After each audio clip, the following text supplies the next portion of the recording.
ವಿದ್ವಾನ್ ಗಣಪತಿ ಭಟ್, ಡಾಕ್ಟರ್ ಗಣನಾಥ್ ಶೆಟ್ಟಿ, ಶ್ರೀ ಅಮೃತ್ ರಾಯ್, ಶ್ರೀ ಆದರ್ಶ MK, Shri Ashwath SL, Shri Vimal Raj G ಹಾಗೂ Shri Ganapati KS ಇವರೆಲ್ಲರೂ ವೇದಿಕೆಗೆ ಬಂದು ಆಸನವನ್ನು ಸ್ವೀಕರಿಸಬೇಕಾಗಿ ವಿನಂತಿ ಮಾಡಿಕೊಳ್ತಾ ಇದ್ದೇನೆ.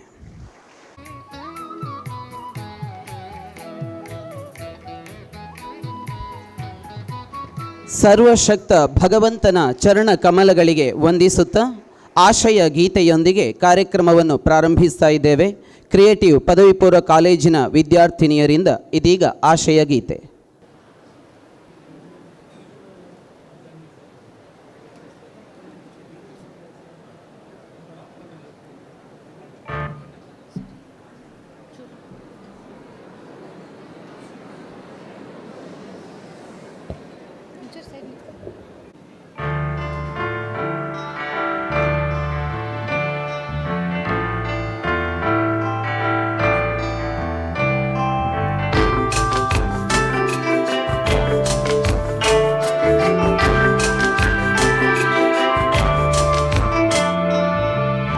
ರಾಗದಲೆಗೆ ಭಾವ ಬೆಸುಗೆ ಸೇರಬೇಕು ಗೀತೆಗೆ,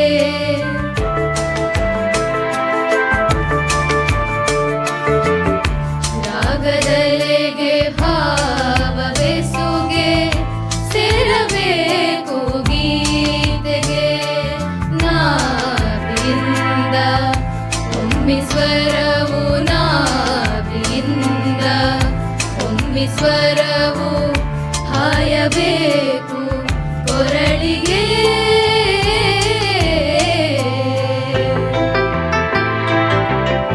ರಾಗದಲೆಗೆ ಭಾವ ಬೆಸುಗೆ ಸೇರಬೇಕು ಗೀತೆಗೆ, ಸೇರಬೇಕು ಗೀತೆಗೆ.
ಪ್ರಾಸ್ತಾವಿಕ ಮಾತುಗಳೊಂದಿಗೆ ಈ ಸಮಾರಂಭದಲ್ಲಿ ಪಾಲ್ಗೊಂಡ ಎಲ್ಲರನ್ನ ಸ್ವಾಗತಿಸಬೇಕಾಗಿ ಸಂಸ್ಥಾಪಕರುಗಳಲ್ಲಿ ಓರ್ವರಾದ ಶ್ರೀ ಅಶ್ವಥ್ ಎಸ್.ಎಲ್. ಅವರಲ್ಲಿ ವಿನಂತಿಸಿಕೊಳ್ಳುತ್ತೆ.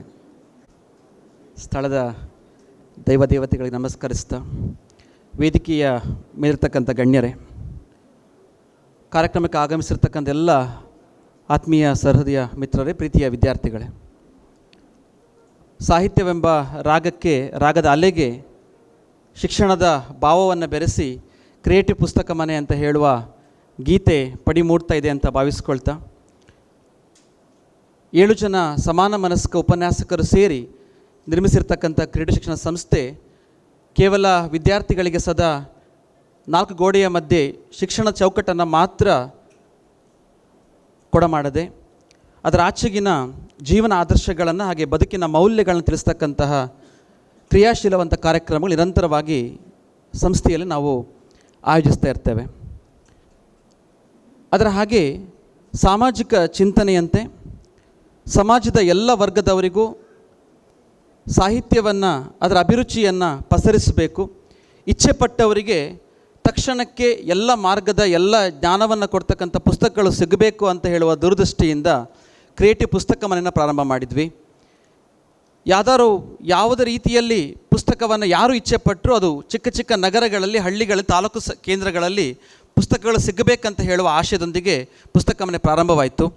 ಯಾವುದೇ ಒಂದು ಚಿಕ್ಕ ಮಗು ಒಂದು ಸ್ಟೇಷ್ನರಿ ಅಥವಾ ಗಿಫ್ಟ್ ಐಟಮ್ ತೆಗೆದುಕೊಂಡು ಹೋಗಲಿಕ್ಕೆ ಆ ಅಂಗಡಿಗಳಿಗೆ ಹೋದಾಗ ಕೂಡ ಒಂದು ಪುಸ್ತಕವನ್ನು ಎತ್ತಿಕೊಂಡು ಬರುವಾಗ ಆಗಬೇಕು.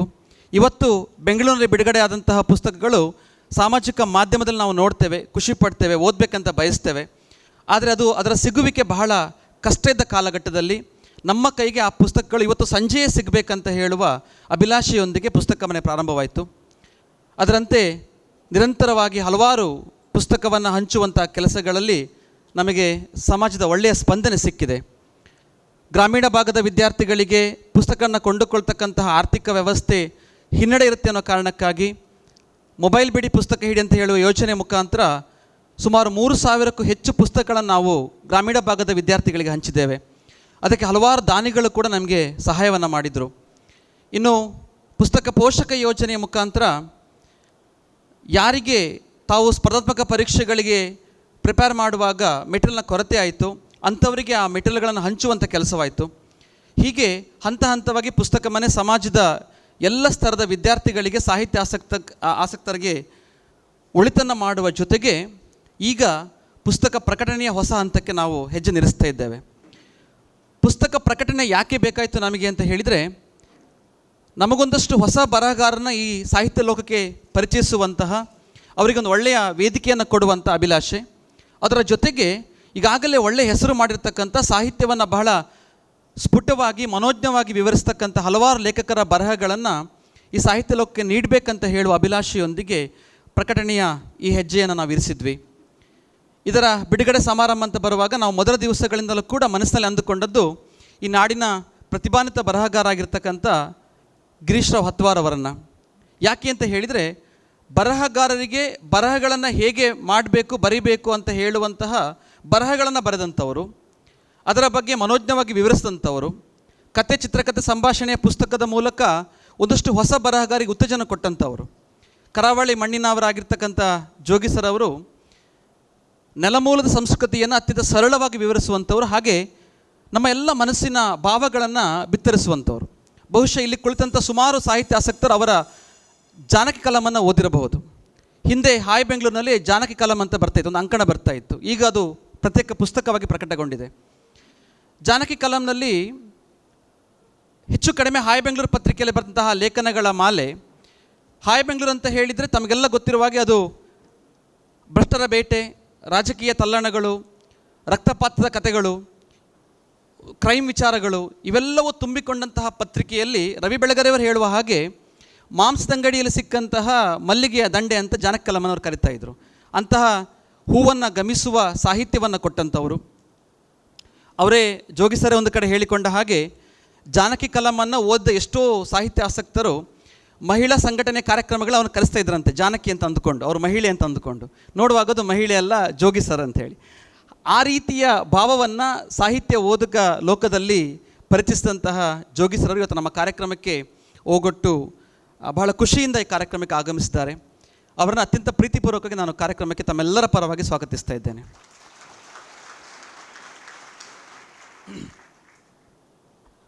ಕಾರ್ಕಳ ಕ್ಷೇತ್ರದ ಸೌಭಾಗ್ಯ ಏನಂತ ಹೇಳಿದರೆ, ಒಬ್ಬ ಜನನಾಯಕ ಕೇವಲ ತನ್ನ ಕಾರ್ಯವ್ಯಾಪ್ತಿಯನ್ನು ರಾಜಕೀಯ ಚೌಕಟ್ಟಿಗೆ ಸೀಮಿತವಾಗಿಸದೆ ಈ ನೆಲದ ಕಲೆ ಸಂಸ್ಕೃತಿ ಸಾಹಿತ್ಯವನ್ನು ಉಳಿಸಿ ಬೆಳೆಸಿ ಪಸರಿಸ್ತಕ್ಕಂತಹ, ಅದನ್ನು ಸಂಭ್ರಮಿಸುವವರು ನಮ್ಮ ಶಾಸಕರಾಗಿರುವಂಥದ್ದು.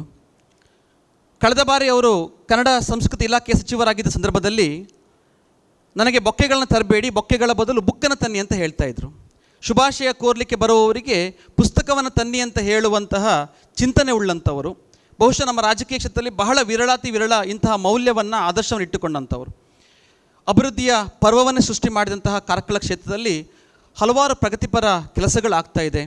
ಒಬ್ಬ ಮಾದರಿ ನಾಯಕ, ನಮ್ಮೆಲ್ಲರ ಜನಸ್ಪಂದನೆಯ ನಾಯಕ ಕೂಡ, ಸಜ್ಜನ ವ್ಯಕ್ತಿತ್ವ ಶ್ರೀ ವಿ ಸುನಿಲ್ ಕುಮಾರ್ ಅವರನ್ನು ಕೂಡ ಅತ್ಯಂತ ಆತ್ಮೀಯವಾಗಿ ನಾನು ಈ ಕಾರ್ಯಕ್ರಮಕ್ಕೆ ಸ್ವಾಗತಿಸ್ತೇನೆ. ಕಾರ್ಕಳ ಕನ್ನಡ ಸಾಹಿತ್ಯ ಪರಿಷತ್ತು ಘಟಕದ ಅಧ್ಯಕ್ಷರಾಗಿರ್ತಕ್ಕಂಥ ಕೊಂಡಳ್ಳಿ ಪ್ರಭಾಕರ್ ಶೆಟ್ಟಿಯವರು ಮೈಕ್ನ ಮುಂದೆ ನಿಂತರೆ ನಿರರ್ಗಳವಾಗಿ ಮಂಕುತಿಮ್ಮನ ಕಗ್ಗವನ್ನು ಪಠಿಸಬಲ್ಲಂಥವರು, ಅದರ ಜೀವನ ಆದರ್ಶವನ್ನು ಅವರ ಕಂಚಿನ ಕಂಠದಲ್ಲಿ ಮನೋಜ್ಞವಾಗಿ ವರ್ಣಿಸುವಂಥವರು. ಅವರು ನಮ್ಮೆಲ್ಲ ಕಾರ್ಯಕ್ರಮದ ಜೊತೆಗೆ ಬೆಂಬಲವಾಗಿ ನಿಲ್ಲುವಂಥವರು. ಅವ್ರನ್ನ ಕೂಡ ನಾನು ಪ್ರೀತಿಪೂರ್ವಕವಾಗಿ ಕಾರ್ಯಕ್ರಮಕ್ಕೆ ಸ್ವಾಗತಿಸ್ತಾ ಇದ್ದೇನೆ. ನಮ್ಮ ಎಲ್ಲ ಯೋಚನೆಗಳಿಗೆ ಹಗಲು ಶ್ರಮಿಸ್ತಕ್ಕಂಥ ನಮ್ಮೆಲ್ಲ ಸ್ಥಾಪಕ ಮಿತ್ರರು, ವಿದ್ವಾನ್ ಗಣಪತಿ ಭಟ್, ಡಾಕ್ಟರ್ ಗಣನಾಥ್ ಶೆಟ್ಟಿ, ಅಮೃತ್ ರೈ ಅವರು, ಆದರ್ಶ್ MK, ಹಾಗೆ ವಿಮಲ್ ರಾಜ್ ಮತ್ತು ಗಣಪತಿ KS ಅವ್ರನ್ನ ಕೂಡ ಈ ಕಾರ್ಯಕ್ರಮಕ್ಕೆ ನಾನು ಪ್ರೀತಿಪೂರ್ವಕವಾಗಿ ಸ್ವಾಗತಿಸ್ತಾ ಇದ್ದೇನೆ. ಈ ಕಾರ್ಯಕ್ರಮಕ್ಕೆ ಆಗಮಿಸಿರ್ತಕ್ಕಂಥ ವಿಶೇಷವಾಗಿ ನಮ್ಮೆಲ್ಲ ಇವತ್ತು ಬಿಡುಗಡೆಗೊಳ್ಳುವಂಥ ಕೃತಿಯ ಲೇಖಕರು, ನಿಜ ಅರ್ಥದಲ್ಲಿ ಹೇಳಬೇಕಾದ್ರೆ ಅವರೆಲ್ಲರೂ ಇವತ್ತು ವೇದಿಕೆಯಲ್ಲಿ ಕುಳಿತು ಮಕ್ಕಳಿಗೆ ಮಾತನಾಡುವಂತಹ ಸ್ಫೂರ್ತಿಯನ್ನು ಕೊಡಬೇಕಾದಂಥವರು. ಸಮಯದ ಪರಿಧಿಯಲ್ಲಿ ನಾವು ಆ ಅವಕಾಶವನ್ನು ಮುಂದೆ ಹಾಕ್ತಾ ಇದ್ದೇವೆ. ಯಾಕೆಂತ ಹೇಳಿದರೆ, ನಮ್ಮ ಕಾಲೇಜಿನಲ್ಲಿ ನಿರಂತರವಾಗಿ ಸಾಹಿತ್ಯ ಸಾಂಗತ್ಯ ಅಂತ ಕಾರ್ಯಕ್ರಮದ ಮೂಲಕ ಅವತ್ತಿನ ಒಳ್ಳೆಯ ಲೇಖಕರು ಮತ್ತು ಕವಿಗಳು ಬಂದು ಮಕ್ಕಳಿಗೆ ಮಾತನಾಡಲಿಕ್ಕಿದ್ದಾರೆ. ಆ ಕಾರ್ಯಕ್ರಮದಲ್ಲಿ 1 ಗಂಟೆ ಮಕ್ಕಳಿಗೆ ಅವರೆಲ್ಲರೂ ಕೂಡ ಪ್ರತ್ಯೇಕವಾಗಿ ಮಾತನಾಡಬೇಕಂತ ಹೇಳುವ ಬಯಕೆ ನಮ್ಮದು. ಕಾರ್ಯಕ್ರಮದಲ್ಲಿ 10ರಲ್ಲಿ 11 ಯಾರಾಗಿ ನಮ್ಮ ಮಾತು ಅದರೊಟ್ಟಿಗೆ ಹೋಗೋದು ಬೇಡ. ಪ್ರತ್ಯೇಕವಾಗಿ ಅವರ ಚಿಂತನೆಗಳು, ಅವರ ಆಲೋಚನೆಗಳು ನಮ್ಮ ಮಕ್ಕಳ ಮನಸ್ಸನ್ನು ಮುಟ್ಟಬೇಕಂತ ಹೇಳುವ ಅಭಿಲಾಷೆಯೊಂದಿಗೆ ಈ ಕಾರ್ಯಕ್ರಮಕ್ಕೆ ಆಗಮಿಸತಕ್ಕಂಥ ಎಲ್ಲ ಲೇಖಕರು, ವಿಶೇಷವಾಗಿ ನಮ್ಮ ಪುಸ್ತಕ ಮನೆ ಪ್ರಕಟಣೆಯನ್ನು, ಪುಸ್ತಕ ಮನೆ ಅಂತ ಹೇಳಿದರೆ ಒಂದು ಹೊಸ ನಾವೀನ್ಯತೆಯನ್ನು ನಾವು ಈ ಪುಸ್ತಕ ಹಂಚುವಂತಹ, ಸಾಹಿತ್ಯ ಹಂಚುವ ಕೆಲಸದಲ್ಲಿ ಮಾಡಿಕ್ಕೆ ಹೊರಟಂಥವರು. ಪ್ರಕಟಣೆ ಕೂಡ ಅಂಥ ಒಂದು ಹೊಸ್ತನವನ್ನು, ಆಧುನಿಕ ಸ್ಪರ್ಶವನ್ನು ಕೊಡಬೇಕಂತ ಹೊರಟಾಗ ಅವರ ಮೆದುಳಿನ ಕೂಸನ್ನು ಅಕ್ಷರದ ರೂಪದಲ್ಲಿ ನಮ್ಮ ಕೈಗಿಟ್ಟರು, ನಮ್ಮ ಮೇಲೆ ಬಹಳ ನಂಬಿಕೆಯನ್ನು ಇಟ್ಟರು, ಭರವಸೆಯನ್ನು ಇಟ್ಟರು. ಅದರಂತೆ ಇವತ್ತಿನ ಈ ಕಾರ್ಯಕ್ರಮ ಸಾಕಾರಗೊಳ್ಳಿಕ್ಕೆ ಕೂಡ ಅವರ ನಂಬಿಕೆಯ ಕಾರಣ ಅಂತ ಹೇಳ್ತಾ, ನಮ್ಮ ಮೊದಲ ಪುಸ್ತಕವನ್ನೇ 1001 ಪುಸ್ತಕ ಅಂತ ಹೆಸರಿಡುವ ಮೂಲಕ 1000 ಪುಸ್ತಕದ ಹೊಳಹುಗಳನ್ನು, 1000 ಪುಸ್ತಕದ ಮೌಲ್ಯಗಳನ್ನು ಒಂದು ಪುಸ್ತಕ ತಂದಿರತಕ್ಕಂಥ ನರೇಂದ್ರ ಪೈ ಅವರನ್ನು, ಹಾಗೆ ಇಳಿಹಗಲಿನ ತೇವೆಗಳ ಮುಖಾಂತರ ಹಿರಿಯ ಚೇತನದ ಆಲೋಚನೆಗಳು ಕೊಟ್ಟಂತಹ ಯಶೋಧ ಮೋಹನ್ ಅವರನ್ನು, ಹೊಂಬೆಳಕು ಬರಹದ ಮೂಲಕ ಆಕಾಶವಾಣಿ ಪ್ರಕಟಗೊಂಡಂಥ ಚಿಂತನ ಬರಹಗಳನ್ನ ಕೊಟ್ಟಂಥ ಸುಧಾ ನಾಗೇಶ್ ಅವರನ್ನು, ಸವಿನೆನಪುಗಳ ಹಂದರದ ಮೂಲಕ ನೆನಪುಗಳ ಸಂಕಲನ ಕಟ್ಟಿಕೊಟ್ಟಂತಹ ವಾಣಿರಾಜ್ ಅವರನ್ನು, ಮಲೆನಾಡಿನ ಕಥನವನ್ನು ಅತ್ಯಂತ ಮನೋಜ್ಞವಾಗಿ ವರ್ಣಿಸಿರ್ತಕ್ಕಂಥ ಸುಮಾರು 16ಕ್ಕೂ ಹೆಚ್ಚು ಕೃತಿಗಳನ್ನು ಪ್ರಕಟ ಮಾಡಿರ್ತಕ್ಕಂಥ ಡಾಕ್ಟರ್ ಸುಬ್ರಹ್ಮಣ್ಯ C. ಕುಂದೂರ್ ಅವರನ್ನು, ನಮ್ಮ ಕಾರ್ಕಳದ ಖ್ಯಾತ ವಾಗ್ಮಿಗಳು ಹಾಗೆ ತರಬೇತುದಾರರಾಗಿರ್ತಕ್ಕಂಥ ನನ್ನ ಪುಸ್ತಕದ ಮುನ್ನುಡಿನ ಬರೆದಿರ್ತಕ್ಕಂಥ ರಾಜೇಂದ್ರ ಭಟ್ ಅವರನ್ನು, ಹಾಗೆ ಹಿರಿಯ ಸಾಹಿತಿಗಳಾಗಿರ್ತಕ್ಕಂಥ ರಾಜಶೇಖರ್ ಹಳೆಮನೆ ಅವರನ್ನು, ಇವರೆಲ್ಲರನ್ನ ಕೂಡ ನಾನು ಪ್ರೀತಿಪೂರ್ವಕ ಕಾರ್ಯಕ್ರಮಕ್ಕೆ ಸ್ವಾಗತಿಸ್ತಾ ಇದ್ದೇನೆ.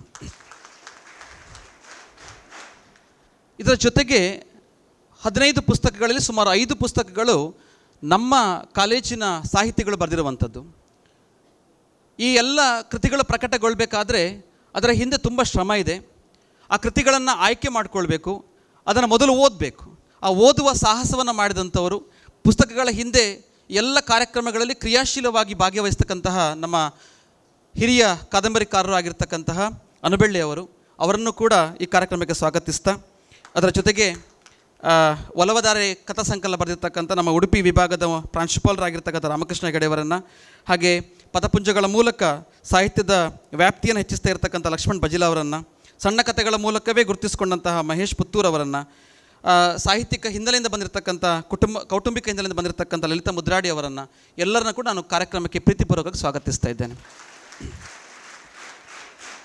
ಇವತ್ತಿನ ಕಾರ್ಯಕ್ರಮಕ್ಕೆ ನಮ್ಮ ಮೇಲೆ ವಿಶ್ವಾಸವನ್ನಿಟ್ಟು ಆಗಮಿಸಿರ್ತಕ್ಕಂಥ ಎಲ್ಲ ಸ್ಥಳೀಯರು, ವಿಶೇಷವಾಗಿ ಜೋಗಿ ಸರ್ ಅವರ ಆತ್ಮೀಯರಾಗಿರ್ತಕ್ಕಂಥ ಗೋಪಾಲಕೃಷ್ಣ ಕೊಂಟಿನಿ ಅವರು, ಈ ಕಾಲಘಟ್ಟದ ಗುರುತಿಸಿಕೊಂಡಂತಹ ಪ್ರಖ್ಯಾತ ಸಾಹಿತಿಗಳು ಗೋಪಾಲಕೃಷ್ಣ ಕೊಂಟಿನಿ ಅವರು.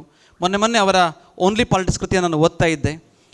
ಬರಹಗಳು ಹೇಗೆ ಮನ ಮುಟ್ಟುತ್ತೆ ಅಂತ ಹೇಳಲಿಕ್ಕೆ ಅವರು ಬಳಸುವಂತಹ ಆ ಸರಳ ಶೈಲಿ, ವಿಶೇಷವಾಗಿ ಇವತ್ತು ಪತ್ರಕರ್ತ ದಿನಾಚರಣೆ ಕೂಡ, ಒಬ್ಬ ಖ್ಯಾತ ಪತ್ರಕರ್ತರಾಗಿ ಅಂತಹ ಸಾಹಿತ್ಯವನ್ನು ಕೊಡ್ತಾ ಇರತಕ್ಕಂಥ ಗೋಪಾಲಕೃಷ್ಣ ಕೊಂಟಿನಿ ಅವರು ಇವತ್ತು ಮಧ್ಯಾಹ್ನದ ನಮ್ಮ ಸಂವಾದ ಕಾರ್ಯಕ್ರಮದಲ್ಲಿ ಭಾಗಿಯಾಗಲಿಕ್ಕಿದ್ದಾರೆ. ದ್ವಿತೀಯ PUC ವಿದ್ಯಾರ್ಥಿಗಳು ಇವತ್ತಿನ ಸಭಾಂಗಣದಲ್ಲಿ ಬೆಳಗ್ಗೆ ಇದ್ದಾರೆ, ಮಧ್ಯಾಹ್ನ ಪ್ರಥಮ PUC ವಿದ್ಯಾರ್ಥಿಗಳು ಕುಳಿತುಕೊಳ್ಳಲಿಕ್ಕಿದ್ದಾರೆ. ಅವರಿಗೆ ಗೋಪಾಲಕೃಷ್ಣ ಕೊಂಟಿನಿಯವರ ಹಾಗೆ ರಾಜಶೇಖರ ಹಳೆಮನೆಯವರ ಜೊತೆಗೆ ನಮ್ಮ ಜೋಗಿ ಸರ್ ಸಂವಾದ ಆಗಲಿಕ್ಕಿದೆ. ಅವರನ್ನು ಕೂಡ ಕಾರ್ಯಕ್ರಮಕ್ಕೆ ಪ್ರೀತಿಪೂರ್ವಕವಾಗಿ ಸ್ವಾಗತಿಸ್ತಾ ಇದ್ದೇನೆ. ಈ ಕಾರ್ಯಕ್ರಮಕ್ಕೆ ಆಗಮಿಸಿರ್ತಕ್ಕಂಥ ಎಲ್ಲ ಸ್ಥಳೀಯರು, ಎಲ್ಲ ಸಂಘ ಸಂಸ್ಥೆಗಳ ಮುಖ್ಯಸ್ಥರಾಗಿರ್ತಕ್ಕಂತಹ ಸಮಾಜ ಸೇವೆಯಲ್ಲಿ ಭಾಗಿಯಾಗುವಂಥ ನಿತ್ಯಾನಂದ ಪೈ ಅವರನ್ನು, ಸಂತೋಷ್ ಶೆಟ್ಟಿ ಅವರನ್ನು, ಪೂರ್ಣಿಮಾ ಶೆಣೆಯವರನ್ನು, ಹಾಗೆ ವಿಶೇಷವಾಗಿ ಪತ್ರಕರ್ತರು, ನಮ್ಮ ಹಲವಾರು ಕಾರ್ಯಕ್ರಮ ನಡುವೆ ಕೂಡ ಇವತ್ತು ನಮ್ಮ ಕಾರ್ಯಕ್ರಮದ ಮೇಲೆ ಪ್ರೀತಿಯನ್ನಿಟ್ಟು ಬಂದ್ದಾರೆ. ಶರೀಫ್ ಅವರು, ರಾಮ ಅಜ್ಜಕ್ಕಾರ ಅವರು, ಹಾಗೆ ನಮ್ಮೆಲ್ಲ ಸನ್ಮಾನ್ಯ ಮಿತ್ರರನ್ನ ಪ್ರೀತಿಪೂರ್ವಕ ಕಾರ್ಯಕ್ರಮಕ್ಕೆ ಸ್ವಾಗತಿಸ್ತಾ, ನನ್ನ ಬಾಲ್ಯದಿಂದಲೇ ನನಗೆ ಸಾಹಿತ್ಯ ಆಸಕ್ತಿಯನ್ನು ಬೆಳೆಸಿರ್ತಕ್ಕಂಥ ನನ್ನ ಅಪ್ಪ ಅಮ್ಮ ಕೂಡ ಕಾರ್ಯಕ್ರಮದಲ್ಲಿದ್ದಾರೆ. ಅವರನ್ನು ಹಾಗೂ ಪ್ರೀತಿಯ ವಿದ್ಯಾರ್ಥಿಗಳನ್ನು ಮತ್ತು ಎಲ್ಲ ಸಹೋದ್ಯೋಗಿ ಮಿತ್ರರನ್ನು, ಪತ್ರಿಕಾ ಬಳಗದವರನ್ನು ಮತ್ತೊಮ್ಮೆ ಕಾರ್ಯಕ್ರಮಕ್ಕೆ ಸ್ವಾಗತಿಸ್ತಾ, ಪ್ರೀತಿಯ ವಿದ್ಯಾರ್ಥಿಗಳೇ, ಈ ಕಾರ್ಯಕ್ರಮದಲ್ಲಿ ನಿಮ್ಮನ್ನು ಭಾಗಿಯಾಗಲಿಕ್ಕೆ ನಾವು ಮಾಡಿರುವಂಥದ್ದು ಒಂದು ಮೂಲ ಉದ್ದೇಶ. ಸಾಹಿತ್ಯ ಹೇಗೆ ನೀವೀಗ ಬೇರೆ ಬೇರೆ ಪರೀಕ್ಷೆಗಳಿಗೆ ಪ್ರಿಪೇರ್ ಮಾಡ್ತಕ್ಕಂಥ ಕಾಲಘಟ್ಟದಲ್ಲಿ ನಿಮ್ಮನ್ನು ನೀವು ನಿಮ್ಮ ಭಾವನೆಗಳನ್ನು ಒಂದು ಕಡೆ ಕೂಡಿಟ್ಟು ಹೋಗಬೇಕಾದಂತಹ ಪರಿಸ್ಥಿತಿ ಇದೆಯೋ, ಆ ಭಾವನೆಗಳನ್ನು ವ್ಯಕ್ತಪಡಿಸಲಿಕ್ಕೆ ಒಂದು ಸ್ವಾತಂತ್ರ್ಯ ಸಿಗಬೇಕು. ಅದನ್ನು ಸಾಹಿತ್ಯವನ್ನು ನಾವು ಪಡೆದುಕೊಳ್ಳುವ ಮೂಲಕ ಅದನ್ನು ಎಂಜಾಯ್ ಮಾಡ್ತಕ್ಕಂತಹ ಆ ಎಲ್ಲ ನಮ್ಮ ಒತ್ತಡಗಳಿಗೆ ತಂಪನ್ನು ಎರಗಿಸ್ತಕ್ಕಂತಹ ಕಾರ್ಯಕ್ರಮ ಇದಾಗಬೇಕು ಅನ್ನೋ ದೃಷ್ಟಿಯಿಂದ ನಿಮ್ಮನ್ನು ಈ ಕಾರ್ಯಕ್ರಮದಲ್ಲಿ ಭಾಗಿ ಮಾಡಿರುವಂಥದ್ದು. ಇದರ ಜೊತೆಗೆ ಬದುಕಿನಲ್ಲಿ ಗೆಲ್ಲಬೇಕಾದ್ರೆ ನಿಮ್ಮ PUC ಆದ ನಂತರವೂ ಕೂಡ ಈ ಎಲ್ಲ ಕಾರ್ಯಕ್ರಮಗಳಿಂದ ಸ್ಫೂರ್ತಿಯನ್ನು ಪಡೆದುಕೊಂಡು ನೀವು ಸಾಹಿತ್ಯವನ್ನು ಓದುವಂತಹ, ಸಾಹಿತ್ಯವನ್ನು ಬರೆಯುವಂಥ ಕೆಲಸದಲ್ಲಿ ನಿಮಗೆ ಪ್ರೇರಣೆ ಸಿಗಲಿ. ಅಂತಹ ಪ್ರೇರಣೆಯೊಂದಿಗೆ ಬದುಕಿನಲ್ಲಿ ನಾವು ಗೆಲುವಾದ ಬದುಕನ್ನು ಬಾಳಬೇಕು, ಆ ಬದುಕು ಚೆಲುವಾಗಿ ಕೂಡ ಇರಬೇಕು, ಅದಕ್ಕೆ ಸಾಹಿತ್ಯದ ಒಲವು ಬೇಕು ಅಂತೇಳಿ ಹೇಳ್ತಾ ಮತ್ತೊಮ್ಮೆ ಎಲ್ಲರನ್ನು ಕೂಡ ಸ್ವಾಗತಿಸ್ತಾ ನನ್ನ ಮಾತನ್ನು ಮುಗಿಸ್ತಾ ನಮಸ್ಕಾರ. ಪ್ರಜ್ವಲಿತೋ ಜ್ಞಾನಮಯ ಪ್ರದೀಪ ಅನ್ನುವಂತೆ ಭಗವತ್ ಸ್ವರೂಪಿ ದೀಪವನ್ನು ಬೆಳಗುವುದರ ಮುಖೇನ ಈ ಸಮಾರಂಭಕ್ಕೆ ವಿದ್ಯುಕ್ತ ಚಾಲನೆಯನ್ನು ನೀಡಬೇಕಾಗಿ ಅತಿಥಿವರೇಣ್ಯರಾದ ಶ್ರೀ ಸುನಿಲ್ ಕುಮಾರ್ ಅವರಲ್ಲಿ ವಿನಂತಿ ಮಾಡಿಕೊಳ್ಳುತ್ತಾ ಇದ್ದೇನೆ. ಶತ್ರುಬುದ್ಧಿವಿನಾಶಾಯ ದೀಪಜ್ಯೋತಿರ್ನಮೋಸ್ತುತೆ, ದೀಪಜ್ಯೋತಿರ್ನಮೋಸ್ತುತೆ, ದೀಪಜ್ಯೋತಿರ್ ಪರಬ್ರಹ್ಮ, ದೀಪಜ್ಯೋತಿರ್ಜನಾರ್ದನಃ, ದೀಪಜ್ಯೋತಿರ್ ಪರಬ್ರಹ್ಮ, ದೀಪೋ ಹರತು ಮೇ ಪಾಪಂ, ಸಂಧ್ಯಾದೀಪ ನಮೋಸ್ತುತೆ. ಓ ದೀಪ ಬ್ರಹ್ಮರೂಪಸ್ತ್ವಂ ಜ್ಯೋತಿಷಾಂ ಪ್ರಭುರವ್ಯಯಃ, ಓ ದೀಪ ಬ್ರಹ್ಮರೂಪಸ್ತ್ವಂ. ಪುಸ್ತಕವು ಹೊಸ ಆಲೋಚನೆಗಳ ಮೂಲಕ ನಮ್ಮ ಚಿಂತನೆಗೆ ಹೊಸ ದಿಗಂತವನ್ನು ತೋರಿಸುತ್ತದೆ. ಈ ಸಮಾರಂಭದ ಪ್ರಧಾನ ಹಂತವನ್ನು ತಲುಪಿದ್ದೇವೆ. ಕ್ರಿಯೇಟಿವ್ ಪುಸ್ತಕ ಮನೆ ಪ್ರಕಾಶನದಿಂದ ಪ್ರಕಟಗೊಳ್ಳುತ್ತಿರುವ 15 ಲೇಖಕರ 15 ಕೃತಿಗಳು ಈ ದಿನ ಲೋಕಾರ್ಪಣೆಗೊಳ್ಳುತ್ತಿದೆ. ಕರುನಾಡು ಕಂಡ ಶ್ರೇಷ್ಠ ಕೃತಿಕಾರರಲ್ಲಿ ಒಬ್ಬರಾದ ಶ್ರೀ ಗಿರೀಶ್ ರಾವ್ ಹತ್ವಾರ್ ಅವರು ತಮ್ಮ ಅಮೃತ ಹಸ್ತದಿಂದ ಈ ಕೃತಿಗಳನ್ನು ಲೋಕಾರ್ಪಣೆ ಮಾಡಬೇಕಾಗಿ ವಿನಮ್ರವಾಗಿ ವಿನಂತಿಸ್ತೇನೆ.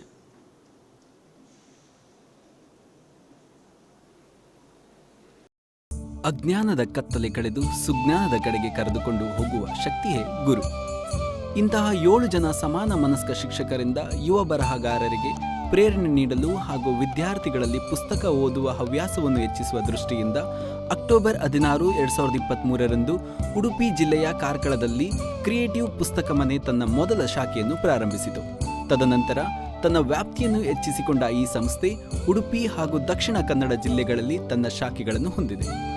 ಈಗಾಗಲೇ ಮೊಬೈಲ್ ಬಿಡಿ, ಪುಸ್ತಕ ಹಿಡಿ, ಪುಸ್ತಕ ಪೋಷಕ ಯೋಜನೆ ಎಂಬ ಹಲವಾರು ಸಮಾಜಮುಖಿ ಕಾರ್ಯಕ್ರಮಗಳನ್ನು ರೂಪಿಸಿಕೊಂಡು ಸರ್ಕಾರಿ ಶಾಲಾ ಕಾಲೇಜಿನ ವಿದ್ಯಾರ್ಥಿಗಳಿಗೆ ಉಚಿತವಾಗಿ ಪುಸ್ತಕಗಳನ್ನು ತಲುಪಿಸಲಾಗುತ್ತಿದೆ. ಚಿಗುರು ಬರಹಗಾರರನ್ನು ಗುರುತಿಸಿ ಅವರಲ್ಲಿನ ಸಾಹಿತ್ಯ ಪರಿಚಯವನ್ನು ಹೊರಜಗತ್ತಿಗೆ ಪರಿಚಯಿಸುವ ಧ್ಯೇಯದಿಂದ ಪುಸ್ತಕ ಪ್ರಕಾಶನವನ್ನು ಪ್ರಾರಂಭಿಸಿ ಇಂದು ಪುಸ್ತಕ ಲೋಕಕ್ಕೆ ತನ್ನ ಮೊದಲ ಪ್ರಕಟಣೆಯ ಮೂಲಕ 15 ಪುಸ್ತಕಗಳನ್ನು ಸಾಹಿತ್ಯ ಪ್ರಪಂಚಕ್ಕೆ ಪರಿಚಯಿಸಲಾಗುತ್ತಿದೆ. ಕ್ರಿಯೇಟಿವ್ ಪುಸ್ತಕ ಮನೆ ಪ್ರಕಾಶನದಿಂದ ಪ್ರಕಟಗೊಳ್ಳುತ್ತಿರುವ 15 ಪುಸ್ತಕಗಳ ಪರಿಚಯ. ಖ್ಯಾತ ವಿಮರ್ಶಕರಲ್ಲಿ ಒಬ್ಬರಾದ ನರೇಂದ್ರ ಪೈ ರವರ ಆಯ್ದ ವಿಮರ್ಶೆಗಳನ್ನು ಒಳಗೊಂಡ 1001 ಪುಸ್ತಕ. ಕೌಟುಂಬಿಕ ಜೀವನದ ಗತಿಯನ್ನು ವಿಮರ್ಶಿಸುವ ಯಶೋಧ ಮೋಹನ್ ರವರ ಇಳಿ ಹಗಲಿನ ತೇವಗಳು ಎಂಬ ಕಥಾ ಸಂಕಲನ. ಚಿಂತನಾ ಬರಹಗಳ ಉಗುಚ್ಛವಾಗಿರುವ ಸುಧಾ ನಾಗೇಶ್ ರವರ ಹೊಂಬೆಳಕು.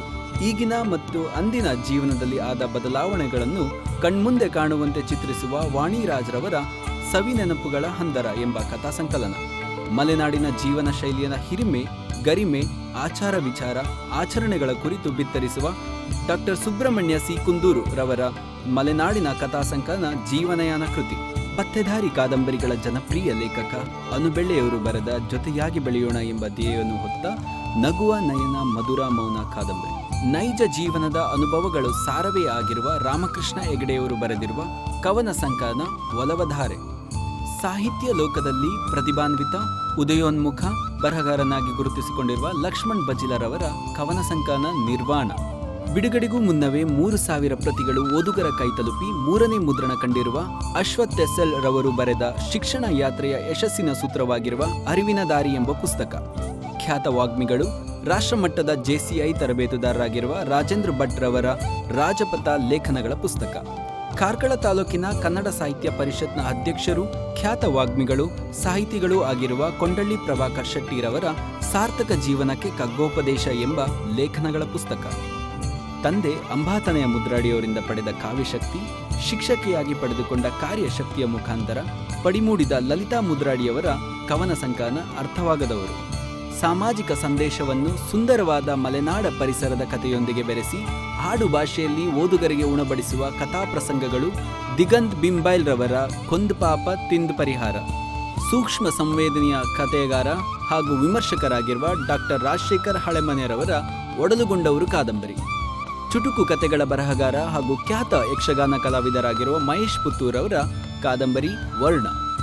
ಬಿಡುಗಡೆಗೊಳ್ಳುತ್ತಿರುವ ಈ ಎಲ್ಲ ಪುಸ್ತಕಗಳಿಗೆ ಶುಭ ಹಾರೈಸುತ್ತಾ ಇನ್ನಷ್ಟು ಇಂತಹ ಮಹೋನ್ನತ ಕೃತಿಗಳು ಇವರಿಂದ ಮೂಡಿ ಬರಲಿ ಎಂಬ ಸದಾಶಯದೊಂದಿಗೆ ಕ್ರಿಯೇಟಿವ್ ಪುಸ್ತಕ ಮನೆಯ ಆತ್ಮೀಯ ಅಭಿನಂದನೆಗಳು.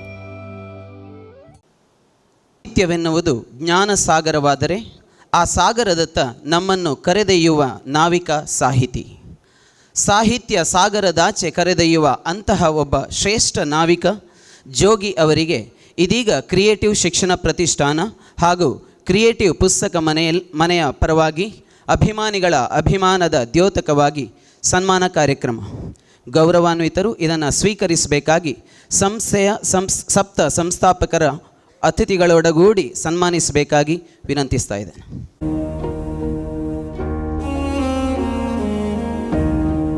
Life is beautiful. ಪ್ರೀತಿಸುವವರನ್ನು ಕೊಂದು ಬಿಡಿ, ನೀವು ದೇವರನ್ನು ನಂಬಬೇಡಿ. ಇಂತಹ ಶ್ರೀಶಿಕೆಗಳಿಂದ ಸಾಹಿತ್ಯ ಲೋಕದಲ್ಲಿ ಜೋಗಿ ಎಂದು ಪ್ರಸಿದ್ಧಿಯನ್ನು ಪಡೆದಿರುವ ಗಿರೀಶ್ ರಾವ್ ಹಟ್ವಾರ್ ಅವರ ಕಿರುಪರಿಚಯ.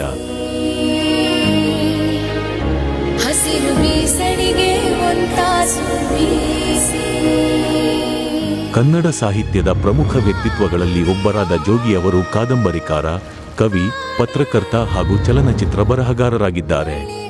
ಕನ್ನಡ ಸಾಹಿತ್ಯದಲ್ಲಿ ತಮ್ಮ ವಿಶೇಷ ಶೈಲಿಯ ಬರವಣಿಗೆಯಿಂದ ಓದುಗರ ಮನಸ್ಸು ಗೆದ್ದಿರುವ ಜೋಗಿ ಅವರು ತಮ್ಮ ಸಾಹಿತಿ ಜೀವನವನ್ನು 1980ರ ದಶಕದಲ್ಲಿ ಪ್ರಾರಂಭಿಸಿದರು.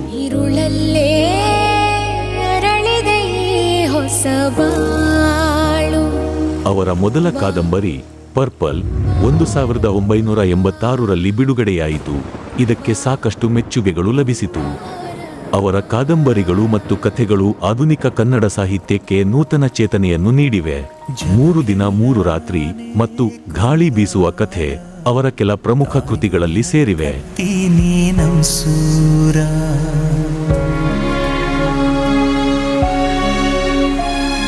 ಪತ್ರಿಕೋದ್ಯಮದಲ್ಲಿ ಕೂಡ ಜೋಗಿ ಅವರು ತಮ್ಮ ಸಾಂದರ್ಭಿಕ ಬರಹಗಳ ಮೂಲಕ ಜನಪ್ರಿಯತೆ ಗಳಿಸಿದ್ದಾರೆ. ಅನೇಕ ಓಕುಳಿ ಮತ್ತು ಭೂಮಿ ಬರಹ ಅವರ ಪ್ರಸಿದ್ಧ ಕಾಲಂಗಳು. ಇವರ ಲೇಖನಗಳು ಸಾಮಾಜಿಕ, ರಾಜಕೀಯ, ಸಾಂಸ್ಕೃತಿಕ ವಿಷಯಗಳನ್ನು ಸುಲಭವಾಗಿ ತಿಳಿಯುವಂತೆ ವರ್ಣಿಸುತ್ತವೆ.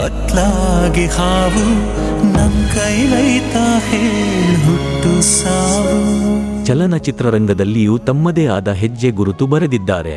ಸಮರಸ ಮತ್ತು ಅಂತೂ ಇಂತೂ ಸಂತೋಷ ಮುಂತಾದ ಚಿತ್ರಗಳಿಗೆ ಕಥೆ, ಸಂಭಾಷಣೆಗಳನ್ನು ಬರೆದಿದ್ದಾರೆ. ಇವರ ಸಿನಿಮಾ ಬರವಣಿಗೆಯು ನವೀನತೆ ಮತ್ತು ಹೃದಯಸ್ಪರ್ಶಿ ಕಥಾವಸ್ತುವಿನ ಮೂಲಕ ಜನರನ್ನು ಆಕರ್ಷಿಸುತ್ತದೆ. ಕಾವ್ಯಗಳು ಮತ್ತು ಕವನಗಳ ಮೂಲಕ ಅವರು ಕನ್ನಡದ ಕಾವ್ಯ ಲೋಕದಲ್ಲೂ ತಮ್ಮದೇ ಆದ ಸ್ಥಾನ ಪಡೆದುಕೊಂಡಿದ್ದಾರೆ. ಮೌವನದ ಮೆರೆದ ಮತ್ತು ನೀಲಿ ಹಕ್ಕಿಯ ಹಾಡು ಅವರ ಪ್ರಸಿದ್ಧ ಕವನ ಸಂಕಲನಗಳಾಗಿ ವಿಶ್ರುತವಾಗಿದೆ. ಜೋಗಿ ಅವರ ಬರಹಗಳಲ್ಲಿನ ವ್ಯಕ್ತಿತ್ವಗಳು ಹಾಗೂ ಸಾಮಾಜಿಕ ಪರಿಸ್ಥಿತಿಗಳ ಅನಾವರಣವು ಓದುಗರಿಗೆ ಗಂಭೀರ ಆಲೋಚನೆಗೆ ತಳ್ಳುತ್ತದೆ. ಗಿರೀಶ್ ರಾವ್ ಹಟ್ವಾರ್, ಜೋಗಿ, ಕನ್ನಡ ಸಾಹಿತ್ಯದಲ್ಲಿ ತಮ್ಮ ಮಹತ್ವಪೂರ್ಣ ಪಾತ್ರದಿಂದ ಮುಂದಿನ ಪೀಳಿಗೆ ಬರಹಗಾರರಿಗೆ ಪ್ರೇರಣೆಯಾಗಿದೆ. ಕ್ರಿಯೇಟಿವ್ ಪುಸ್ತಕ ಮನೆ ವತಿಯಿಂದ ಕನ್ನಡ ಸಾಹಿತ್ಯ ಕ್ಷೇತ್ರಕ್ಕೆ ಜೋಗಿ ಅವರ ಅನನ್ಯ ಸೇವೆಗಳನ್ನು ಗೌರವಿಸುತ್ತಾ ಮುಂಬರುವ ಬರಹಗಳಿಗೆ ಹೃತ್ಪೂರ್ವಕ ಅಭಿನಂದನೆಗಳು ಮತ್ತು ಶುಭಾಶಯಗಳು. ಇದೀಗ ಮುಖ್ಯ ಅತಿಥಿಗಳ ಮಾತು ಶ್ರೀ ಜೋಗಿ ಅವರಿಂದ. ವೇದಿಕೆಯ ಮೇಲೆ ಇವತ್ತಿನ ಕಾರ್ಯಕ್ರಮಕ್ಕೆ ತುಂಬ ಸಮಯವನ್ನು ಕೊಟ್ಟು ಬಂದಿರುವಂಥ ಕಾರ್ಕಳದ ಶಾಸಕರಾದ ಶ್ರೀ ವಿ ಸುನೀಲ್ ಕುಮಾರ್ ಅವರೇ, ಹಾಗೂ ಇವತ್ತು ಬಿಡುಗಡೆ ಆದಂಥ 15 ಪುಸ್ತಕಗಳ ಪೈಕಿ ಒಂದು ಪುಸ್ತಕವನ್ನು ಬರೆದಿರುವಂತಹ ಪ್ರಖ್ಯಾತ ವಾಗ್ಮಿಗಳಾದ ಶ್ರೀ ಕೊಂಡಳ್ಳಿ ಪ್ರಭಾಕರ್ ಶೆಟ್ಟಿಯವರೇ, ಹಾಗೂ ಕ್ರಿಯೇಟಿವ್ ಸಂಸ್ಥೆಯ ಸಪ್ತರ್ಷಿಗಳೇ 7 ಜನ ಇದ್ದೀರಿ. ಗುರುಗಳನ್ನು ಋಷಿಗಳು ಅಂತ ಹೇಳ್ಬೋದು. ಹಳೆ ಕಾಲದಲ್ಲಿ ಉಪನಿಷತ್ತನ್ನು ಕೊಟ್ಟಂಥವರು ಅವರು ಋಷಿಗಳ ಥರ. ಹೀಗಾಗಿ ನಿಮ್ಮನ್ನೆಲ್ಲ ಮುಂದೆ ನಡೆಸ್ಕೊಂಡು ಹೋಗುವಂಥವರು. ಒಂದು ಇವತ್ತು ಸೋಷಲ್ ಮೀಡಿಯಾದಲ್ಲಿ ಅತ್ಯಂತ ಹೆಚ್ಚು ಲೈಕ್ ಬರೋದು ಯಾವುದಕ್ಕೆ ಅಂತ ಹೇಳಿದರೆ, ಯಾರಾದರೂ ನನಗೆ ಗಂಡು ಮಗು ಹುಟ್ಟಿದೆ ಅಥವಾ ನನಗೆ ಹೆಣ್ಣು ಮಗು ಹುಟ್ಟಿದೆ ಅಂತ ಒಂದು ಪೋಸ್ಟ್ ಹಾಕಿದಾಗ, ಫೇಸ್ಬುಕ್ಕಲ್ಲಿ ಯಾರಾದ್ರು ಹಾಕಿದರೆ ಒಂದು ಮಗು ಆಯಿತು ನನಗೆ ಅಂತ ಹೇಳಿದಾಗ ಅತ್ಯಂತ ಹೆಚ್ಚು ಲೈಕ್ ಬರೋದು. ಆದರೆ ಇವತ್ತು ಇವರಲ್ಲಿ ಇಷ್ಟೊಂದು ಪುಸ್ತಕಗಳ ಜನನ ಆಗಿದೆ, ಇಷ್ಟೊಂದು ಪುಸ್ತಕಗಳು ನಿಮಗೆ ಸಿಕ್ಕಿದ್ದಾವೆ, ಇಷ್ಟೊಂದು ಪುಸ್ತಕಗಳು ಲೇಖಕರಿಂದ ಬರೆಯಲ್ಪಟ್ಟು 15-16 ಸಾವಿರ ಓದುಗರನ್ನು ತಲುಪಲಿಕ್ಕೆ ಸಿದ್ಧವಾಗಿವೆ. ಇಂಥ ಸಂದರ್ಭದ ಸನ್ನಿವೇಶದಲ್ಲಿ ಹಾಜರಿರುವುದು ಬಹಳ ಸಂತೋಷದ ಕೆಲಸ. ಮತ್ತು ಇದನ್ನು ಮಾಡ್ತಿದ್ದಾರಲ್ಲ, ಅವರಿಗೆ ಬಹಳ ದೊಡ್ಡ ಅಭಿನಂದನೆಯನ್ನು ಹೇಳಬೇಕು ಅಂತೇಳಿ.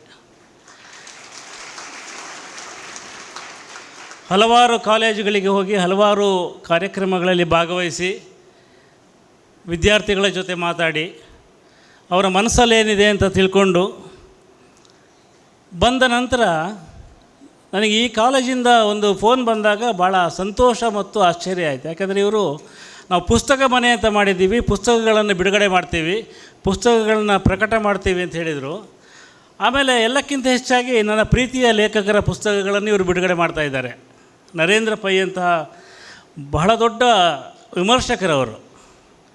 ಲೇಖಕರು ಸ್ವಲ್ಪ ಸ್ವಾರ್ಥಿಗಳಿರ್ತಾರೆ, ಯಾರು ವಿಮರ್ಶಕರಿಗೆ ಸ್ವಾರ್ಥವೇ ಇರುವುದಿಲ್ಲ ಅಂತ. ಅವರು ಇನ್ನೊಬ್ಬರ ಪುಸ್ತಕದ ಬಗ್ಗೆ ಬರೆಯೋದು, ಇನ್ನೊಬ್ಬರ ಬಗ್ಗೆ ಮಾತಾಡೋದು, ಇನ್ನೊಬ್ಬರನ್ನು ಮೆಚ್ಚಿಕೊಳ್ಳೋದು. ಅಂಥ ಪುಸ್ತಕಗಳಿಂದ ಹಿಡಿದು ಹೊಸದಾಗಿ ಬರಲಿಕ್ಕೆ ಆರಂಭಿಸಿದಂಥ ಲೇಖಕರ ತನಕ ಈ ಪುಸ್ತಕಗಳನ್ನು ಇವತ್ತು ಏನು ಬಿಡುಗಡೆ ಮಾಡಿದಾರಲ್ಲ, ಇಂಥ ಒಂದು ಸಂಸ್ಥೆಯಲ್ಲಿ ಓದುವುದು ನಿಮ್ಮ ಪಾಲಿಗೆ ಒಂದು ಅಭಿಮಾನ ಮತ್ತು ಹೆಮ್ಮೆ ಆಗಬೇಕು. ಯಾಕಂದರೆ ಎಲ್ಲ ಕಡೆ ಸಿಗೋದಿಲ್ಲ ಇದು. ಇವತ್ತು ಪುಸ್ತಕದ ಬಗ್ಗೆ ಈಗ ಮಾತಾಡ್ತಿದ್ದಾಗ ಶಾಸಕರು ಒಂದು ಮಾತು ಕೇಳಿದರು, ಇವತ್ತಿನ ಓದುಗರು ಎಷ್ಟು ಯಾವ ಸಂಖ್ಯೆಯಲ್ಲಿದ್ದಾರೆ, ಹಿಂದಿನ ಥರ ಓದ್ತಾರ, ಅವರ ಓದಿನ ಮಟ್ಟ ಹೇಗಿದೆ, ಪುಸ್ತಕಗಳ ಪ್ರಕಾಶನ ಹೇಗಿದೆ ಅಂತೇಳಿ. ನಾನು ಕಳೆದ ವರ್ಷ ಒಂದು ದಾಖಲೆಯನ್ನು ತೆಗೆದು ನೋಡ್ತಾ ಇದ್ದೆ. ಸುಮಾರು 14,000 ಪುಸ್ತಕಗಳು ಕನ್ನಡದಲ್ಲಿ ಪ್ರತಿ ವರ್ಷ ಪ್ರಿಂಟ್ ಆಗುತ್ತೆ. ಈ 14,000 ಪುಸ್ತಕಗಳಲ್ಲಿ ಸುಮಾರು 8,000 ಪುಸ್ತಕಗಳ ಲೇಖಕರು ಪ್ರಥಮ ಬಾರಿಗೆ ಪುಸ್ತಕ ಬರೆದವರಾಗಿರ್ತಾರೆ. ಮತ್ತು ಅವರ ವಯಸ್ಸು ಸುಮಾರು 20ರಿಂದ 25 ಆಗಿರುತ್ತೆ. ಅಂದರೆ ಇನ್ನೊಂದು 2 ವರ್ಷ ಹೋದರೆ ನೀವು ಪುಸ್ತಕ ಬರೀತೀರಿ. ಸೊ ನಿಮ್ಮ ವಯಸ್ಸಿನ ಹುಡುಗರು ಪುಸ್ತಕವನ್ನು ಬರೀಲಿಕ್ಕೆ ಆರಂಭಿಸ್ತಾರೆ. ಯಾಕೆ ಆರಂಭಿಸ್ತೀರಿ? ನಿಮಗಿಲ್ಲಿ ಒಳ್ಳೆಯ ಶಿಕ್ಷಣ ಸಿಗುತ್ತೆ, ಅದಾದಮೇಲೆ ಒಳ್ಳೆಯ ಉದ್ಯೋಗ ಸಿಗುತ್ತೆ, ಕೈ ತುಂಬ ಸಂಬಳ ಬರುತ್ತೆ, ನಿಮಗೆ ಬೇಕಾದ್ದೆಲ್ಲ ನಿಮ್ಮ ಶಿಕ್ಷಣದಿಂದ ಸಿಗುತ್ತೆ. ಆದರೆ ಯಾಕೆ ಪುಸ್ತಕವನ್ನು ಲೇಖಕ ಬರೀತಾನೆ ಅಥವಾ ಪುಸ್ತಕವನ್ನು ಓದ್ತಾನೆ ಅಂದರೆ, ನಂದೊಂದು ವಾದ ಇದೆ. ಶಿಕ್ಷಣ ಇರುವುದು ಸಂಪಾದನೆಗೆ, ಓದು ಇರುವುದು ಸಂತೋಷಕ್ಕೆ ಅಂತ. ನಿಮ್ಮ ಯಾವ ಶಿಕ್ಷಣ ಕೂಡ ನಿಮಗೆ ನಿಜವಾದ ಸಂತೋಷವನ್ನು ಕೊಡಲಿಕ್ಕೆ ಸಾಧ್ಯ ಇಲ್ಲ. ಮನುಷ್ಯನಿಗೆ ಬೇಕಾದ ಒಂದು ಬಿಡುಗಡೆ ಅಂತ ನಾವು ಹೇಳ್ತೀವಲ್ಲ, ಆ ಬಿಡುಗಡೆಯನ್ನು ನಿಮಗೆ ನಿಜವಾಗಿ ಕೊಡುವುದು ನಿಮ್ಮ ಜ್ಞಾನ ಅಲ್ಲ, ನಿಮ್ಮ ಭಾವದ ಮೂಲಕ ನೀವೇನನ್ನು ಪಡ್ಕೊಳ್ತೀರಿ ಅಂತೇಳಿ. ನಿಮ್ಮ ಭಾವ ಜಗತ್ತನ್ನು ವಿಸ್ತಾರ ಮಾಡುವಂಥ ಸಂಗತಿ ಪುಸ್ತಕಕ್ಕೆ ಮಾತ್ರ ಸಾಧ್ಯ. ಹಾಗಾಗಿ ನಿಮ್ಮನ್ನು ಇಲ್ಲಿ ಇವತ್ತು ಕೂತ್ಕೊಂಡು ದ್ವಿತೀಯ PUC ವಿದ್ಯಾರ್ಥಿಗಳನ್ನು ನೋಡುವಾಗ ನನಗೆ ಯಾಕೆ ಖುಷಿ ಆಗುತ್ತೆ ಅಂದರೆ, ನಿಮ್ಮಲ್ಲಿ ಒಂದು ಅರ್ಧದಷ್ಟು ಮಂದಿ ಆದರೂ ಈ ಪುಸ್ತಕವನ್ನು ಓದಿದರೆ ಎಷ್ಟೋ ವರ್ಷಗಳ ನಂತರ ಮುಂದೆ ಒಂದು ಸಲ ಹಿಂತಿರುಗಿ ನೋಡಿದಾಗ ನನ್ನ ಜೀವನದಲ್ಲಿ ಒಂದು ಅದ್ಭುತವಾದ ಸಂಗತಿ ನಡೆಯಿತು, ಒಂದು ಪುಸ್ತಕವನ್ನು ಓದಿ ಬದಲಾಯಿತು ಅಂತ ಒಂದು ಒಳ್ಳೆಯ ಪದ್ಯ ಇದೆ. ಆ ಪದ್ಯ ಹೇಗೆ ಒಂದು ಕಡೆ ಎಂಡಾಗುತ್ತೆ ಅಂದರೆ, ದೆನ್ ಒನ್ ಡೇ ಅಂತ, ಅಂದರೆ ಆಮೇಲೆ ಒಂದು ದಿನ ಅಂತ. ಅದರಲ್ಲಿ ಅವನು ಕವಿತೆ ಬರೆದವನು ಹೇಳ್ತಾನೆ, ನಾನು ಏನೂ ಮಾಡ್ತಾ ಇರಲಿಲ್ಲ ಜೀವನದಲ್ಲಿ, ಭಾಳ ಸೋಮಾರಿಯಾಗಿದ್ದೆ. ನನ್ನ ಜೊತೆಗಿದ್ದವರೆಲ್ಲ ಓದ್ತಾಯಿದ್ರು, ಓಡ್ತಾಯಿದ್ರು, ಆಟ ಆಡ್ತಾಯಿದ್ರು, ಏನೇನೋ ಮಾಡ್ತಾಯಿದ್ರು, ನಾನು ಸುಮ್ಮನೆ ಇದ್ದೆ. ಬಟ್ ದೆನ್ ಒನ್ ಡೇ, ಒಂದು ದಿವಸ ನಿಂತು ಹಿಂತಿರುಗಿ ನೋಡಿದ್ರೆ ನನ್ನ ಹಿಂದೆ ಯಾರೂ ಇಲ್ಲ, ಎಲ್ಲ ಮುಂದೆ ಹೋಗಿಬಿಟ್ಟಿದ್ದಾರೆ, ನಾನೊಬ್ಬನೇ ಉಳ್ಕೊಂಡ್ಬಿಟ್ಟಿದ್ದೀನಿ. ಅದರಿಂದ ಬಿಡುಗಡೆ ಹೊಂದಲಿಕ್ಕೆ ನಾನೇನು ಮಾಡಿದೆ ಅಂದರೆ 5 ವರ್ಷ ಪುಸ್ತಕಗಳನ್ನು ಓದಿದೆ. 6ನೇ ವರ್ಷ ನೋಡಿದ್ರೆ ನಾನು ಅವರೆಲ್ಲರಿಗಿಂತಲೂ ಮುಂದೆ ಇದ್ದೆ ಅಂತ. ಹೀಗೆ ಓದು ನಮ್ಮನ್ನು ಬಹಳ ದೊಡ್ಡ ಬಿಡುಗಡೆಯನ್ನು ನಮಗೆ ನೀಡ್ತಾ ಹೋಗುತ್ತೆ ಅಂತ. ಭಾರತದಲ್ಲಿ ನಾವು ಹಿಂದಿಂದ ನೋಡ್ತಾ ಬಂದರೆ 3 ಹಸಿವುಗಳನ್ನು ನೀವು ಬಹಳ ಪ್ರಧಾನವಾಗಿ ಗಮನಿಸ್ಬೋದು. ಭಾಳ ಹಿಂದೆ ಇದ್ದಿದ್ದು ಅನ್ನದ ಹಸಿವು ಅಂತ, ಯಾರಿಗೂ ಊಟ ಸಿಗ್ತಿರಲಿಲ್ಲ, ದುಡಿಮೆ ಕಷ್ಟ ಇತ್ತು. ಅದಾದ ನಂತರ ಹಲವಾರು ಯೋಜನೆಗಳು, ಕೆಲಸಗಳು ಸಿಕ್ಕಿ, ಉದ್ಯೋಗ ಪಂಚವಾರ್ಷಿಕ ಯೋಜನೆ ಇದೆಲ್ಲ ಆದಮೇಲೆ ಹಸಿವಿನ ಸಮಸ್ಯೆ ಬಹಳಷ್ಟು ತೀರಿದ ನಂತರ ಇನ್ನೊಂದು ಹಸಿವು ಶುರುವಾಗುತ್ತೆ, ಸಮಾನತೆಯ ಹಸಿವು ಅಂತ. ನನಗೆ ಊಟ ಅನ್ನ ಸಿಕ್ಕಿದೆ, ಬಟ್ ಸಮಾನತೆ ಸಿಕ್ಕಲಿಲ್ಲ ಅಂತ. ಬಟ್ ನಮ್ಮ ಪ್ರಜಾಪ್ರಭುತ್ವ ಅದನ್ನು ಕೊಡ್ತು, ಸಮಾನತೆಯ ಹಸಿವನ್ನು ಕೊಡ್ತು. ಅದಾದ ನಂತರ ಒಂದು ಹಸಿವು ಬರುತ್ತೆ, ಜ್ಞಾನದ ಹಸಿವು ಅಂತ.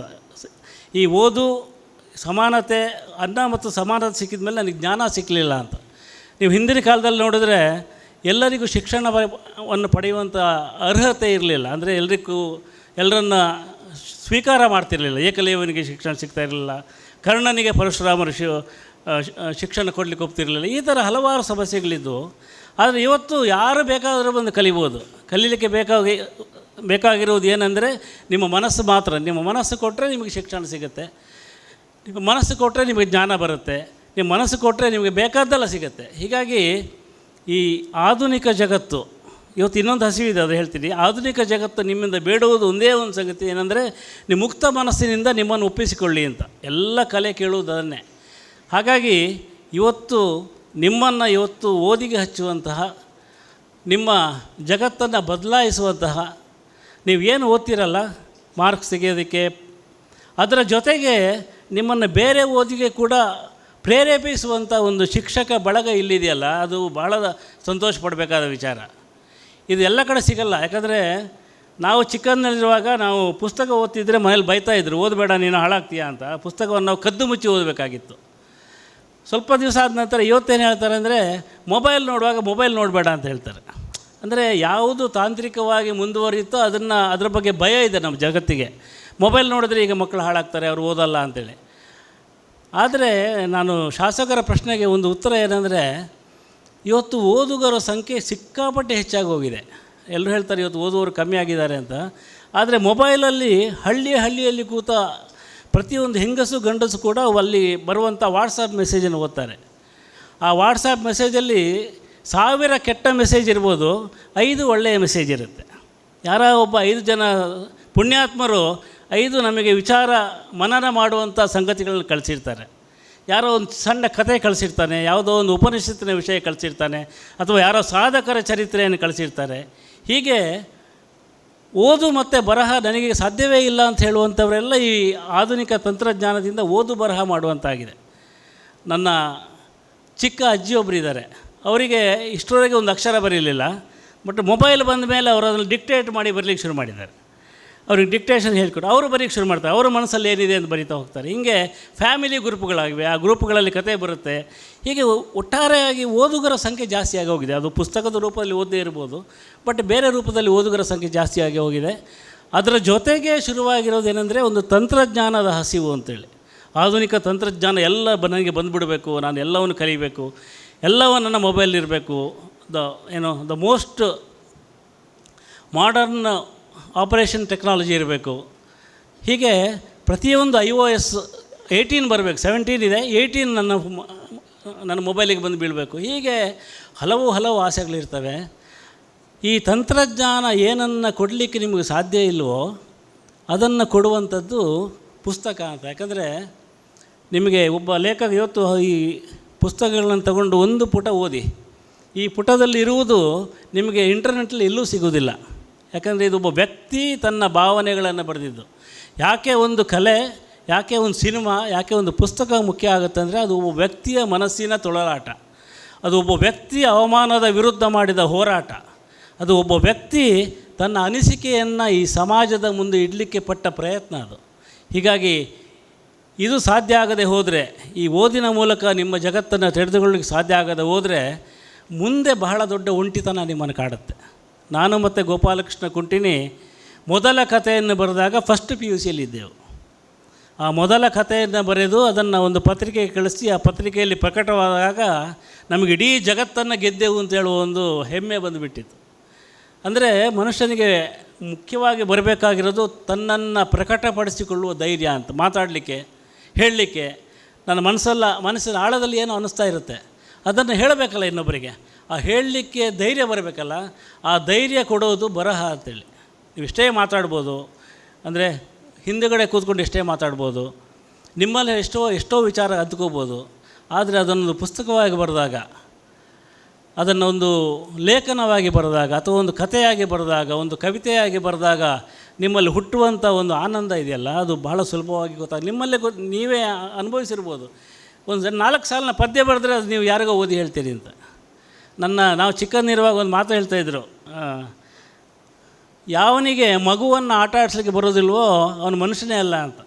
ಈ ಮಗುವನ್ನು ಆಟ ಆಡಿಸ್ಲಿಕ್ಕೆ ಒಂದು ವಿಶಿಷ್ಟವಾದ ಭಾಷೆ ಇರ್ತದೆ. ಅದಕ್ಕೆ ನಮ್ಮ ಈ ಕನ್ನಡವೋ ಇಂಗ್ಲೀಷೋ ಏನಾಗಲ್ಲ, ಅದಕ್ಕೊಂದು ಬಾಲಭಾಷೆ ಅಂತ ಇರ್ತದೆ.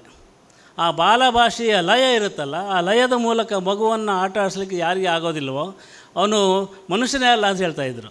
ಈ ಬಾಲಭಾಷೆಯಲ್ಲಿ ಮಗುವನ್ನು ಆಟ ಆಡಿಸುವಂಥ ಕೆಲಸವನ್ನು ಇವತ್ತಿನ ಲೇಖಕರು ತಮ್ಮ ಭಾಷೆಯಲ್ಲಿ ಮಾಡ್ತಾಯಿರ್ತಾರೆ ಅಂತ, ಒಂದು ಲಯದಲ್ಲಿ. ಹೀಗಾಗಿ ಈ ಲೇಖಕರು ನಮ್ಮನ್ನೆಲ್ಲರನ್ನೂ ಒಂದು ರೀತಿಯಲ್ಲಿ ಮಂತ್ರಮುಗ್ಧರನ್ನಾಗಿ ಮಾಡಿಸಿ, ಒಂದು ರೀತಿಯಲ್ಲಿ ನಮ್ಮೆಲ್ಲ ಅಹಂಕಾರಗಳನ್ನು ಕಳೆದು ನಮಗೆ ಹೊಸ ವಿಚಾರಗಳನ್ನು ಕೊಡ್ತಾನೇ ಹೋಗ್ತಾರೆ ಪ್ರತಿ ಪುಸ್ತಕದ ಮೂಲಕ. ಆದ್ದರಿಂದಲೇ ಈ ಪುಸ್ತಕ ಬಹಳ ಮುಖ್ಯ. ನಾನು ಇಂಥ ಕಾಲೇಜುಗಳಿಗೆ ಬಂದಾಗ ಮುಖ್ಯವಾಗಿ ಏನು ಹೇಳ್ತೀನಿ ಅಂದರೆ, ನಿಮಗೆಲ್ಲ ಒಂದು ಕ್ಷಣದಲ್ಲಿ ಅನಿಸುತ್ತೆ ನಮಗೆ ಈ ಶಿಕ್ಷಣ ಬೇಕಿತ್ತಾ, ಮನೆಯಲ್ಲಿ ಆರಾಮಾಗಿರ್ಬೋದಾಗಿತ್ತು, ನಮ್ಮ ತಂದೆಯವರು ಇಲ್ಲಿ ಕಳಿಸ್ಕೊಟ್ಟಿದ್ದಾರೆ ಅಂತ. ಬಟ್ ಅವ್ರು ಯಾರೂ ಭಾಳ ಸಂತೋಷದಿಂದ ನಿಮ್ಮನ್ನು ಕಳಿಸ್ಕೊಟ್ಟಿರಲ್ಲ, ಆದರೆ ಬಹಳ ಮಹತ್ವಾಕಾಂಕ್ಷೆಯಿಂದ ಕಳಿಸಿಕೊಟ್ಟಿರ್ತಾರೆ. 2 ವರ್ಷಗಳ ಕಠಿಣ ಶ್ರಮದಿಂದ ನಿಮ್ಮ ಮುಂದಿನ 60 ವರ್ಷಗಳ ಬದುಕು ಹೇಗೆ ಬೆಳಗಬಹುದು ಅಂತ ಅವ್ರಿಗೆ ಗೊತ್ತಿರುತ್ತೆ. ಇದು ಇವತ್ತಿಂದಲ್ಲ, ಇದು ಪ್ರತಿ ಕಾಲಘಟ್ಟದಲ್ಲಿ ಕೂಡ ಶಿಕ್ಷಣ ಅಂತ ಹೇಳೋದು ಒಂದು ಕಠಿಣವಾದ ಪರೀಕ್ಷೆ, ಒಂದು ಕಠಿಣವಾದ ಕಾಲಮಾನ. ನಾವು ಓದ್ತಾ ಇದ್ದಾಗ ನಮಗೂ ಮ್ಯಾಥ್ಸ್ ಕಷ್ಟ ಇತ್ತು, ಸೈನ್ಸ್ ಕಷ್ಟ ಇತ್ತು, ಓದಲಿಕ್ಕೆ ಆಗ್ತಿರಲಿಲ್ಲ.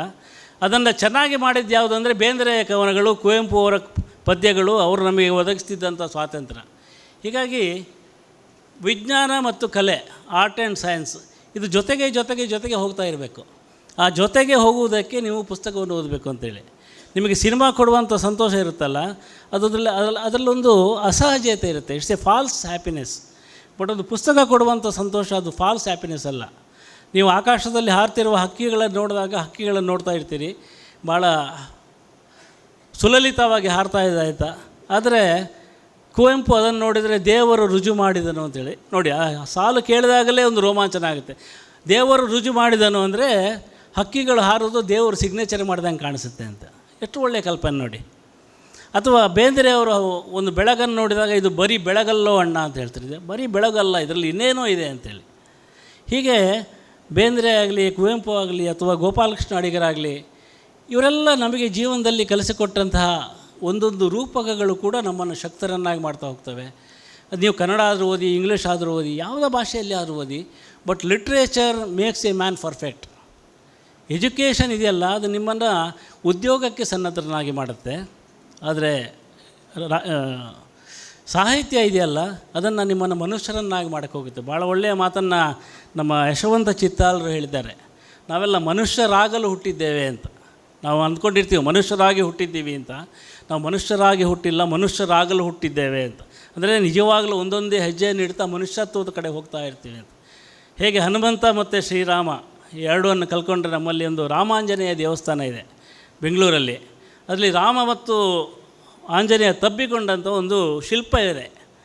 ನಾನು ಅದು ನೋಡಿದಾಗ ಏನು ಅನಿಸುತ್ತೆ ಅಂದರೆ, ಒಂದು ಹನುಮಂತನಲ್ಲಿರುವಂಥ ಒಂದು ಪ್ರಿಮಿಟಿವ್ ಆದ ಶಕ್ತಿ, ಬಹಳ ಕಚ್ಚಾದಂಥ ಒಂದು ಶಕ್ತಿ, ಮತ್ತು ಪುರುಷೋತ್ತಮನಲ್ಲಿರುವಂಥ ಬಹಳ ಒಂದು ಮಾಡರ್ನ್ ಆದಂಥ ಬಹಳ ಮಾಗಿದಂಥ ಒಂದು ವ್ಯಕ್ತಿತ್ವ, ಇದೆರಡೂ ನಮ್ಮಲ್ಲಿ ಒಂದಾಗಬೇಕು. ಅಂದರೆ ಒಂದು ನಾವು ಬಹಳ ಮೂಲಭೂತ ಆಸಕ್ತಿಯಿಂದ ಕಲಿಯಬೇಕು ಮತ್ತು ಪರಿಪಕ್ವ ಮನಸ್ಸಿನಿಂದ ಅದನ್ನು ಗ್ರಹಿಸಬೇಕು ಅಂತ.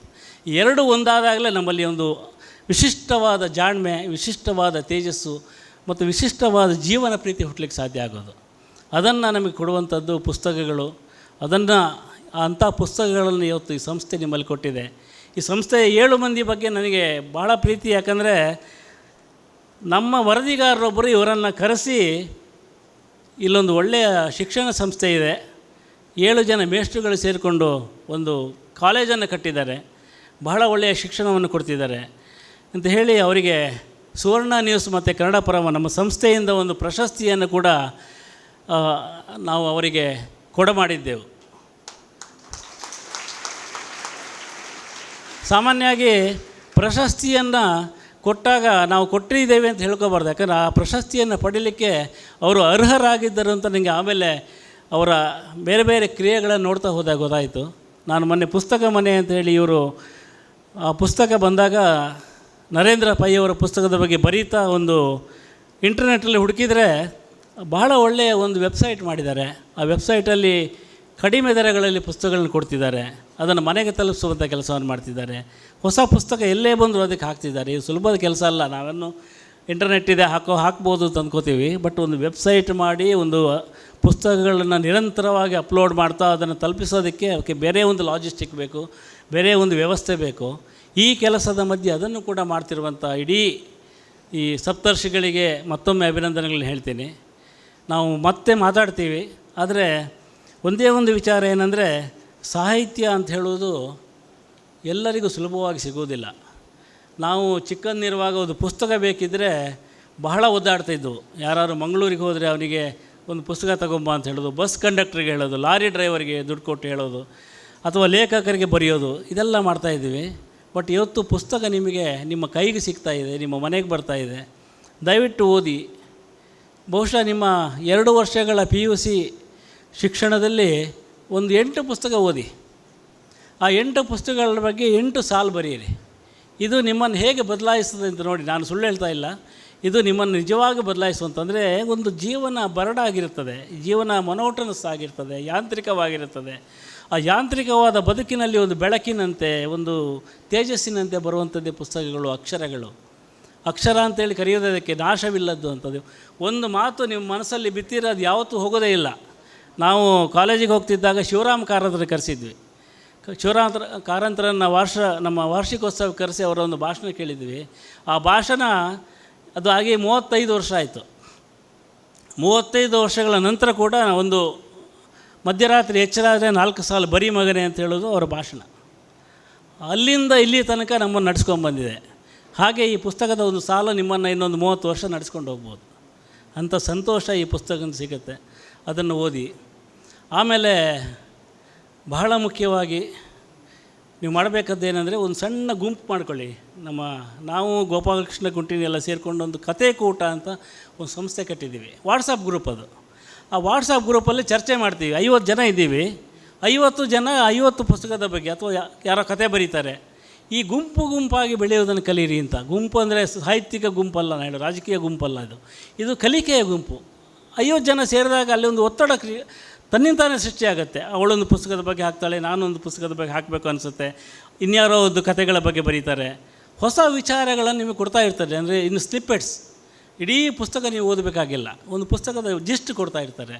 ಹೀಗೆ ಆ ಸಣ್ಣ ಸಣ್ಣ ಗುಂಪುಗಳಲ್ಲಿ ಶಂಕರ್ನಾಗ್ ಅಂತ ಹೇಳುವ ಒಂದು ಪ್ರತಿಭೆ ಈ ಸಣ್ಣ ಗುಂಪನ್ನು ಕಟ್ಟಿಕೊಂಡು ಇಡೀ ಚಿತ್ರರಂಗವನ್ನು ಬದಲಾಯಿಸುವಂಥ ಸಿನಿಮಾವನ್ನು ಕೊಟ್ಟರು.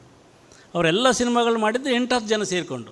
ಈಗ ಸಣ್ಣ ಗುಂಪುಗಳಲ್ಲಿ ಸೇರಿಕೊಂಡು ನೀವು ಈ ಗುಂಪು ನಾಡ್ದು ಅಂತಾರಾಷ್ಟ್ರೀಯ ಮಟ್ಟದಲ್ಲಿ ಏನೋ ಮಾಡ್ಬೋದು. ಈ ಎಲ್ಲ ಕಾಲೇಜುಗಳಲ್ಲಿ ಒಂದು ಸಣ್ಣ ಟೀಮ್ ಇರುತ್ತೆ. ಆ ಟೀಮ್ ಮುಂದೆ ಎಲ್ಲಿ ತಲುಪುತ್ತೆ ಹೇಳೋಕ್ಕಾಗಲ್ಲ. ಅಂದರೆ ಸಮಾನ ಮನಸ್ಕರ ಒಂದು ಗುಂಪು ಮಾಡಿಕೊಂಡು ಅಲ್ಲಿ ಓದು, ಬರಹ, ಬೇರೆ ಬೇರೆ ಕಲಾ ಪ್ರಕಾರಗಳು ಇದು ಮಾಡ್ತಾ ಹೋಗಿ. ಬಹಳ ಒಳ್ಳೆಯದು ನಿಮಗಿದು. ಸೊ ಇಂಥ ಅವಕಾಶವನ್ನು ಎಲ್ಲ ಕಾಲೇಜುಗಳು ಕೊಡುವುದಿಲ್ಲ, ಎಲ್ಲ ಮೇಷ್ಟ್ರುಗಳು ಕೊಡುವುದಿಲ್ಲ. ಇವರು ಕೊಟ್ಟಿದ್ದಾರೆ. ಇದನ್ನು ಮುಕ್ತವಾಗಿ ಸ್ವೀಕರಿಸಿ ಮತ್ತು ಬೆಳೆಯಿರಿ, ಅಷ್ಟು ಮಾತ್ರ ನಾನು ಇವತ್ತು ಹೇಳೋಕ್ಕೆ ಇಷ್ಟಪಡ್ತೀನಿ. ಈ ಸಭೆಯಲ್ಲಿ ನಾನು ಇವತ್ತು ಬಹುಶಃ 2ನೇ ಸಲ ಒಬ್ಬರು ಶಾಸಕರ ಜೊತೆ ಕೂತ್ಕೊಂಡಿದ್ದೀನಿ. ನಾನು ಸಾಮಾನ್ಯ ಕೂತ್ಕೊಳ್ಳಲ್ಲ. ಅದು ಇವ್ರ ಜೊತೆ ಕೂತ್ಕೊಂಡಿದ್ದಕ್ಕೆ ವಿಶೇಷವಾದ ಕಾರಣಗಳಿವೆ. ಅವರೆಲ್ಲರಂತ್ರ ಅಲ್ಲ ಅಂತ. ಅವರು ಸಚಿವರಾಗಿದ್ದಾಗ ಮಾಡಿದ ಕೆಲಸಗಳನ್ನು ನೋಡಿದ್ದೀನಿ, ಸಾಹಿತ್ಯ ಪ್ರೀತಿ, ಅವರ ಓದು ಎಲ್ಲ ನೋಡಿದ್ದೀನಿ. ಅವರನ್ನು ಕೂಡ ಕರೆಸಿ ಅವರ ಸಮಯವನ್ನು ಕೂಡ ನನಗೆ ಇವತ್ತು ಮಾತಾಡಲಿಕ್ಕೆ ಅವರು ಕೊಟ್ಟಿದ್ದಾರೆ. ಸೊ ಅವರಿಗೆ ನಾನು ವಿಶೇಷವಾಗಿ ವಂದನೆಗಳನ್ನ ಹೇಳ್ತೀನಿ. ಹಾಗೂ ಮಂಕುತಿಮ್ಮನ ಕಗ್ಗ ಇದೆಯಲ್ಲ, ಮಂಕುತಿಮ್ಮನ ಕಗ್ಗವನ್ನು ನಾವು ಒಂದು ರೀತಿಯಲ್ಲಿ ಆಧುನಿಕ ಭಗವದ್ಗೀತೆ ಅಂತ, ಜೀವನದ ಎಲ್ಲ ಪ್ರಶ್ನೆಗಳಿಗೂ ಅಲ್ಲಿ ಉತ್ತರ ಇರುತ್ತೆ. ಇದರ ಬಗ್ಗೆ ಮೆಚ್ಚುವವರು ಇದ್ದಾರೆ, ದ್ವೇಷ ಮಾಡುವವರು ಇದ್ದಾರೆ, ಎಲ್ಲ ಇದ್ದಾರೆ. ಬಟ್ ನನಗೆ ವೈಯಕ್ತಿಕವಾಗಿ ಅದು ಬಹಳ ಪ್ರಿಯವಾದ ಒಂದು ಕಾವ್ಯ. ಅದು ಕಾವ್ಯನೇ ಅಲ್ಲ, ಅದು ಉಪದೇಶ ಅಂತ ಹೇಳ್ತಾರೆ. ಏನೇ ಇರಲಿ, ಅದು ಒಂದು ಸಮಸ್ಯೆ ಬಂದಾಗ ಅಲ್ಲಿ ಒಂದು ಪರಿಹಾರ ಇರುತ್ತೆ ಅಂತ. ಪ್ರತಿಯೊಂದು ಸಮಸ್ಯೆಗೂ ಒಂದು ಉತ್ತರವನ್ನು ಕೊಡುವಂಥ ಮಂಕುತಿಮ್ಮನ ಕಗ್ಗವನ್ನು ವಾಚಿಸುವಂತಹ, ಅದರ ಬಗ್ಗೆ ಭಾಳ ಅದನ್ನು ವಿಸ್ತರಣೆ ಮಾಡಿ ಬರೆದಂತಹ ಕೊಂಡಳ್ಳಿ ಪ್ರಭಾಕರ್ ಶೆಟ್ಟರು ಇವತ್ತು ವೇದಿಕೆ ಮೇಲಿದ್ದಾರೆ. ಹಾಗೂ ಎಷ್ಟು ಲೇಖಕರು ಬಂದಿದ್ದಾರೆ ಗೊತ್ತಿಲ್ಲ. ಬಹುಶಃ ಬಂದಿರುವ ಲೇಖಕರೆಲ್ಲರಿಗೂ ನಾನು ವೈಯಕ್ತಿಕವಾಗಿ ಮತ್ತು ಒಟ್ಟಾಗಿ ಅಭಿನಂದನೆಗಳನ್ನ ಹೇಳ್ತೀನಿ. ಈ ಪುಸ್ತಕಗಳಲ್ಲಿ ಒಂದು ಖುಷಿಯಾಗಿದ್ದೇನೆಂದರೆ, ಇವರು ವಿಮರ್ಶೆಯನ್ನು ಹಾಕಿದ್ದಾರೆ, ಲೇಖನ ಸಂಗ್ರಹ ಮಾಡಿದ್ದಾರೆ, ಕಾದಂಬರಿಗಳಿದೆ, ಸಾಹಿತ್ಯದ ಎಲ್ಲ ಪ್ರಕಾರಗಳು, ಕವನ ಸಂಕಲನ ಇದೆ, ನಾಟಕ ಒಂದು ಬಿಟ್ಟು ಎಲ್ಲ ಇದೆ. ಇದರಲ್ಲಿ ಎಲ್ಲ ಪ್ರಕಾರಗಳನ್ನು ಆಯ್ಕೆ ಮಾಡಿ ಭಾಳ ಚೆನ್ನಾಗಿ ಇದನ್ನು ಸಂಯೋಜಿಸಿದ್ದಾರೆ. ಪ್ರತಿ ವರ್ಷ ಈ ಪುಸ್ತಕ ಬಿಡುಗಡೆ ಮಾಡ್ತಾಯಿರಿ ಸರ್. ಅಂದರೆ ಬೇರೆ ಬೇರೆ ವಿಕೇಂದ್ರೀಕರಣ ಸಾಹಿತ್ಯದಲ್ಲಿ ಭಾಳ ಮುಖ್ಯ. ಮುಂಚೆ ಏನಾಗ್ತಿದ್ರೆ ಬೆಂಗಳೂರಲ್ಲಿ ಮಾತ್ರ ಆಗ್ತಿತ್ತದು. ಇವತ್ತು ಬೇರೆ ಬೇರೆ ಕಡೆಗಳಲ್ಲಿ ಈ ಥರ ಗುಂಪುಗಳು ಹುಟ್ಕೊಂಡಿವೆ, ಬೇರೆ ಬೇರೆ ಪುಸ್ತಕ ಪ್ರಕಾಶನ ಹುಟ್ಕೊಂಡಿದೆ. ಅವರು ಅಲ್ಲಿಯ ಲೇಖಕರನ್ನು ಬೆಳೆಸಿ ಅವರ ಪುಸ್ತಕಗಳನ್ನ ಪ್ರಕಟ ಮಾಡ್ತಿದ್ದಾರೆ. ಸೊ ಇಲ್ಲಿಂದ ಶುರುವಾಗಿದೆ ಅಲ್ಲ ಇವತ್ತು. ಇದು ಈ ಎಂ ರಾಮಚಂದ್ರರ ಊರು. ಅವರು ಕನ್ನಡಕ್ಕಾಗಿ ಮಾಡಿದಂಥ ಕೆಲಸವನ್ನು ನಾವು ಜ್ಞಾಪಿಸ್ಕೋಬೇಕು. ಸೊ ಈ ಊರಿಂದ ಸಾಹಿತ್ಯದ ಕೆಲಸ ಆರಂಭ ಆಗಿದೆ. ಸೊ ಇದು ಬಹಳ ಪ್ರಬಲವಾಗಿ ಬೆಳೆಯಲಿ ಅಂತೇಳಿ ನಾನು ಆಸೆ ಪಡ್ತೀನಿ. ನಮಸ್ಕಾರ. ಎಲ್ಲ ಕಾರ್ಯಕ್ರಮಗಳಿಗೂ ಪ್ರೋತ್ಸಾಹ ನೀಡುವವರು ಕಾರ್ಕಳ ವಿಧಾನಸಭಾ ಕ್ಷೇತ್ರದ ಶಾಸಕರು ಶ್ರೀ ವಿ ಸುನೀಲ್ ಕುಮಾರ್ ಅವರು. ಇದೀಗ ಕರ್ನಾಟಕ ಸರ್ಕಾರದ ಮಾಜಿ ಸಚಿವರಿಂದ ಮಾತು. ಪುಸ್ತಕಗಳ ಲೋಕಾರ್ಪಣೆಯ ಈ ಕಾರ್ಯಕ್ರಮದ ಪ್ರಧಾನ ಅತಿಥಿಗಳಾಗಿ ನಮ್ಮ ನಡುವೆ ಇರುವಂತಹ ಗೌರವಾನ್ವಿತ ಗಿರೀಶ್ ರಾವ್ ಅವರೇ, ಕೊಂಡಳ್ಳಿ ಪ್ರಭಾಕರ್ ಶೆಟ್ಟರೆ, ಸಪ್ತ ಋಷಿಗಳೇ, ಸಮಾರಂಭದಲ್ಲಿ ಭಾಗವಹಿಸಿರುವಂತಹ ಎಲ್ಲ ಲೇಖಕರೇ, ಬಂಧುಗಳೇ, ವಿದ್ಯಾರ್ಥಿಗಳೇ, ಒಂದು ಅಪರೂಪದ ಕಾರ್ಯಕ್ರಮಕ್ಕೆ ಇವತ್ತು ನಾವೆಲ್ಲರೂ ಕೂಡ ಸಾಕ್ಷಿಗಳಾಗ್ತಾ ಇದ್ದೇವೆ. ಒಂದು ವಿದ್ಯಾಸಂಸ್ಥೆ ಶೈಕ್ಷಣಿಕ ಚಟುವಟಿಕೆಗಳು, ತರಗತಿಯ ಕೋಣೆಗಳು, ಪರೀಕ್ಷೆ ಇದಕ್ಕೆ ಸೀಮಿತ ಆಗದೆ ಪುಸ್ತಕ ಮನೆ ಎನ್ನುವಂಥ ಒಂದು ವಿಶೇಷವಾದಂಥ ಪರಿಕಲ್ಪನೆಯನ್ನು ಹುಟ್ಟುಹಾಕಿ ಅದನ್ನು ಬೇರೆ ಬೇರೆ ಕಡೆಗಳಲ್ಲಿ ಪ್ರಾರಂಭ ಮಾಡಿ ಇವತ್ತು ತನ್ಮೂಲಕ 15 ಪುಸ್ತಕಗಳನ್ನು ಪ್ರಕಟ ಮಾಡ್ತಾ ಇರುವಂಥದ್ದು ಒಂದು ಶಿಕ್ಷಣ ಸಂಸ್ಥೆಯ ಒಂದು ಮೇಲ್ಪಂಕ್ತಿಯ ಕಾರ್ಯಕ್ರಮ ಅಂತ ನಾನು ಅಂದ್ಕೊಳ್ತೇನೆ. ಈ ಪುಸ್ತಕದ ಬಿಡುಗಡೆಯನ್ನು ಮಾಡ್ತಾ ಇರುವಂಥ ಕ್ರಿಯೇಟಿವ್ ಪುಸ್ತಕದ ಪ್ರಕಾಶಕರಿಗೆ ಮತ್ತು ಎಲ್ಲ ಲೇಖಕರಿಗೆ ನಾನು ಅಭಿನಂದನೆಗಳನ್ನು ಕೂಡ ಸಲ್ಲಿಸ್ತೇನೆ. ತುಂಬ ಸರಿ ವಿದ್ಯಾರ್ಥಿಗಳಿಗೆ ಅನಿಸುತ್ತೆ, ನಮಗಿರೋ ಸಿಲೆಬಸ್ಸೇ ಸಾಕು, ಇದ್ಯಾವುದು ಹೊಸ 15 ಪುಸ್ತಕ ಅಂತ. ಹೌದಾ? ನಾನು ನಿಮ್ಮ ಕೆಟಗರಿಯವನೇ. ತುಂಬ ಸರಿ ಆಗ ಅನ್ನಿಸ್ಲೇಬೇಕದು. ಸೆಕೆಂಡ್ PUC ವಿದ್ಯಾರ್ಥಿಗಳಿಗೆ ಇವರು ಹಾಸ್ಟೆಲಲ್ಲಿ ಕೊಡುವಂಥ ಕಾಟಕ್ಕೆ ನಮಗೆ ಸಹಜವಾಗಿ 15 ಪುಸ್ತಕಗಳು ಇನ್ಯಾವುದು ವಸ್ತು ಕೊಡ್ತಾರೆ, ಇದನ್ನು ಓದಿಸ್ಬಿಡ್ತಾರಾ ಅಂತಲೂ ಕೂಡ ಅನ್ನಿಸ್ಬೋದು. ಈ ವಯಸ್ಸಿನಲ್ಲಿ ನಮಗೆ ಹೌದು ಅಂತ ಅನಿಸಿದ್ರು ಕೂಡ ಜೋಗಿಯವರು ಭಾಳ ಸಾಂದರ್ಭಿಕವಾಗಿ ಅದನ್ನು ಹೇಳಿದರು. ಶಿಕ್ಷಣ ಸಂಪಾದನೆಯನ್ನು ಕೊಟ್ಟರೆ ಪುಸ್ತಕ ಸಂತೋಷವನ್ನು ಕೊಡುತ್ತೆ ಎನ್ನುವಂಥದ್ದನ್ನು ಕೂಡ ಉಲ್ಲೇಖ ಮಾಡಿದರು. ಮನುಷ್ಯನನ್ನು ವ್ಯಕ್ತಿತ್ವವನ್ನು ನಿರ್ಮಾಣ ಮಾಡಲಿಕ್ಕೆ ಪುಸ್ತಕ ಭಾಳ ದೊಡ್ಡ ಪ್ರಮಾಣದಲ್ಲಿ ನೆರವಾಗುತ್ತೆ ನಮಗೆ. ಆ ಕಾರಣಕ್ಕೆ ಪುಸ್ತಕಗಳ ಅಭ್ಯಾಸ, ಸಾಹಿತ್ಯದ ಆಸಕ್ತಿಯೂ ಕೂಡ ನಮಗೆ ಬೇಕು. ನಾನು ಹೈಸ್ಕೂಲ್ ವಿದ್ಯಾರ್ಥಿ ಆಗಿದ್ದಾಗ ನನ್ನ ಅಧ್ಯಾಪಕರು ನನ್ನ ಹತ್ರ ಹೇಳಿದರು, ನೀನು ಪೇಪರ್ ಓದ್ತೀಯ ದಿನ ಅಂತ. ನಾನು ಇಲ್ಲ ಅಂತ ಹೇಳಿದೆ. ನಿನಗೆ ಯಾವುದು ಆಸಕ್ತಿ ಅಂತ ಕೇಳಿದರು. ಸರ್, ಕ್ರಿಕೆಟ್ ನನಗೆ ಭಾಳ ಆಸಕ್ತಿ ಅಂತ ಹೇಳಿದೆ. ಅವಾಗ ಅವರು ಕನ್ನಡಪ್ರಭ ಪತ್ರಿಕೆ ನನ್ನ ಕೈಲಿ ಕೊಟ್ಟು, ಕೊನೆಯ ಪೇಜನ್ನು ಇದನ್ನು ಓದ್ತಾ ಇರು, ದಿನ ಕ್ರಿಕೆಟ್ ಸುದ್ದಿ ಬರುತ್ತಿದ್ದರಲ್ಲಿ ಅಂತ ಹೇಳಿದರು. ನಾನೊಂದು 15 ದಿನ ಅದನ್ನೆಲ್ಲದನ್ನು ಓದಿದ ನಂತರ ಅವ್ರು ಕೇಳಿದರು, ಓದ್ತಾ ಇದೆಯಾ ಅಂತ. ಹ್ಞೂ ಸರ್, ಕೊನೆಯ ಪೇಜ್ ನಾನು ಬಿಡದಲ್ಲೇ ಓದ್ತೀನಿ ಅಂತ ಹೇಳಿದೆ. ಸ್ವಲ್ಪ ಮೊದಲನೇ ಪೇಜ್ ಓದಲಿಕ್ಕೆ ಶುರು ಮಾಡು ಅಂತ ಹೇಳಿದರು. ಅಂದರೆ ಪತ್ರಿಕೆಯನ್ನು ಓದಿಸ್ಲಿಕ್ಕೆ ಒಬ್ಬ ಅಧ್ಯಾಪಕ ನನ್ನ ಹಿಂದೆ ಹೇಗೆ ಬಿದ್ದಿದ್ರು ಅಂತ. ಅದಾಗಿ 3-4 ತಿಂಗಳ ನಂತರ ಎಂಡಮೂರಿ ವೀರೇಂದ್ರನಾಥ್ ಅವರ ಒಂದು ಪುಸ್ತಕವನ್ನು ಕೊಟ್ಟು, ಇದೊಂದು ಪತ್ತೇದಾರಿ ಕಾದಂಬರಿ, ಇದು ಚೆನ್ನಾಗಿದೆ ಓದು ಅಂತ SLCಯಲ್ಲಿ ಕೊಟ್ಟರು. ಅವತ್ತಿನಿಂದ ಓದುವಂಥ ಅಭ್ಯಾಸ ಆರಂಭವಾಗಿ ನಿನ್ನೆ ರಾತ್ರಿಯ ತನಕವೂ ಕೂಡ ನನ್ನ ಹತ್ರ ಮುಂದುವರೆದಿದೆ. ಯಾಕೆ ಅಂತಂದರೆ ಪುಸ್ತಕ ಈ ರೀತಿ ಆಸಕ್ತಿಯನ್ನು ಬೆಳೆಸ್ತಾ ಹೋಗುತ್ತೆ. ಪುರ್ಸೊತ್ತಿಲ್ಲ ಅಂತ ಹೇಳಲಿಕ್ಕಾಗಲ್ಲ. ನಾನೊಬ್ಬ ಶಾಸಕನಾಗಿ ಎಷ್ಟೇ ಬ್ಯುಸಿ ಇದ್ದರೂ ಕೂಡ ರಾತ್ರಿ ಒಂದು 16 ಪುಟಗಳನ್ನು ಓದಿದ ನಂತರನೇ ಮಲಗೋದು. ಈ ರೀತಿ ಎಲ್ಲ ವಿದ್ಯಾರ್ಥಿಗಳು ಕೂಡ ತಮ್ಮ ಆಸಕ್ತಿಯನ್ನು ಆಯ್ಕೆ ಮಾಡ್ಕೊಳ್ಳಿ. ಆಯ್ಕೆ ಮಾಡಿ ಓದ್ತಾ ಹೋದಾಗ ಖಂಡಿತ ಮನಸ್ಸಿಗೊಂದು ಸಂತೋಷ ಸಿಗುತ್ತೆ, ಉಲ್ಲಾಸ ಸಿಗುತ್ತೆ, ಹೊಸತನ ಸಿಗುತ್ತೆ. ಯಾವ ವ್ಯಕ್ತಿಗೆ ಹೊಸತನ ಇಲ್ಲ ಆತ ಪರಿಪೂರ್ಣ ಆಗಲಿಕ್ಕೆ ಸಾಧ್ಯ ಇಲ್ಲ. ಹಾಗಾಗಿ ಹೊಸತನಗಳು ಎಲ್ಲ ವಿದ್ಯಾರ್ಥಿಗಳ ನಡುವೆ ಇವತ್ತು ಬರಲೇಬೇಕು. ಆ ಹೊಸತನಗಳನ್ನು ರೂಢಿಸಿಕೊಳ್ಳುವಂಥ ಪ್ರಯತ್ನವನ್ನು ಮಾಡೋಣ.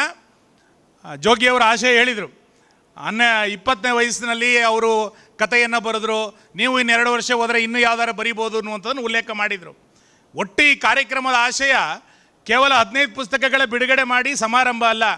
ಮುಂದಿನ ವರ್ಷ ಇನ್ನೂ 15 ಪುಸ್ತಕ ಬಿಡುಗಡೆ ಮಾಡಬೇಕಾದ್ರೆ ಕ್ರಿಯೇಟಿವ್ ಕಾಲೇಜಿನ ವಿದ್ಯಾರ್ಥಿಗಳು ಕೂಡ ಅದರಲ್ಲಿ ಇರಬೇಕು ಅನ್ನುವಂಥದ್ದು ನಮ್ಮೆಲ್ಲರದು ಕೂಡ ಆಶಯ. ಆ ಪ್ರಯತ್ನವನ್ನು ನೀವೆಲ್ಲರೂ ಕೂಡ ಮುಂದುವರಿಸೋಣ.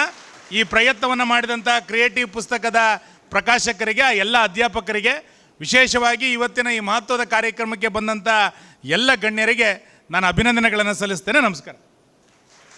ಸವಿನೆನಪಿಗಾಗಿ ಮಾನ್ಯ ಶಾಸಕರಿಗೆ ಈ ಗೌರವಾರ್ಪಣೆಯನ್ನು, ಈ ಸ್ಮರಣಿಕೆಯನ್ನು ನೀಡಬೇಕಾಗಿ ಸಂಸ್ಥೆಯ ಸಂಸ್ಥಾಪಕರಾದ ಡಾಕ್ಟರ್ ಗಣನಾಥ್ ಶೆಟ್ಟಿ ಅವರಲ್ಲಿ ವಿನಂತಿ ಮಾಡಿಕೊಳ್ತಾ ಇದ್ದೇನೆ. ಮಾನ್ಯ ಶಾಸಕರಿಗೆ ಗೌರವಾರ್ಪಣೆ ಸ್ಮರಣಿಕೆ.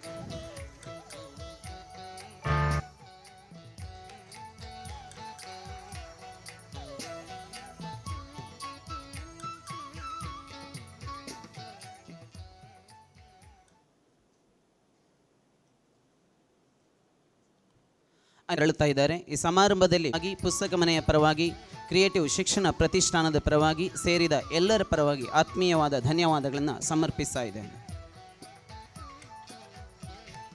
ಪುಸ್ತಕಗಳ ಲೋಕಾರ್ಪಣೆಯ ಈ ಸಂದರ್ಭದಲ್ಲಿ ಇನ್ನೊಂದು ವಿಶೇಷ ಕಾರ್ಯಕ್ರಮ ನಡೆಯುವುದಕ್ಕಿದೆ.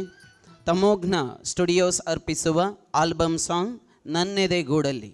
ಈ ಆಲ್ಬಮ್ ಸಾಂಗ್ನ ಬಿಡುಗಡೆ ಇದೀಗ ನಡೆಯುವುದಕ್ಕಿದೆ.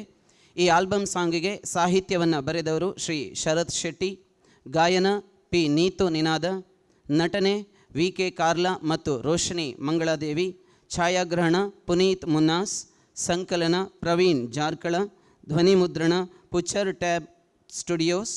ಹಾಗೆ ಈ ಆಲ್ಬಮ್ ಸಾಂಗ್ನ ನಿರ್ದೇಶನ ಶ್ರೀ ವಿಶ್ವಕುಮಾರ್ ಅವರು. ಇದೀಗ ಅತಿಥಿಗಳಾದ ಶ್ರೀ ಜೋಗಿ ಅವರಿಂದ ಈ ಆಲ್ಬಮ್ ಸಾಂಗ್ನ ಬಿಡುಗಡೆ.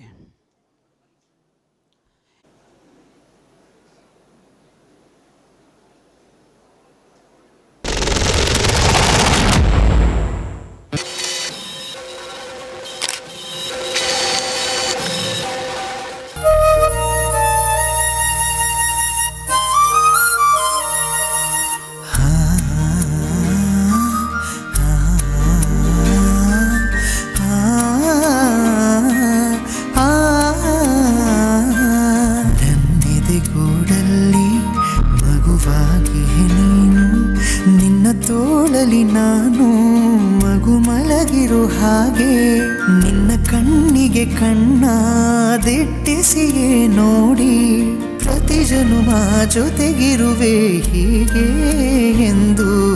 ನನ್ನೆದೆಗೂಡಲ್ಲಿ ಮಗುವಾಗಿಯೇ ನೀನು, ನಿನ್ನ ತೋಳಲಿ ನಾನು ಮಗು ಮಲ ಮಲಗಿರೋ ಹಾಗೆ.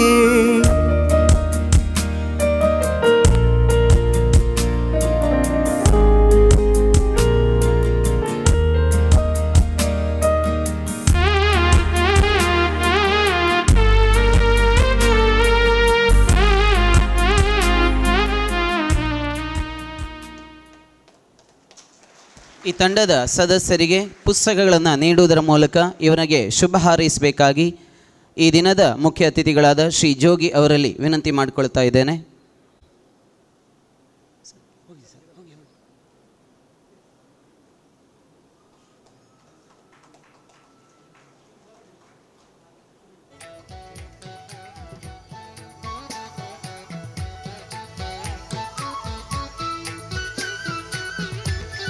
ಮುಂದೆ ಈ ಆಲ್ಬಮ್ ಸಾಂಗನ್ನು ನಿರ್ದೇಶನ ಮಾಡಿದ ಶ್ರೀ ವಿಶ್ವಕುಮಾರ್ ಅವರಿಂದ 2 ಮಾತು.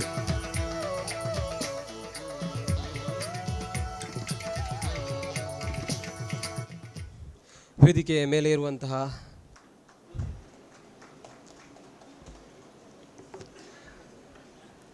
ಮೇಲೆ ಇರುವಂತಹ ಎಲ್ಲ ಗಣ್ಯರೇ, ಅದೇ ರೀತಿ ಇಲ್ಲಿ ಆಗಮಿಸಿರುವಂತಹ ಎಲ್ಲ ಅತಿಥಿ ಗಣ್ಯರಿಗೂ ಹಾಗೂ ಎಲ್ಲ ವಿದ್ಯಾರ್ಥಿಗಳಿಗೂ ಒಂದೇ ಮಾತಿನಲ್ಲಿ ವಂದನೆಯನ್ನು ಸಲ್ಲಿಸುತ್ತಾ, ತಮೋಗ್ನ ಸ್ಟುಡಿಯೋ ಅವರು ನಾವೆಲ್ಲ ಒಂದು ತಂಡದಿಂದ ಈ ಒಂದು ಸಣ್ಣ ಆಲ್ಬಮ್ ಸಾಂಗನ್ನು ರಚಿಸಿದ್ದೇವೆ. ಈ ಒಂದು ದೊಡ್ಡ ವೇದಿಕೆಯಲ್ಲಿ ನಮ್ಮ ಸಣ್ಣ ಒಂದು ಪ್ರಯತ್ನವನ್ನು ಅನಾವರಣ ಮಾಡಲಿಕ್ಕೆ ಅವಕಾಶ ಮಾಡಿಕೊಟ್ಟಂತಹ ಕ್ರಿಯೇಟಿವ್ನ ಸಿಬ್ಬಂದಿ ವರ್ಗದವರಿಗೂ ಹಾಗೂ ಎಲ್ಲ ವಿದ್ಯಾರ್ಥಿಗಳಿಗೆ ಒಂದೇ ಮಾತಿನಲ್ಲಿ ವಂದನೆಯನ್ನು ಸಲ್ಲಿಸುತ್ತಾ, ಇಂದು ರಾತ್ರಿ 6 ಗಂಟೆಗೆ ನಮ್ಮ ತಮೋಗ್ನ ಸ್ಟುಡಿಯೋದಲ್ಲಿ ನಮ್ಮ ನನ್ನೆದೆಗೂಡಲಿ ಎನ್ನುವಂತಹ ಆಲ್ಬಮ್ ಸಾಂಗ್ ಬಿಡುಗಡೆ ಆಗಲಿಕ್ಕಿದೆ. ಎಲ್ಲರೂ ಇದನ್ನು ವೀಕ್ಷಿಸಿ, ಅದೇ ರೀತಿ ಶೇರ್ ಮಾಡಿ, ಸಬ್ಸ್ಕ್ರೈಬ್ ಮಾಡಿ, ಇನ್ನಷ್ಟು ಪ್ರಯತ್ನ ಮಾಡುವಂತೆ ನಮಗೆ ಪ್ರೋತ್ಸಾಹಿಸಿ ಅಂತ ಹೇಳ್ತಾ ನನ್ನ 2 ಮಾತನ್ನು ಮುಗಿಸ್ತೇನೆ. ಧನ್ಯವಾದಗಳು.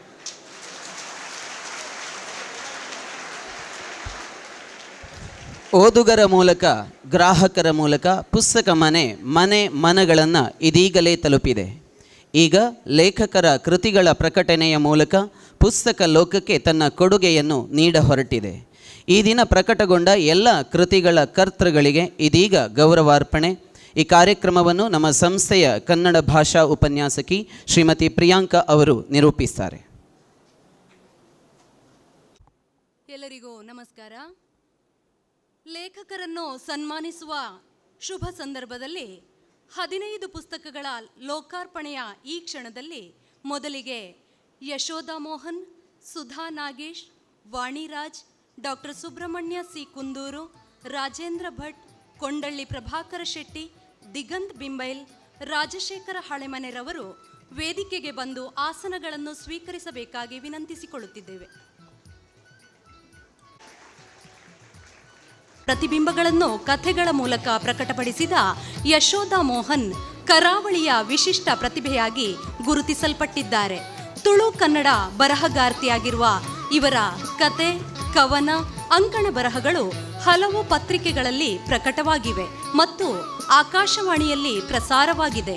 ತುಳು ಸಣ್ಣ ಕತೆ ಒಯಿಲ್ ಮತ್ತು ಪಾಂಪು ತೆಲುಗು ಭಾಷೆಗೆ ಹಾಗೂ ಕನ್ನಡ ಸಣ್ಣ ಕತೆ ಪೇದ್ರು ಮಾಮನ ಕ್ರಿಸ್ಮಸ್ ಕಿಟ್ ಕೊಂಕಣಿ ಭಾಷೆಗೆ ಅನುವಾದವಾಗಿದೆ. ಯಶೋಧ ಮೋಹನ್ ರವರ ಡೋಲು ಬಿರ್ಸೆ ಗುರುವ ಕೊರಗ ಎಂಬ ವ್ಯಕ್ತಿ ಚಿತ್ರವನ್ನು ತುಳು ಸಾಹಿತ್ಯ ಅಕಾಡೆಮಿ ಪ್ರಕಟಪಡಿಸಿದೆ. ದೇರ ಮಾಮುನ ದೂರ ನೋಟುಲು ಎಂಬ ತುಳು ಕಾದಂಬರಿಯನ್ನು ಬರೆದಿದ್ದಾರೆ. ತುಳು ಕವನ ಸಂಕಲನ ತಡ್ಯ ಕಡಪುನಗ ಪ್ರಕಟಣೆಯ ಹಂತದಲ್ಲಿದೆ. ಬಿರುವ ಬೊಳ್ಳಿಲು ನೃತ್ಯ ರೂಪಕ ದುಬೈಯಲ್ಲಿ ಪ್ರದರ್ಶನ ಕಂಡಿದೆ. ತುಳು ಐಸಿರಿ ಸಂಘಟನೆಯಲ್ಲಿ ಕೋಶಾಧಿಕಾರಿಯಾಗಿ ದುಡಿದ ಅನುಭವ ಇರುವ ಇವರಿಗೆ ದೇರ ಮಾಮುನ ದೂರ ನೋಟಲು ಕಾದಂಬರಿಗೆ ಉಡುಪಿ ತುಳುಕೂಟದಿಂದ ಪಣಿಯಾಡಿ ಪ್ರಶಸ್ತಿ ಲಭಿಸಿದೆ. ತುಳು ಸಾಹಿತ್ಯ ಅಕಾಡೆಮಿ ನಡೆಸಿದ ತುಳು ಕಥಾ ಸ್ಪರ್ಧೆಯಲ್ಲಿ ಕರಾವಳಿ ಲೇಖಕಿಯರ ಮತ್ತು ವಾಚಕಿಯರ ಸಂಘ ನಡೆಸಿದ ವಿಮರ್ಶಾ ಸ್ಪರ್ಧೆಯಲ್ಲಿ ಪ್ರಥಮ ಬಹುಮಾನಗಳನ್ನು ಪಡೆದುಕೊಂಡಿದ್ದಾರೆ. ಯಶೋಧ ಮೋಹನ್ ರವರ ಇಳಿ ಹಗಲಿನ ತೇವಗಳು ಕಥಾ ಸಂಕಲನ ತುಳುನಾಡಿನ ಆಚಾರ ವಿಚಾರ ಸಂಪ್ರದಾಯಗಳ ನೈಜ ವರ್ಣನೆಯ ಜೊತೆಗೆ ಈ ಕಾಲಘಟ್ಟದಲ್ಲಿ ಶಿಥಿಲಗೊಳ್ಳುತ್ತಿರುವ ಸಂಬಂಧಗಳ ಬಗೆಗೂ ಬೆಳಕು ಚೆಲ್ಲುತ್ತದೆ. ಇದೀಗ ಇವರಿಗೆ ಸನ್ಮಾನವನ್ನ ನೀಡಬೇಕಾಗಿ ಗಣ್ಯರಲ್ಲಿ ವಿನಂತಿಸಿಕೊಳ್ಳುತ್ತಿದ್ದೇನೆ.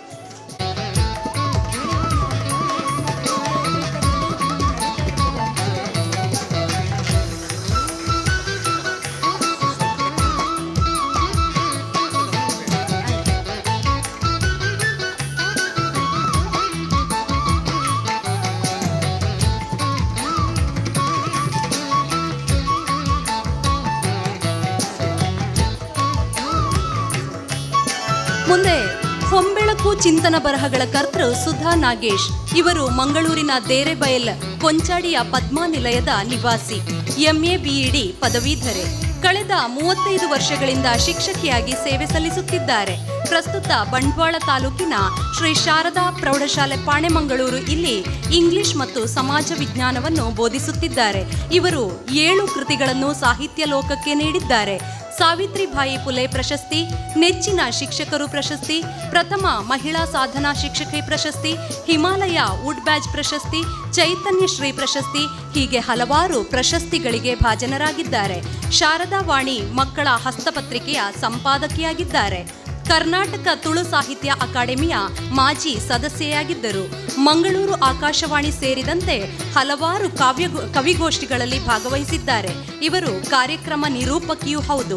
ನಿರತ ಸಾಹಿತ್ಯ, ಪಂಜೆ ಕನ್ನಡ ಸಾಹಿತ್ಯ, ದಕ್ಷಿಣ ಕನ್ನಡ ಜಿಲ್ಲಾ ಮಕ್ಕಳ ಸಾಹಿತ್ಯ ಸಂಗಮ, ಚುಟುಕು ಸಾಹಿತ್ಯ ಪರಿಷತ್ತು, ಕರಾವಳಿ ಲೇಖಕಿಯರ ವಾಚಕಿಯರ ಸಂಘದ ಸದಸ್ಯೆಯಾಗಿದ್ದಾರೆ.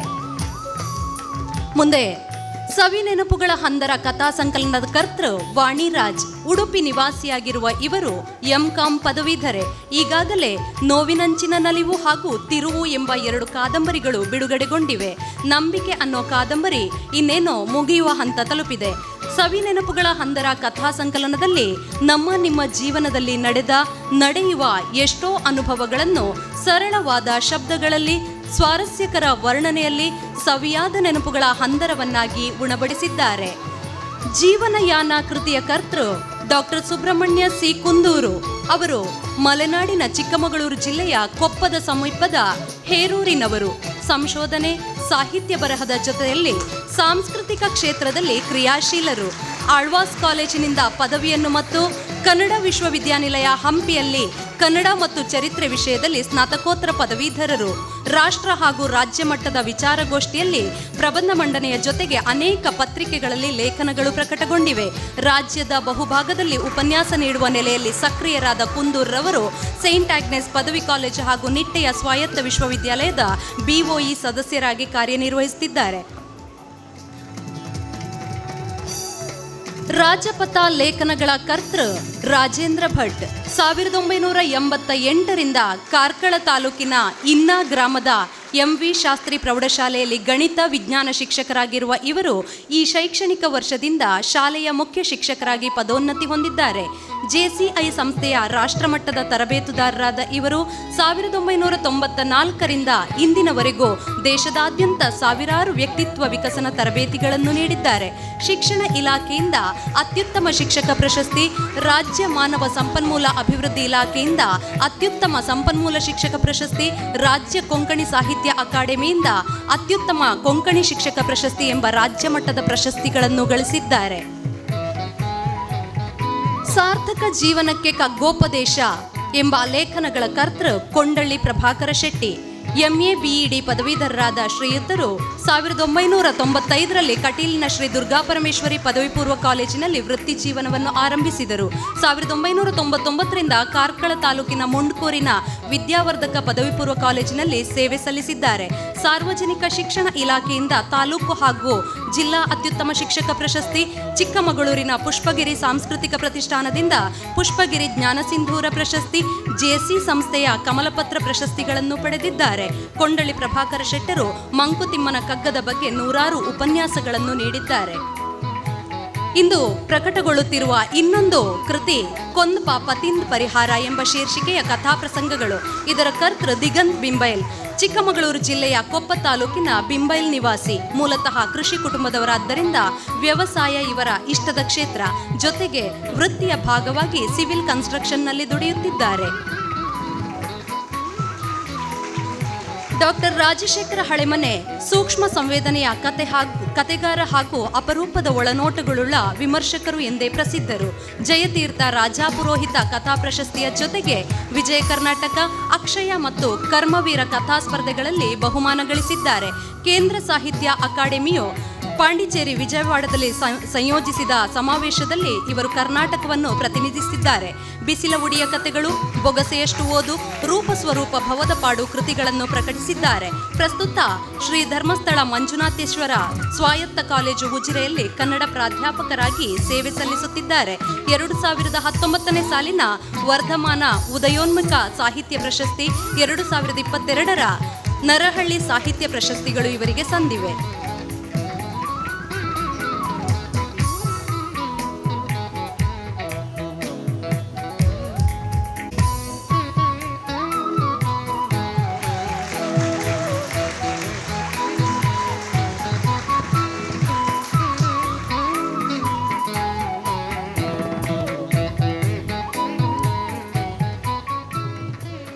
ಎಲ್ಲ ಗಣ್ಯರಿಗೂ ಧನ್ಯವಾದಗಳು. ಲೇಖಕರಾದ ಅನುಬೆಳ್ಳೆ, ರಾಮಕೃಷ್ಣ ಹೆಗಡೆ, ಲಲಿತಾ ಮುದ್ರಾಡಿ, ಲಕ್ಷ್ಮಣ ಬಜಿಲ, ಮಹೇಶ್ ಪುತ್ತೂರ್ ರವರು ವೇದಿಕೆಗೆ ಬಂದು ಆಸನಗಳನ್ನು ಸ್ವೀಕರಿಸಬೇಕಾಗಿ ವಿನಂತಿಸಿಕೊಳ್ಳುತ್ತಿದ್ದೇನೆ.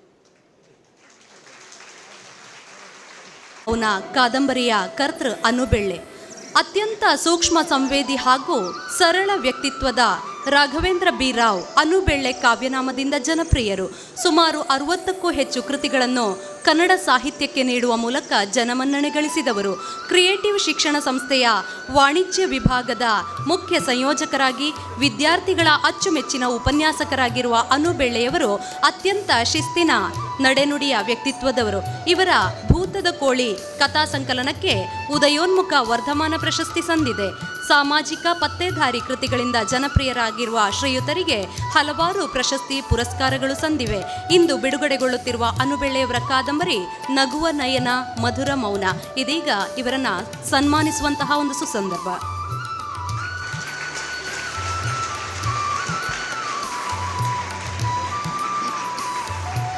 ಒಲವಧಾರೆ ಕವನ ಸಂಕಲನದ ಕರ್ತೃ ರಾಮಕೃಷ್ಣ ಹೆಗಡೆ. ಉತ್ತರ ಕನ್ನಡ ಜಿಲ್ಲೆಯ ಯಲ್ಲಾಪುರ ತಾಲೂಕಿನ ಮಾಗೋಡಿನವರಾದ ಇವರು ಸುಬ್ರಾಯ ಹೆಗಡೆ ಹಾಗೂ ಪ್ರೇಮಾ ಹೆಗಡೆಯವರ ಸುಪುತ್ರ. ಪತ್ನಿ ಶ್ರೀಮತಿ ಅರುಣಾರವರು ಕಾರ್ಕಳ ತಾಲೂಕಿನ ಹಿರ್ಗಾನ BM ಅನುದಾನಿತ ಶಾಲಾ ಶಿಕ್ಷಕಿ.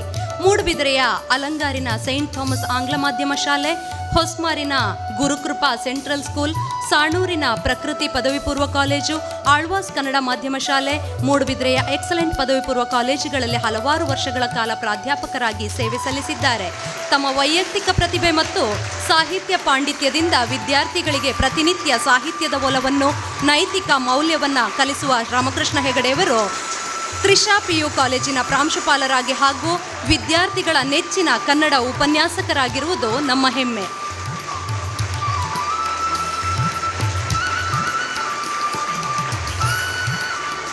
ಲಲಿತಾ ಮುದ್ರಾಡಿಯವರು ಬರೆದ ಕವನ ಸಂಕಲನ ಅರ್ಥವಾಗದವರು. ನಾಡಿನ ಹೆಸರಾಂತ ಸಾಹಿತಿ ಕೀರ್ತಿಶೇಷ ಅಂಬಾತನಯ ಮುದ್ರಾಡಿ ಅವರ ಸುಪುತ್ರಿ ಲಲಿತಾ ಮುದ್ರಾಡಿಯವರು ನಮ್ಮ ಕಾಲೇಜಿನ ವಸತಿ ನಿಲಯಗಳ ಮುಖ್ಯ ಮೇಲ್ವಿಚಾರಕರಾಗಿ ಕರ್ತವ್ಯ ನಿರ್ವಹಿಸುತ್ತಿದ್ದಾರೆ. ಸರಕಾರಿ ಪ್ರಾಥಮಿಕ ಶಾಲಾ ಶಿಕ್ಷಕರಾಗಿ ಸುಮಾರು 24 ವರ್ಷಗಳ ಕಾಲ ವಿವಿಧ ಖಾಸಗಿ ಸಂಸ್ಥೆಗಳಲ್ಲಿ 6 ವರ್ಷ ಸೇವೆ ಸಲ್ಲಿಸಿ ಶಿಕ್ಷಣ ಸಂಯೋಜಕಿಯಾಗಿ 4 ವರ್ಷ ಸೇವೆ ಸಲ್ಲಿಸಿದ್ದಾರೆ. 10 ಹಲವು ಪ್ರಶಸ್ತಿಗಳಿಗೆ ಭಾಜನರಾಗಿರುವ ಇವರು ಓದು, ಬರವಣಿಗೆ, ನಾಟಕಾಭಿನಯದಲ್ಲಿ ವಿಶೇಷ ಆಸಕ್ತಿ ಹೊಂದಿದ್ದಾರೆ. ನಿರ್ವಾಣ ಕವನ ಸಂಕಲನದ ಕರ್ತೃ ಲಕ್ಷ್ಮಣ್ ಬಜಿಲ. ಕ್ರಿಯೇಟಿವ್ ಶಿಕ್ಷಣ ಪ್ರತಿಷ್ಠಾನದ ಸಹಭಾಗಿತ್ವದಲ್ಲಿ ಕಾರ್ಯನಿರ್ವಹಿಸುತ್ತಿರುವ ಹಾಸನ ಶಾಖೆಯ HKS ಪದವಿ ಪೂರ್ವ ಕಾಲೇಜಿನಲ್ಲಿ ಸಂಸ್ಥೆಯ ಆರಂಭದ ದಿನಗಳಿಂದಲೂ ಸಂಸ್ಥೆಯ ಶ್ರೇಯೋಭಿವೃದ್ಧಿಗಾಗಿ ಅವಿರತ ಶ್ರಮಿಸುತ್ತಿರುವ ಶ್ರೀಯುತ ಲಕ್ಷ್ಮಣ ಬಜಿಲರು. ಇವರು ವಿದ್ಯಾರ್ಥಿಗಳ ಅಚ್ಚುಮೆಚ್ಚಿನ ಭೌತಶಾಸ್ತ್ರ ಉಪನ್ಯಾಸಕರು ಕೂಡ. ಭೌತಶಾಸ್ತ್ರ ಉಪನ್ಯಾಸಕರಾದರೂ ಅಭೌತಿಕ ಅನುಭೂತಿಯನ್ನು ಅಕ್ಷರ ರೂಪಕ್ಕೆ ಇಳಿಸುವ ಇವರ ಸಾಮರ್ಥ್ಯ ಅದ್ಭುತವಾದದ್ದು. ವರ್ಣ ಕಾದಂಬರಿಯ ಕರ್ತೃ ಮಹೇಶ್ ಪುತ್ತೂರು. ನರಸಿಂಹಗೌಡ ಮತ್ತು ರೇವತಿ ಎ ದಂಪತಿಗಳ ಪುತ್ರರಾಗಿರುವ ಮಹೇಶ್ KN ಪುತ್ತೂರು ಇವರು ಕ್ರಿಯೇಟಿವ್ ಶಿಕ್ಷಣ ಪ್ರತಿಷ್ಠಾನದ ಸಹಭಾಗಿತ್ವದಲ್ಲಿ ಕಾರ್ಯಾಚರಿಸುತ್ತಿರುವ HKS ಪದವಿ ಪೂರ್ವ ಕಾಲೇಜು ಹಾಸನದ ಅರ್ಥಶಾಸ್ತ್ರ ಉಪನ್ಯಾಸಕರು. ಸೃಜನಶೀಲ, ಕಾಲ್ಪನಿಕ ಮತ್ತು ಪ್ರೇರಣಾದಾಯಿ ಬರಹ ಇವರ ವೈಶಿಷ್ಟ್ಯ. ಕಲೆ ಮತ್ತು ಸಾಹಿತ್ಯದಲ್ಲಿ ಅಪಾರ ಆಸ್ಥೆಯನ್ನು ಹೊಂದಿರುವ ಇವರಿಗೆ ಯಕ್ಷಗಾನ, ರಂಗನಾಟಕ, ನಿರೂಪಣೆ, ಓದು ಮತ್ತು ಬರಹ ನೆಚ್ಚಿನ ಹವ್ಯಾಸಗಳು. ಕಾಲ ಮತ್ತು ಪ್ರಾಣಿ ಎಂಬ ರಂಗನಾಟಕಗಳನ್ನು ಬರೆದು ನಿರ್ದೇಶಿಸಿರುವ ಇವರು ಹಲವು ಅಂತರ್ಜಾಲೀಯ ಸುದ್ದಿ ಮಾಧ್ಯಮಗಳಿಗೆ ಅಂಕಣಕಾರರಾಗಿದ್ದಾರೆ. ಬದುಕು ಬದಲಾಯಿಸುವ 101 ಸಣ್ಣ ಕಥೆಗಳು ಎಂಬ ಚುಟುಕು ಕಥೆಗಳು ಇವರ ಮೊದಲ ಕೃತಿ.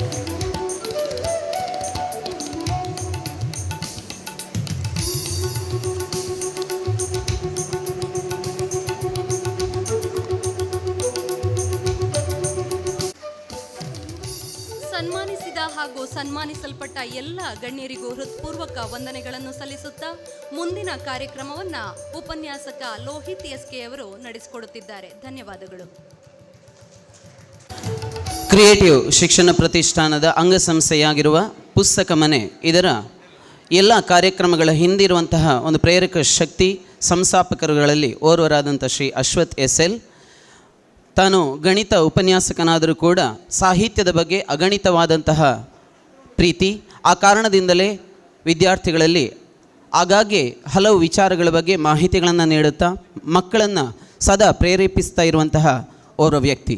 ಸಂಸ್ಥೆಯ ಸಂಸ್ಥಾಪಕರಾಗಿ ಈ ದಿನ ಲೇಖಕರಾಗಿ ಕೂಡ ಈ ಸಮಾಜದಲ್ಲಿ ಗುರುತಿಸಿಕೊಂಡವರು. ಇವರಿಗೂ ಕೂಡ ಈ ದಿನದ ಮುಖ್ಯ ಅತಿಥಿಗಳಾಗಿರುವ ಶ್ರೀ ಜೋಗಿ ಅವರು ಸನ್ಮಾನಿಸಬೇಕಾಗಿ ವಿನಂತಿ ಮಾಡ್ತಾ ಇದ್ದೇನೆ.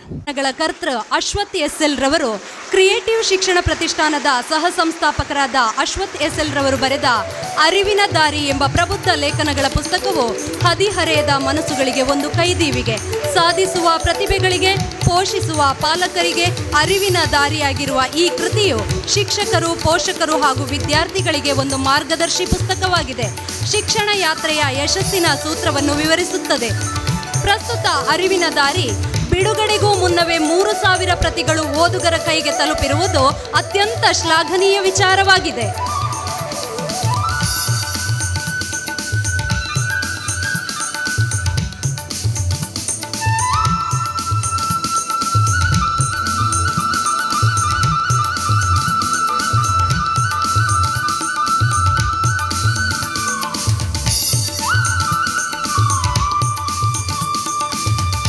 ಲೇಖಕರ ಮಾತು. ಮೊದಲಿಗೆ ಡಾಕ್ಟರ್ ರಾಜಶೇಖರ್ ಹಳೆಮನೆ ಅವರಿಂದ. ಇರುವಂಥ ಎಲ್ಲ ಗೌರವಾನ್ವಿತ ಗಣ್ಯರೇ, ಆತ್ಮೀಯರೇ, ಪ್ರೀತಿಯ ವಿದ್ಯಾರ್ಥಿಗಳೇ, ನಾನು ಒಬ್ಬ ಸಾಹಿತ್ಯ ವಿದ್ಯಾರ್ಥಿಯಾಗಿ, ಓದುಗನಾಗಿ ನರೇಂದ್ರ ಪೈ ಅವರ ಅಭಿಮಾನಿ. ಸಾಹಿತ್ಯವನ್ನು ಗಂಭೀರವಾಗಿ ಓದುವ ಓದುಗರಿಗೆ ನರೇಂದ್ರ ಪೈ ಅವರ ಹೆಸರು ಗೊತ್ತಿರುತ್ತೆ. ಅವರ 1001 ಪುಸ್ತಕ ಮನೆ ಪ್ರಕಟ ಮಾಡಿದಾಗ ನನಗೆ ಬಹಳ ಸಂತೋಷ ಆಯಿತು ಮತ್ತು ಆ ಪುಸ್ತಕವನ್ನು ನಾನು ಓದಿದೆ. ನಿಜವಾಗಲೂ ಒಂದು ಕನ್ನಡ ಜಗತ್ತು ಯಾವ ಕಡೆ ಚಲಿಸಬೇಕಾಗಿದೆ, ನಮ್ಮ ಸೃಜನಶೀಲ ಲೇಖಕರು ಯಾವ ಬಗೆಯಲ್ಲಿ ಬದುಕಿನ ಸಂಕೀರ್ಣಗಳನ್ನು ಕುರಿತು ಯೋಚನೆ ಮಾಡಬೇಕಾಗಿದೆ, ಒಂದು ಹೊಸ ಭಾಷಿಕ ಲಯವನ್ನು, ಅಭಿವ್ಯಕ್ತಿಯ ಮಾರ್ಗವನ್ನು ಕಂಡುಕೊಳ್ಳಬೇಕಾಗಿದೆ ಅನ್ನುವಂಥ ಒಂದು ತಾತ್ವಿಕ ವಿಮರ್ಶೆಯನ್ನು ಆ ಪುಸ್ತಕ ಮಾಡಿತ್ತು. ಅಂಥ ಒಂದು ಪುಸ್ತಕವನ್ನು ಪ್ರಕಟಿಸಿದ ಪುಸ್ತಕ ಮನೆ ನಿಜವಾಗಲೂ ನಮ್ಮ ನಾಡು ಅವರಿಗೆ ಗೌರವವನ್ನು ಸಲ್ಲಿಸಬೇಕು. ಅಂಥ ಒಂದು ದೊಡ್ಡ ಘನಕಾರ್ಯವನ್ನು ಮಾಡಿದ್ದಾರೆ. ಅವರ ನಡುವೆ ನನ್ನ ಒಂದು ಪುಸ್ತಕ ಪ್ರಕಟ ಆಗ್ತಾ ಇರುವಂಥದ್ದು ಕೂಡ ನನಗೆ ಬಹಳ ಸಂತೋಷವನ್ನು ಉಂಟು ಮಾಡಿರುವಂಥದ್ದು. ಈ ಕಾಲದಲ್ಲಿ ಒಬ್ಬ ಲೇಖಕನನ್ನು ಇಷ್ಟು ಗೌರವಿಸುವಂಥದ್ದು, ಮರ್ಯಾದೆ ಕೊಡುವಂಥದ್ದು, ಆತನನ್ನು ಹೀಗೆ ಗುರುತಿಸಿ ಸನ್ಮಾನಿಸುವಂಥದ್ದು ಭಾಳ ಅಪರೂಪ. ಅಂತಹ ಒಂದು ಅಪರೂಪದ ಕ್ಷಣದಲ್ಲಿ ನಾನು ಭಾಗಿಯಾಗಲಿಕ್ಕೆ ಈ ಸಂಸ್ಥೆ ಅವಕಾಶ ಮಾಡಿಕೊಟ್ಟಿದೆ. ಹೀಗಾಗಿ ಈ ಸಂಸ್ಥೆಗೆ ನಾನು ಯಾವತ್ತೂ ಕೂಡ ಋಣಿಯಾಗಿದ್ದೇನೆ. ನಿಮಗೆಲ್ಲ ಗೊತ್ತಿದೆ, ನಾವೆಲ್ಲ ಭೌತಿಕ ಸಂಪತ್ತಿನ ಜೊತೆಗೆ ಬದುಕ್ತಕ್ಕಂಥವರು, ಭೌತಿಕ ಸಂಪತ್ತಿನ ಬೆನ್ನತ್ತಿರ್ತಕ್ಕಂಥವರು. ಆದರೆ ಈ ಭೌತಿಕತೆ ಅಷ್ಟೇ ಮುಖ್ಯವಾಗಿರ್ತಕ್ಕಂಥದ್ದು ಒಂದು ಬೌದ್ಧಿಕತೆ ಮತ್ತು ಮಾನಸಿಕತೆ. ಆ ಎರಡನ್ನೂ ಒಂದು ಸಮ ದಿಕ್ಕಿನಲ್ಲಿ ಕೊಂಡೊಯ್ತಾ ಇರುವಂಥದ್ದು ಈ ಸಂಸ್ಥೆ. ಹೀಗಾಗಿ ಇಂತಹ ಒಂದು ಅವಕಾಶವನ್ನು ನೀಡಿರ್ತಕ್ಕಂಥ ಈ ಸಂಸ್ಥೆ ಇನ್ನಷ್ಟು ಉನ್ನತವಾಗಿ ಬೆಳೀಲಿ. ಈ ಸಂಸ್ಥೆ ನಾಡಿನ ಎಲ್ಲ ಲೇಖಕರನ್ನು ಗುರುತಿಸಲಿ, ಒಂದು ನಾಡಿನಲ್ಲಿ ಪುಸ್ತಕ ಓದುವ ಸಂಸ್ಕೃತಿಯನ್ನು ಬೆಳೆಸಲಿ ಅಂತೇಳಿ ನಾನು ಆ ದೇವರಲ್ಲಿ ಪ್ರಾರ್ಥಿಸ್ತಾ ಇದ್ದೇನೆ. ಈ ಸಂದರ್ಭದಲ್ಲಿ ನನ್ನ ಆತ್ಮೀಯ ಗೆಳೆಯ ಅನುಬೆಂಡೆ ಅವರನ್ನು ನಾನು ನೆನಪು ಮಾಡಿಕೊಳ್ಳೇಬೇಕು. ಅವರ ಪ್ರೀತಿಯ ಒತ್ತಾಸೆ ಇರದೇ ಇದ್ದರೆ ನಾನು ಕಾದಂಬರಿಯನ್ನು ಬರೀಲಿಕ್ಕೆ ಆಗ್ತಾ ಇರಲಿಲ್ಲ. ನಿಜವಾಗಲೂ ಆ ಕಾದಂಬರಿ ಪ್ರಕಟ ಆಗ್ತಾ ಇರುವುದಕ್ಕೆ ಮೂಲ ಕಾರಣ ಅನುಬೆಳ್ಳೆ ಸರ್. ಅವರನ್ನು ಕೂಡ ಈ ಸಂದರ್ಭದಲ್ಲಿ ನಾನು ಭಾಳ ಪ್ರೀತಿಯಿಂದ ನೆನೆಸ್ಕೊಳ್ತಾ ಇದ್ದೇನೆ. ನಮಸ್ಕಾರ.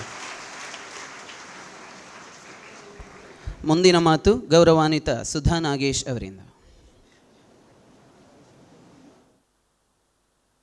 ವೇದಿಕೆಯಲ್ಲಿರುವ ಆದರಣೀಯರೇ, ಆಗಮಿಸಿರುವ ಎಲ್ಲ ಸುಮನಸ್ಸುಗಳೇ, ಕವಿ ಮನಸ್ಸುಗಳೇ ಮತ್ತು ನನ್ನ ಪ್ರೀತಿಯ ಮಕ್ಕಳೇ, ಎಷ್ಟು ಸಂತೋಷವಾಗ್ತಾ ಇದ್ದೆ ಅಂತೇಳಿದರೆ ನನಗೆ ಇವತ್ತು ಇಷ್ಟು ದೊಡ್ಡ ಸಾಹಿತಿ ಜೋಗಿಯವರ ಸಮಕ್ಷಮದಲ್ಲಿ ನನ್ನ ಕೃತಿ ಬಿಡುಗಡೆ ಆಗ್ತಿರೋದು ನನಗೆ ತುಂಬ ಹೆಮ್ಮೆ ಅನ್ನಿಸ್ತಾ ಇದೆ. ಇದಕ್ಕೆ ನಾನು ಈ ಅವಕಾಶವನ್ನು ಮಾಡಿಕೊಟ್ಟಂಥ ಅನ್ನುಬೆಳ್ಳೆಯವರಿಗೆ ತುಂಬ ಹೃದಯದಿಂದ ಧನ್ಯವಾದವನ್ನು ಹೇಳ್ತಾ ಇದ್ದೇನೆ. ಅವರಿಂದಾಗಿ ನನ್ನ ಕೃತಿ ಇವತ್ತು ಅನಾವರಣಗೊಂಡಿದೆ.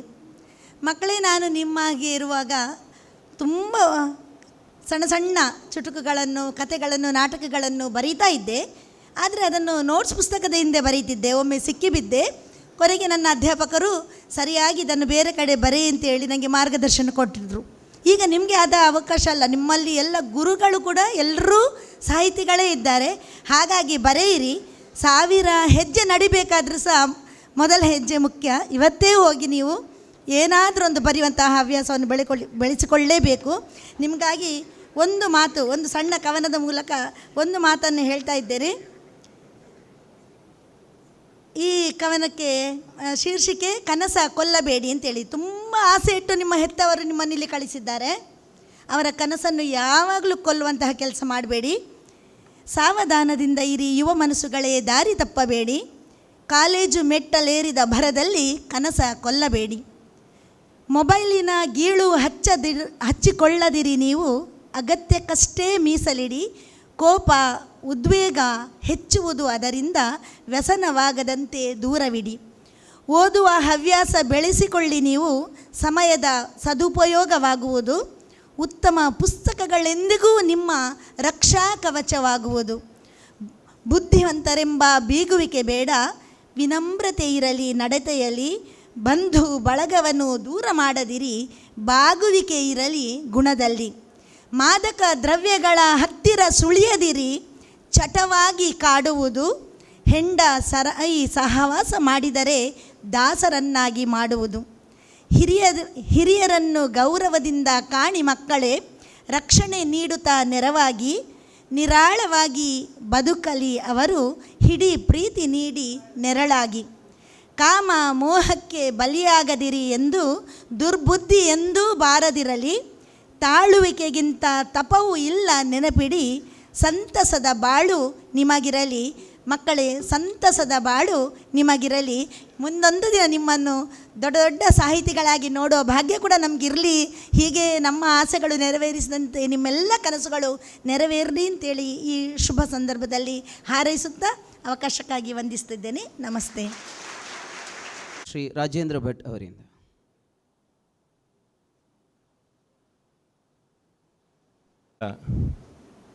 ವೇದಿಕೆಯಲ್ಲಿ ಆಸೀನರಾಗಿರ್ತಕ್ಕಂಥ ಜೋಗಿ ಸರ್ ಅವರೇ, ಎಲ್ಲ ಆತ್ಮೀಯ ಬಂಧುಗಳೇ ಮತ್ತು ಪ್ರೀತಿ ವಿದ್ಯಾರ್ಥಿನಿಯರೇ, ನನ್ನ ಪುಸ್ತಕವನ್ನು ಪ್ರಕಾಶನ ಮಾಡಿದ್ದು ಮಾತ್ರ ಅಲ್ಲ, ಸನ್ಮಾನವನ್ನು ಮಾಡಿದರು, ಮಾತಾಡೋ ಅವಕಾಶಗಳನ್ನು ಕೂಡ ಕೊಟ್ಟರು.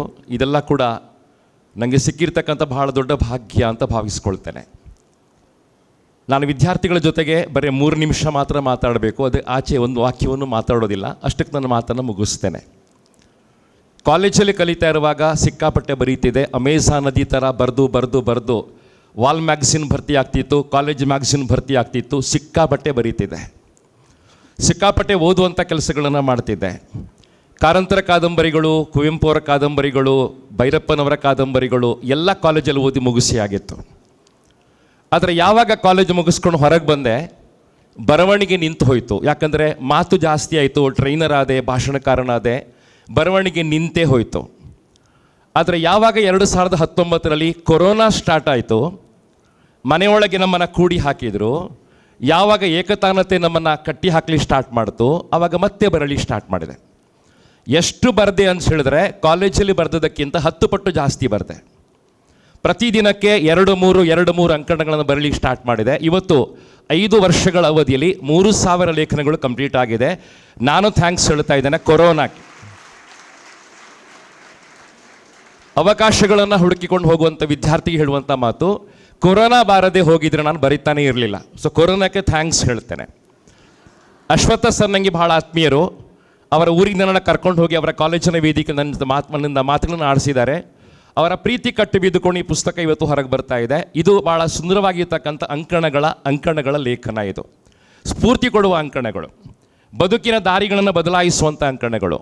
ಅದರ ಕೊನೆಗೆ ಒಂದು ಪಂಚಿಂಗ್ ಲೈನ್ ಇರ್ತದೆ. ಅದನ್ನು ಗಮನಿಸ್ತಾ ಹೋದಾಗ ನಮ್ಮ ಬದುಕು ಚೇಂಜ್ ಆಗ್ತದೆ.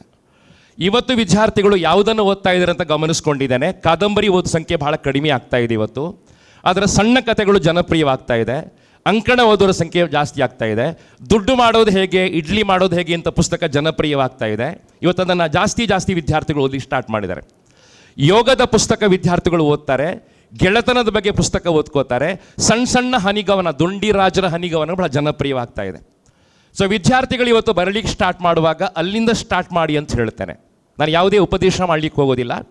13ನೇ ವರ್ಷ ಪ್ರಾಯದಲ್ಲಿ ರಾಷ್ಟ್ರಕವಿ ಕುವೆಂಪು ಅವರು ಇಂಗ್ಲೀಷ್ ಕವಿತೆಗಳನ್ನು ಬರಿತಾ ಇದ್ದಾಗ ಅವರನ್ನು ಕರೆದು, ಇಂಗ್ಲೀಷ್ ಕವಿತೆಗಳು ಬೇಡ ಪುಣ್ಯಾತ್ಮ, ನಿನ್ನ ಮನಸ್ಸಿನ ಭಾವನೆ ವ್ಯಕ್ತಪಡಿಸುವಂಥ ಕನ್ನಡದಲ್ಲಿ ಬರಿ ಅಂತ ಹೇಳಿದಂಥ ಬ್ರಿಟಿಷ್ ಅಧಿಕಾರಿಗಳು ಅವರ ಲೈಫಿಗೊಂದು ಚೇಂಜ್ ಕೊಟ್ಟರಲ್ಲ, ಟರ್ನಿಂಗ್ ಪಾಯಿಂಟ್ಸ್ ಕೊಟ್ಟರಲ್ಲ, ಅಂತಹ ಗುರುಗಳು ಇವತ್ತು ಕ್ರಿಯೇಟಿವ್ ಕಾಲೇಜಲ್ಲಿದ್ದಾರೆ. ಆ ಸಪ್ತರ್ಷಿಗಳಿಗೆ ಕೂಡ ನಾನು ಧನ್ಯವಾದವನ್ನು ಹೇಳ್ತೇನೆ. ಸಾಹಿತ್ಯದ ವಿದ್ಯಾರ್ಥಿಗಳು ಮಾತ್ರ ಬರೆಯುವಂಥದ್ದಲ್ಲ, ವಿಜ್ಞಾನದ ವಿದ್ಯಾರ್ಥಿಗಳು ಕೂಡ ಬರೀಬೇಕು. ನಾನು ಸೈನ್ಸನ್ನು ಕಲ್ತವ, ಸೈನ್ಸಲ್ಲಿ ಒಳ್ಳೆ ಮಾರ್ಕ್ಸ್ ತಗೊಂಡವ, ಸೈನ್ಸ್ ಜೊತೆ ಸಾಹಿತ್ಯವನ್ನು ಕೂಡ ತುಂಬ ಓದ್ತಾ ಇದ್ದೆ.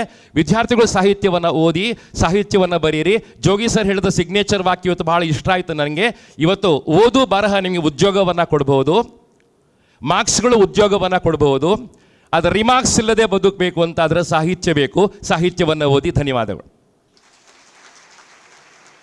ಮುಂದಿನ ಮಾತು ಗೌರವಾನ್ವಿತ ಯಶೋಧ ಮೋಹನ್ ಅವರಿಂದ. ಗೌರವಾನ್ವಿತರಿಗೆ ಮತ್ತು ಸಭಿಕರಿಗೆ ಎಲ್ರಿಗೂ ಒಟ್ಟಿಗೆ ನಮಸ್ಕರಿಸ್ತಾ ಇದ್ದೇನೆ. ಜೋಗಿ ಸರ್ ಅವರು ಹೇಳಿದರು 20ನೇ ವರ್ಷದಲ್ಲಿ ನಾನು ಬರೆಯಲಿಕ್ಕೆ ಪ್ರಾರಂಭಿಸಿದೆ ಅಂತ. ಬಹುಶಃ ಆವತ್ತು ಪ್ರಾರಂಭಿಸಿದ ಬರಹ ನಿನ್ನೆ ರಾತ್ರಿವರೆಗೂ ಅವರು ಬರೀತಾ ಇರಬಹುದು.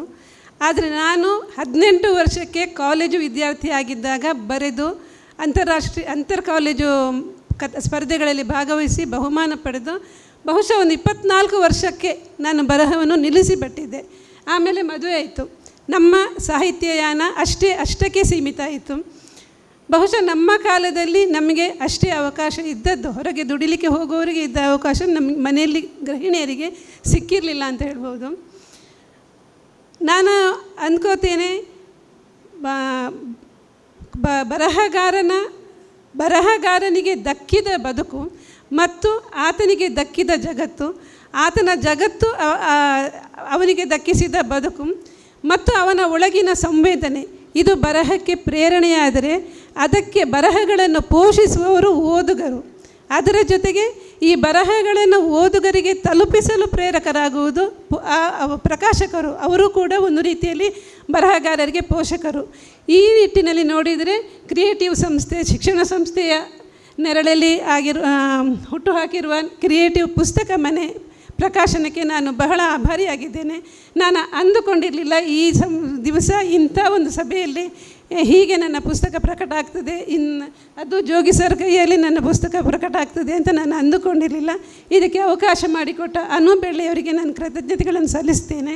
ಹಾಗೂ ಮುಂದಿನ ಪೀಳಿಗೆಯಾದ ಮಕ್ಕಳ ಎದುರು ಈ ಪುಸ್ತಕ ಬರವಣಿಗೆಗೆ, ಪುಸ್ತಕ ಪ್ರಕಾಶನಕ್ಕೆ ಅನುವು ಮಾಡಿಕೊಟ್ಟು ಅವರನ್ನು ಪ್ರೇರೇಪಿಸಿರುವುದಕ್ಕೆ ನಾನು ಸಂಸ್ಥೆಯನ್ನು ಅಭಿನಂದಿಸ್ತೇನೆ ಮತ್ತು ಧನ್ಯವಾದಗಳನ್ನು ಸಲ್ಲಿಸ್ತೇನೆ. ಮುಂದೆ ಜೀವನಯಾನ ಮಲೆನಾಡಿನ ಕಥನ, ಇದರ ಕರ್ತೃ ಡಾಕ್ಟರ್ ಸುಬ್ರಹ್ಮಣ್ಯ ಸಿ ಕುಂದೂರು ಅವರಿಂದ 2 ಮಾತು. ಪುಸ್ತಕ ಬಿಡುಗಡೆಗೆ ವೇದಿಕೆಯಲ್ಲಿರುವಂಥ ಗಣ್ಯರೇ ಹಾಗೂ ವೇದಿಕೆ ಮುಂಭಾಗದಲ್ಲಿರುವಂಥ ಎಲ್ಲ ಪ್ರೀತಿಯ ವಿದ್ಯಾರ್ಥಿ ಮಿತ್ರರೇ ಹಾಗೂ ಗಣ್ಯರೇ, ನನ್ನ 18ನೇ ಪುಸ್ತಕವನ್ನು ಇದೀಗ ಜೋಗಿಯವರು ಬಿಡುಗಡೆ ಮಾಡಿದರು. ನನಗೆ ಖುಷಿ ಇದೆ, ಇನ್ನೂ ಬರೀಬೇಕು ಅನ್ನುವ ಒಂದು ಪ್ರೋತ್ಸಾಹ ನನಗಿದೆ ಅಂತ ಭಾವಿಸ್ಕೊಂಡು ಒಂದೆರಡು ಮಾತುಗಳನ್ನ ನಿಮ್ಮ ಮುಂದೆ ಆಡ್ತೇನೆ. ನನ್ನನ್ನು ಪರಿಚಯ ಮಾಡುವ ನೆಲೆಯಲ್ಲೇ ಹೇಳಿದರು ನಾನು ಮಲೆನಾಡಿನವನು ಅಂತ. ನಾನು ಮಲೆನಾಡಿನ ಒಂದು ಪುಟ್ಟ ಹಳ್ಳಿಯಲ್ಲಿ ಇದ್ದು ಬೆಳೆದವನಾದರೂ ಸಹ ಅನೇಕ ಸಂದರ್ಭದೊಳಗಡೆ ಒಂದು ಲೇಖನವನ್ನು ಬರೆದ್ರೆ ಸಹ 10 ಜನರಿಗೆ ಹೇಳ್ತಿದ್ದು ಇದೊಂದು ಪ್ರಕಟಿಸಿ, ಪತ್ರಿಕೆಯಲ್ಲಿ ಪ್ರಕಟಿಸಿ, ಇದೊಂದು ಲೇಖನ ಬರಬೇಕು ಅಂತ. ನಾವು ಬರೆದ ಲೇಖನವನ್ನು ಯಾವ ಪತ್ರಿಕೆಯಲ್ಲೂ ಅಥವಾ ಯಾವ ಪುಸ್ತಕದಲ್ಲೂ ಪ್ರಕಟ ಮಾಡ್ತಾನೆ ಇರಲಿಲ್ಲ.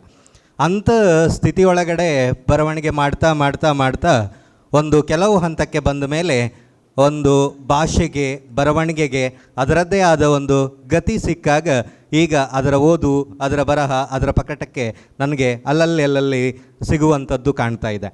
ಇಂಥ ಸಂದರ್ಭದೊಳಗಡೆ ನನ್ನ ಈ ಕಾದಂಬರಿಯನ್ನು ಪ್ರಕಟ ಮಾಡ್ತೇವೆ ಅಂತ ಹೇಳಿ ಅತ್ಯಂತ ಸುಂದರವಾಗಿ ಪ್ರಕಟಣೆ ಮಾಡಿರುವಂಥ ಕ್ರಿಯೇಟಿವ್ ಸಂಸ್ಥೆಗೆ ನಾನು ಮೊದಲನೇದಾಗಿ ಕೃತಜ್ಞತೆಯನ್ನು ಸಲ್ಲಿಸ್ತೇನೆ. ಎರಡನೇದು ನಾನು ಹೇಳಬೇಕಾಗಿದ್ದೇನು ಅಂತ ಹೇಳಿದರೆ, ಒಬ್ಬ ಲೇಖಕ ಬರವಣಿಗೆ ಮಾಡುವ ನೆಲೆಗಳಲ್ಲಿ ಅತ್ಯಂತ ಅವನ ಭಾವನೆಗಳನ್ನು, ಸಂವೇದನೆಗಳನ್ನೆಲ್ಲ ಹೇಳಿಕೊಂಡು ಬರ್ಕೊಂಡಿದ್ದರೆ ಅದಕ್ಕೆ ಸೂಕ್ತವಾದ ಓದುಗ ವರ್ಗ ಇರಬೇಕು ಮತ್ತು ಅದು ಎಲ್ಲರಿಗೆ ತಲುಪುವ ಕೆಲಸಗಳಾಗಬೇಕು ಅಂತ. ನನ್ನೆಲ್ಲ ಪುಸ್ತಕಗಳು ಪ್ರಕಟಗೊಂಡರೂ ಈ ರೀತಿಯ ಒಂದು ಓದುಗ ವರ್ಗವನ್ನು ರೂಪಿಸುವ ಕೆಲಸವನ್ನು ಇದುವರೆಗೆ ಮಾಡಿರಲಿಲ್ಲ. ಅಂಥ ಕೆಲಸವನ್ನು ಕ್ರಿಯೇಟಿವ್ ಮಾಡಿದೆ, ಅದಕ್ಕೆ ನಾನು ಕೃತಜ್ಞತೆ ಹೇಳ್ತೇನೆ.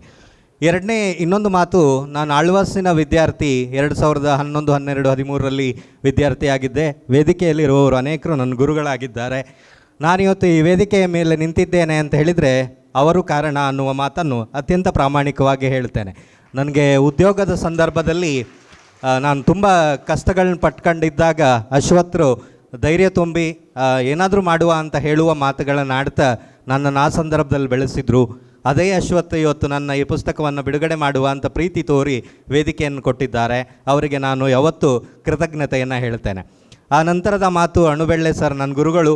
ಅವರು ನನ್ನ ಮೊದಲ ಪುಸ್ತಕ ಕಾದಂಬರಿ ಬಂದಾಗ ಅದರ ಪ್ರಕಟಣೆ ಮಾಡಬೇಕು ಅಂತ ನಾವೆಲ್ಲ ಕಡೆ ಅಲ್ದಾಡ್ತಿದ್ದು, ಯಾರು ಮಾಡ್ತಾರೆ ಯಾರು ಮಾಡೋದಿಲ್ಲ, ಇದು ಬರೆಯುತ್ತಿರುವಂಥ ಎಲ್ಲ ಲೇಖಕರ ಸಮಸ್ಯೆಗಳು ಅಂತ ಇರುವಾಗ ಅವರು ಒಬ್ಬ ಪ್ರಕಾಶಕರನ್ನು ಪರಿಚಯಿಸಿ ನನ್ನ ಒಂದು ಕಾದಂಬರಿಯನ್ನು ಪ್ರಕಟಿಸುವಂತೆ ಮಾಡಿದರು.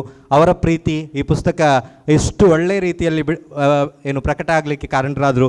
ಅವರನ್ನು ನಾನು ಪ್ರೀತಿಪೂರ್ವಕವಾಗಿ ನೆನಪು ಮಾಡಿಕೊಳ್ತೇನೆ. ಎಲ್ಲ ವಿದ್ಯಾರ್ಥಿಗಳು ಇಲ್ಲಿದ್ದೀರಿ, ನೀವು ಬೆಳೆಯಲಿಕ್ಕೆ ಅನೇಕ ದಾರಿಗಳಿವೆ. ಆ ದಾರಿಯನ್ನು ಹುಡುಕಿಕೊಳ್ತಾ ಹೋಗಿ. ಸಂಸ್ಥೆ ಬೆಳೆಸ್ತಾ ಇದೆ, ನೀವು ಬೆಳೀತಾ ಇದ್ದೀರಿ ಅನ್ನುವ ಭಾವನೆ ನನ್ನಲ್ಲೂ ಇದೆ. ಕ್ರಿಯೇಟಿವ್ ಪುಸ್ತಕ ಮನೆ ಅಂತ ಹೇಳಿ ಕಟ್ಟಿಕೊಂಡಂಥ ಈ ಪುಸ್ತಕದಲ್ಲಿ ನನ್ನಂಥ ಅನೇಕ ಲೇಖಕರ ಪುಸ್ತಕಗಳು ಇನ್ನು ಮುಂದೆ ಈ ಪುಸ್ತಕ ಮನೆಯಲ್ಲಿ ಪ್ರಕಟಗೊಳ್ಳಿ, ಅವರಿಗೂ ವೇದಿಕೆ ಆಗಲಿ, ಅನೇಕರು ಓದುಗಳು ಸಿಗಲಿ, ಅವರ ಆಲೋಚನೆಗೆ ಒಂದು ಗೌರವ ಸಿಗಲಿ ಅನ್ನುವ ಮಾತನ್ನು ಹೇಳ್ತಾ ನನ್ನ ಮಾತನ್ನು ಮುಗಿಸ್ತೇನೆ. ಸರ್ವರಿಗೂ ವಂದನೆಗಳು. ಮುಂದೆ ದಿಗಂತ್ ಬಿಂಬೈಲ್ ಅವರಿಂದ 2 ಮಾತಿನಲ್ಲಿ ತನ್ನ ಅನಿಸಿಕೆ. ವೇದಿಕೆ ಮೇಲಿರುವ ಎಲ್ಲ ಗಣ್ಯರೇ, ವೇದಿಕೆ ಮುಂಭಾಗದಲ್ಲಿರುವ ಎಲ್ಲ ಹಿರಿಯ ಹಿತೈಷಿಗಳೇ ಮತ್ತು ಎಲ್ಲ ಕಿರಿಯ ಮಿತ್ರರೇ, ಈಗ ಈ ಕಿರಿಯ ವಯಸ್ಸಿನಲ್ಲಿ ಪುಸ್ತಕ ಬರೆಯೋದು ಅಷ್ಟು ಸುಲಭ ಅಲ್ಲ. ಆದರೆ ಕೆಲವರು ನಿಮ್ಮ ಪುಸ್ತಕ ಬಿಡುಗಡೆ ಅಂತ ಕೇಳಿದಾಗ, ಬಿಡುಗಡೆ ಮಾಡ್ತೀವಿ ಅಂತ ಕೇಳಿದಾಗ ನಾವೆಷ್ಟು ಕೊಡಬೇಕು ಅಂತ ಕೇಳ್ತಾರೆ. ಅಂದರೆ ಪುಸ್ತಕ ಪ್ರಕಾಶಕರು ನಮ್ಮನ್ನು ಒಂದು ಪುಸ್ತಕ ಬರೆಯುವ ಯುವ ಬರಹಗಾರನ ಗುರುತಿಸಿ ಅವರಿಗೆ ಒಂದು ವೇದಿಕೆ ಕಲ್ಪಿಸಿಕೊಟ್ಟು ಅವರಿಗೆ ಸನ್ಮಾನ ಮಾಡುವ ಒಂದು ದಿಕ್ಕು ಒಂದಾದರೆ, ಇನ್ನು ಕೆಲವು ಪ್ರಕಾಶಕರು ನಿಮ್ಮ ಒಂದು ಪುಸ್ತಕಕ್ಕೆ 10,000ನೋ 15,000ನೋ ತೆಗೆದುಕೊಂಡು ಒಂದು 100-200 ಪುಸ್ತಕ ಮಾಡಿ ಆ ರೀತಿಯಲ್ಲಿ ಒಂದು ಸಾಹಿತ್ಯ ಕ್ಷೇತ್ರಕ್ಕೆ ತರುವ ಒಂದು ದಿಕ್ಕು ಇದೆ. ಆದರೆ ಈ ರೀತಿಯಾಗಿ ಯುವ ಬರಹಗಾರನ ಗುರುತಿಸಿ ಅವರಿಗೊಂದು ಈ ರೀತಿಯಾಗಿ ದೊಡ್ಡದಾದ ವೇದಿಕೆ ಕಲ್ಪಿಸಿಕೊಡುವುದಿದೆಯಲ್ಲ, ಇದು ಬಹಳ ದೊಡ್ಡ ವಿಚಾರ ಅನ್ನುವುದು ನನ್ನ ಅನಿಸಿಕೆ. ಮತ್ತು ಕತೆ ಅನ್ನುವುದು ಇವತ್ತಿಲ್ಲಿ ನಿಂತು ನಾವು ಕತೆ ಬರೆದಿದ್ದೀವಿ ಅನ್ನೋದು ಇದೆಯಲ್ಲ, ಬಹಳ ಸಣ್ಣ ವಿಷಯ ಅಲ್ಲ. ನನಗೆ ಇಲ್ಲಿರೋ ಎಲ್ಲರೂ ಕತೆಗಾರರೇ ಅನ್ನಿಸ್ತಾರೆ ಕೆಲವೊಮ್ಮೆ. ಯಾಕೆ ಅಂತ ಹೇಳಿದ್ರೆ, ಈ ಕೆಲವರು ಅನುಬೆಳ್ಳೆ ಸರ್ 60 ಪುಸ್ತಕ ಬರೆದಿದ್ದೀವಿ ಅಂತ ಹೇಳಿದ್ರು, ಇರೊಬ್ಬರು ಬಂದು ನಾವೊಂದು 15 ಪುಸ್ತಕ ಬರೆದಿದ್ದೀವಿ ಅಂದರು. ಆದರೆ ನಮಗದು ನೋಡಿದಾಗ ಆಶ್ಚರ್ಯ ಆಗ್ತದೆ. ಆದರೆ ನನಗೆ ಎಲ್ಲಿ ಕತೆಗಳು ಸಿಗ್ತವೆ ಅಂತ ಹೇಳಿದ್ರೆ, ಪ್ರತಿಯೊಬ್ಬರಲ್ಲೂ ಕತೆಗಳು ಸಿಗ್ತವೆ. ಈಗ ಯಾರೋ ಒಬ್ಬ ಹುಡುಗ ಬೈಕಲ್ಲಿ ಬಿದ್ದಿದ್ದು ಬಂದು ಮನೆಗೆ ಬಂದು ಒಂದು ಕತೆ ಹೇಳ್ತಾನೆ, ನಾಯಿ ಅಡ್ಡ ಬಂತು. ಏನೋ ಒಂದು ಹೋಮ್ವರ್ಕ್ ಮಾಡಿದ್ರೆ ಮಗು ಬಂದು ಸ್ಕೂಲಲ್ಲಿ ಒಂದು ಕತೆ ಹೇಳ್ತದೆ. ಏನೋ ಒಂದು ಕತೆ ಹೊಸದಾಗಿ ಸೃಷ್ಟಿ. ಅದನ್ನು ನಾವು ಆ ಕತೆಗಳನ್ನು ಸಂಗ್ರಹಿಸಿ ಅದಕ್ಕೊಂದಿಷ್ಟು ಕಲ್ಪನೆಗಳನ್ನು, ಒಂದಿಷ್ಟು ರೋಚಕತೆಗಳನ್ನು ಸೇರಿಸುವುದಿದೆಯಲ್ಲ, ಅದು ಒಂದು ಉತ್ತಮ ಕತೆ ಆಗ್ತದೆ. ಈ ನಿಟ್ಟಿನಲ್ಲಿ ನಮ್ಮನ್ನು ಇಷ್ಟು ದೊಡ್ಡ ಮಟ್ಟದಲ್ಲಿ ಗುರುತಿಸಿ ಇಂತಹದೊಂದು ವೇದಿಕೆ ಕಲ್ಪಿಸಿಕೊಟ್ಟಿದ್ದಕ್ಕೆ ಕ್ರಿಯೇಟಿವ್ ಬಳಗಕ್ಕೆ ತುಂಬ ಕೃತಜ್ಞತೆ. ವಿಶೇಷವಾಗಿ ಇಲ್ಲಿ ನೀವು ಗುರುತಿಸುವಂತಹ ನಿಮ್ಮ ಶಿಕ್ಷಣ ವೃಂದದಲ್ಲಿರುವ ಅಶ್ವಥ್ ಸರ್ ಅವರು ಮತ್ತು ನಾವು ಒಂದೇ ಊರಿನವರು. ನಮ್ಮದು ಬಿಂಬೈಲು, ಅವ್ರದ್ದು ಸಕ್ರೆಬೈಲು, ಒಂದು ಗದ್ದೆ ಬೈಲು ಅಡ್ಡ ಅಷ್ಟೆ. ನನಗೆ ಒಂದು 15 ವರ್ಷಗಳ ಹಿಂದೆ ನಾವೆಲ್ಲ ಸಣ್ಣವರಿದ್ದಾಗ ಆಳ್ವಾಸ್ ಕಾಲೇಜ್ನಲ್ಲಿ ವರ್ಕ್ ಮಾಡ್ತಿದ್ದೆ, ಅಥವಾ ವಿದ್ಯಾರ್ಥಿ ಆಗಿದ್ದರು, ನನಗಷ್ಟು ಸಹ ನೆನಪಿಲ್ಲ. ಆಗ ಇವರು ಒಂದು ಮದುವೆ ಮನೇಲಿ ಹೇಳ್ತಾಯಿದ್ರು, ನಾವು ಒಂದು ಕಾಲೇಜ್ ಕಟ್ತೇವೆ ಅಂತ. ನಾನು ಇದು ಯಾವುದೋ ಒಂದು ಕತೆ ಹೇಳ್ತಾ ಇದ್ದಾರೆ ಇವರು ಅಂತ ನನ್ನ ಮನಸ್ಸಿಗೆ. ಆದರೆ ನಾನು ಕೇಳ್ತಾ ಇದ್ದ ಹುಡುಗನನ್ನು ಅವರು ಕಟ್ಟಿದ ಕಾಲೇಜಿಗೆ ಕರೆಸಿ ಒಂದು ಸನ್ಮಾನ ಮಾಡ್ತಾರೆ ಅಂತೇಳಿ ನಾನು ಯೋಚನೆ ಸಹ ಮಾಡಿರಲಿಲ್ಲ. ಅಂಥದ್ದೊಂದು ವೇದಿಕೆಯನ್ನು ಕಟ್ಟಿದ್ರಲ್ಲ, ಇದಕ್ಕೆ ನಾನು ನಮ್ಮೂರಿನ ಎಲ್ಲರ ಪರವಾಗಿ ಒಂದು ನಮಸ್ಕಾರ ಮತ್ತು ಥ್ಯಾಂಕ್ ಯು ಹೇಳ್ತೇನೆ. ಇಷ್ಟು ದೊಡ್ಡ ವೇದಿಕೆಯಲ್ಲಿ ಜೋಗಿ ಸರ್ ಅವರ ಸಮಕ್ಷಮದಲ್ಲಿ ಒಂದು ವೇದಿಕೆ ಕಲ್ಪಿಸಿಕೊಟ್ಟಿದ್ದಕ್ಕಾಗಿ ಮತ್ತೊಮ್ಮೆ ಎಲ್ರಿಗೂ ಕೃತಜ್ಞತೆ ಹೇಳ್ತಾ ಥ್ಯಾಂಕ್ ಯು. ಸಮಯದ ಮಿತಿಯಲ್ಲಿ ಮುಂದಿನ ಮಾತು ವಾಣಿರಾಜ್ ಅವರಿಂದ. ವೇದಿಕೆ ಮೇಲಿರುವಂತಹ ಗಣ್ಯರಿಗೆ ಹಾಗೂ ಸಭಿಕರಿಗೆ ಎಲ್ಲರಿಗೂ ನಮಸ್ಕರಿಸುತ್ತಾ ನನ್ನೊಂದೆರಡು ಮಾತಷ್ಟೇ. ನಾನು ಮಾತುಗಾರ್ತಿ ಅಲ್ಲ. ಮೊದಲಿಗೆ ಈ ವೇದಿಕೆಯಲ್ಲಿ ಯೋಗಿ ಸರ್ ಕೈಯಲ್ಲಿ ನಮ್ಮ ಪುಸ್ತಕ ಬಿಡುಗಡೆ ಆಗಿರೋದೇ ಒಂದು ದೊಡ್ಡ ಹೆಮ್ಮೆ. ಇದಕ್ಕೆ ಮುಖ್ಯ ಕಾರಣ ಅಚಾನಕ್ಕಾಗಿ ಸಿಕ್ಕಿರುವಂತಹ ಅನುಬೆಳ್ಳೆ ಸರ್ ಅವರಿಗೆ ನನ್ನ ತುಂಬು ಹೃದಯದ ಧನ್ಯವಾದಗಳು. ಇವರು ಯಶೋಧ ಮೋಹನ್ ಅವರು ಹೇಳಿದರು, ಕಾಲೇಜ್ ಟೈಮಲ್ಲಿ ಬರೀತಿದ್ದೆ ಅಂತ. ನಾನು ಸಹ ಗಡಿನಾಡ ಕನ್ನಡಿಗಳು. ನಾನು ಕಾಸರಗೋಡಲ್ಲಿ ಕನ್ನಡಕ್ಕೆ ತುಂಬ ಪ್ರಾಮುಖ್ಯತೆ ತುಂಬ ಕಡಿಮೆ ಇತ್ತು. ಆ ಟೈಮಲ್ಲಿ ಕಾಲೇಜಲ್ಲಿ ಕನ್ನಡ ಉಳಿಸಬೇಕು ಅಂತ ಅದು ಏನೋ ಅನಿಸಿ ಕನ್ನಡಕ್ಕೆ ಸಂಬಂಧಪಟ್ಟಂತಹ ಏನೇ ಕಾಂಪಿಟೇಷನ್ ಇದ್ದರೂ ಹೋಗಿ ಬರೆಯೋದು, ಕವನ ಬರೆಯೋದು, ಕತೆ ಬರೆಯೋದು, ಈ ಥರ ಮಾಡ್ತಿದ್ದೆ. ಆನಂತರ ಮದುವೆ ಆದಮೇಲೆ ಬಿಟ್ಟು ಹೋಗಿತ್ತು. ಆಮೇಲೆ ನಮ್ಮ ಮನೆಯವರ ಪ್ರೋತ್ಸಾಹದಿಂದ ಫೇಸ್ಬುಕ್ಕಿಂದ, ಎಲ್ಲರೂ ಫೇಸ್ಬುಕ್ಕಿಂದ ಹಾಳಾಗ್ತಾರೆ ಹೇಳ್ತಾರೆ, ಫೇಸ್ಬುಕ್ಕಲ್ಲಿ ಚಿಕ್ಕ ಚಿಕ್ಕ ಕತೆಗಳನ್ನು ಬರೆದು ಪ್ರಕಟ ಮಾಡಲಿಕ್ಕೆ ಶುರು ಮಾಡಿದೆ. ಅಲ್ಲಿ 4-5 ಜನ ಚೆನ್ನಾಗಿದೆ ಅಂತ ಹೇಳಿದಾಗ ಇನ್ನೂ ಬರೆಯುವ ಸ್ಫೂರ್ತಿ ಬಂತು. ಹಾಗಾಗಿ ಸವಿನೆನಪುಗಳ ಹಂದರ ಅಂತ ಈ ಕಥಾ ಸಂಕಲನ ಬಿಡುಗಡೆ ಆಗಿದೆ ಇವತ್ತು. ಆಮೇಲೆ ಒಂದೆರಡು ಕಾದಂಬರಿ ಬೇರೆಯವರ ಪ್ರೋತ್ಸಾಹ, ನನ್ನ ಗುರುಗಳ ಪ್ರೋತ್ಸಾಹದಿಂದ ಅವರು ಕತೆ ಹೇಳಿದರು, ನಾನು ಬರೆದೆ. ಆ ರೀತಿ ಒಂದೆರಡು ಕಾದಂಬರಿಗಳು ಪ್ರಕಟ ಆಗಿದೆ. ಇವತ್ತಿನ ಈ ಕಾರ್ಯಕ್ರಮ ಇನ್ನೂ ಬರೀಲಿಕ್ಕೆ ಸ್ಫೂರ್ತಿ ನೀಡಿದೆ. ಇದಕ್ಕೋಸ್ಕರ ಕ್ರಿಯೇಟಿವ್ ಪುಸ್ತಕ ಮನೆಯವರಿಗೆ ಧನ್ಯವಾದಗಳನ್ನು ಹೇಳುತ್ತಾ ನನ್ನ ಒಂದೆರಡು ಮಾತುಗಳನ್ನು ಮುಗಿಸ್ತಾ ಇದ್ದೇನೆ. ಪ್ರಕಟಗೊಂಡ 15 ಪುಸ್ತಕಗಳಲ್ಲಿ 6 ಪುಸ್ತಕಗಳನ್ನು ಬರೆದ ಲೇಖಕರು ನಮ್ಮ ಸಂಸ್ಥೆಯರು ಅನ್ನುವಂಥದ್ದು ಬಹಳ ಖುಷಿಯ ವಿಚಾರ. ಅದರಲ್ಲೂ ಕರ್ನಾಟಕದ ಖ್ಯಾತ ಕಾದಂಬರಿಕಾರ ಅನುಬೆಳ್ಳೆ ನಮ್ಮವರು ಅನ್ನುವುದಕ್ಕೆ ನಮಗೆ ಬಹಳ ಹೆಮ್ಮೆ ಇದೆ. ಈ ಎಲ್ಲರ ಪರವಾಗಿ ಇದೀಗ ನಿಮ್ಮ ಮುಂದೆ ಅನಿಸಿಕೆಗಳನ್ನು ತಿಳಿಸಲಿದ್ದಾರೆ ಅವರ ಲೇಖಕರು ಆಗಿರುವ, ಇಕನಾಮಿಕ್ಸ್ ಉಪನ್ಯಾಸಕರು ಆಗಿರುವಂಥ ಶ್ರೀ ಮಹೇಶ್ ಕುಮಾರ್ KN. ವೇದಿಕೆಯ ಮೇಲಿರುವಂತಹ ಗಣ್ಯರೇ, ವೇದಿಕೆಯ ಮುಂಭಾಗದಲ್ಲಿರುವಂತಹ ಮಾನ್ಯರೇ, ಎದ್ದು ಬರುವಾಗಲೇ ಸಾಕು ಅಂತ ಇಲ್ಲಿ ಕೇಳ್ತಾ ಇತ್ತು, ಬೇಗ ಮುಗಿಸ್ತೇನೆ. ಮೊದಲಾಗಿ ಎಲ್ಲಿಂದ ಪ್ರಾರಂಭ ಆಯಿತು ಅಂತ ಹೇಳಿದರೆ, ಮಹೇಶ್ ಏನು ಬರೀತಿದ್ದೀರಿ ಅಂತ. ಏನಿಲ್ಲ ಸರ್, ಏನಾದರೊಂದು ಬರೀ ನಾವು ಪ್ರಕಟ ಮಾಡುವ ಅಂತ ಹೇಳುವ ಅಶ್ವಥ್ ಸರ್ನ ಮಾತಿಂದ ಈ ಜರ್ನಿ ಸ್ಟಾರ್ಟ್ ಆಗಿದೆ. ಅವರಿಗೊಂದು ತುಂಬ ಹೃದಯದ ಧನ್ಯವಾದಗಳು ಸರ್. ಹಾಗೆಯೇ ಈಗ ಪ್ರಾಂಶುಪಾಲರ ಪದವಿಯನ್ನು ತ್ಯಜಿಸಿದ್ದಾರೆ, ಆದರೂ ಯಾವತ್ತಿಗೂ ನನ್ನ ಪ್ರಾಂಶುಪಾಲರವರು ವಿಮಲ್ ಸರ್ ಅವರಿಗೆ ಎಲ್ಲ ಸಮಯದಲ್ಲಿ ನಮಗೆ ಸಪೋರ್ಟನ್ನು ಮಾಡ್ತಿದ್ದವರು, ಅವರಿಗೊಂದು ಧನ್ಯವಾದಗಳು. ಹಾಗೆಯೇ ಇದಕ್ಕೆ ಅವಕಾಶವನ್ನು ಮಾಡಿಕೊಟ್ಟಂಥ ಸಪ್ತರ್ಷಿಗಳಿಗೊಂದು ಧನ್ಯವಾದಗಳು. ನನ್ನಂಥ ಒಬ್ಬ ಏನೂ ಬರೀಲಿಕ್ಕೆ ಅರಿಯದೇ ಇದ್ದವನನ್ನು ಕರೆದು ಬರೆಸಿ ಒಂದು ಪುಸ್ತಕವನ್ನು ಪ್ರಕಟ ಮಾಡ್ತಿರುವಂಥ ಕ್ರಿಯೇಟಿವ್ ಪುಸ್ತಕ ಮನೆಗೆ ಒಂದು ತುಂಬ ಹೃದಯದ ಧನ್ಯವಾದಗಳು. ರೋಮಾಂಚನ ಆಗ್ತುಂಟು, ಯಾಕೆಂತ ಕೇಳಿದರೆ ಪುಸ್ತಕ ಬಿಡುಗಡೆ ಮಾಡಿದ್ದು ಜೋಗಿ ಸರ್. ನೀವು ನೋಡ್ತಾ ಇರುವುದು ಬಿಳಿ ಬಿಯರ್ಡ್ನ ಜೋಗಿ ಸರನ್ನು, ನಾನು ಮೋಲ್ಡೆಡ್ ಮುಸ್ಟೆಸ್ ಜೋಗಿ ಸರನ್ನು ನೋಡಿದ್ದೇನೆ. ಆವಾಗಿನಿಂದ ಓದ್ತಾ ಇದ್ದೇನೆ. ಅವರ ಜೋಗಿ ಕಾಲಮ್ ಅಂತ ಬರಿತಾ ಇದ್ದರು. ನಾನು ಸಾಧಾರಣ ಒಂದು ಫಸ್ಟ್ PUC ಇರುವಾಗ ನನಗೊಂದು ಸಂತೋಷದ ವಿಷಯ ಏನಂತ ಕೇಳಿದರೆ, ಕಲಾವಿಹಾರ ಅಂತ ಬರ್ತಿತ್ತು, ಅದರ ಕೊನೆಯ ಪೇಜಿನಲ್ಲಿ ಅವ್ರದ್ದು ಜೋಗಿ ಕಾಲಮ್ ಅಂತ ಬರ್ತಿತ್ತು ಸರ್. ನಾನು ಅವಾಗಿನಿಂದ ಓದ್ತಾ ಇದ್ದೇನೆ ಅದನ್ನು. ಆ ಸಂದರ್ಭದಲ್ಲಿ ನಂದೊಂದು ಗುರುವಿನ ಗುಲಾಮ ಮತ್ತು ಮಂಗಳನ ಅಂಗಳದಲ್ಲಿ ಅನ್ನುವಂತಹ 2 ಲೇಖನಗಳು ಅವರ ಲೇಖನದ ಪಕ್ಕದಲ್ಲಿ ಬಂದಿತ್ತು. ಇದ್ದವರಿಗೆಲ್ಲ ತೋರಿಸಿದ್ದೆ. ಜೋಗಿಯವರ ಪಕ್ಕ ನನ್ನ ಕವನ ಬಂದಿದೆ. ಅಂತಹ ಮಹಾಶಯರು ಇವತ್ತು ನನ್ನ ಪುಸ್ತಕವನ್ನು ಬಿಡುಗಡೆ ಮಾಡಿದ್ದು ಅಂತ ಹೇಳಿದರೆ ಇದಕ್ಕಿಂತ ಪುಣ್ಯ ಬೇರೊಂದಿಲ್ಲ. ನನ್ನ ಕಾಂಟ್ಯಾಕ್ಟ್ ಲಿಸ್ಟಲ್ಲಿ ಅವ್ರದ್ದೊಂದು ಹೆಸರಿರಬೇಕು ಅಂತ ಒಂದು ಆಸೆ ಉಂಟು ಸರ್. ಇದಿಷ್ಟು ನನ್ನ ಬಗ್ಗೆ. ಮಕ್ಕಳ ಬರೆಯುವ ಮೊದಲು ಭಾವನೆ ಹೇಗಿರ್ತದೆ ಅಂತ ಹೇಳಿದರೆ, ಚಿತ್ತ ಬಿತ್ತಿಯ ಇತ್ತ ಕತ್ತಲಾವರಿಸಿ ಸುತ್ತ ಎತ್ತ ನಡೆದರು ಅತ್ತ ಹುತ್ತ ಹೆತ್ತಿದೆ ಮೊತ್ತ. ಖುಷಿ ಆಯಿತಾ? ಇದು ಬರೆಯುವ ಮೊದಲಿರುವಂಥ ಭಾವನೆ. ಹಾಗಾದರೆ ಸಾಹಿತ್ಯ ನಮ್ಮ ಜೀವನಕ್ಕೆ ಏನು ತರ್ತದೆ ಅಂತ ಕೇಳಿದರೆ, ಬರಿದಾದ ಕೆರೆಯದಕ್ಕೆ ತೊರೆಯೊಂದು ಹಾಯ್ದಂತೆ, ಬರದಾದ ಬರದಲ್ಲಿ ಮಳೆಯೊಂದು ಬಂದಂತೆ, ಕಾದಿಹ ನೈದಿಲೆಗೆ ಶಶಿ ಎದುರು ನಿಂದಂತೆ, ಅಮಾವಾಸ್ಯದ ಆಗಸದಲ್ಲಿಯೂ ಚಂದ್ರನು ಕಂಡಂತೆ. ಇದು ಸಾಹಿತ್ಯ ನಮ್ಮ ಬಾಳಿಗೆ ತರ್ತದೆ. ಖುಷಿ ಆಯಿತಾ? ಕೇಳಲಿಕ್ಕೆ ಖುಷಿ ಆಯಿತಾ? ಖುಷಿ ಆಯ್ತಲ್ವಾ? ಯಾರ್ಯಾರು ಬರೆದದ್ದನ್ನು ಕೇಳಲಿಕ್ಕೆ ಇಷ್ಟು ಖುಷಿ ಆಗ್ತಂತಿದ್ರೆ, ನೀವು ಬರೆದದನ್ನು ನೀವು ಓದಿದರೆ ಎಷ್ಟು ಖುಷಿ ಆಗ್ಬೋದು. ಅದಕ್ಕೆ ಬರೀರಿ ಮಕ್ಕಳೇ.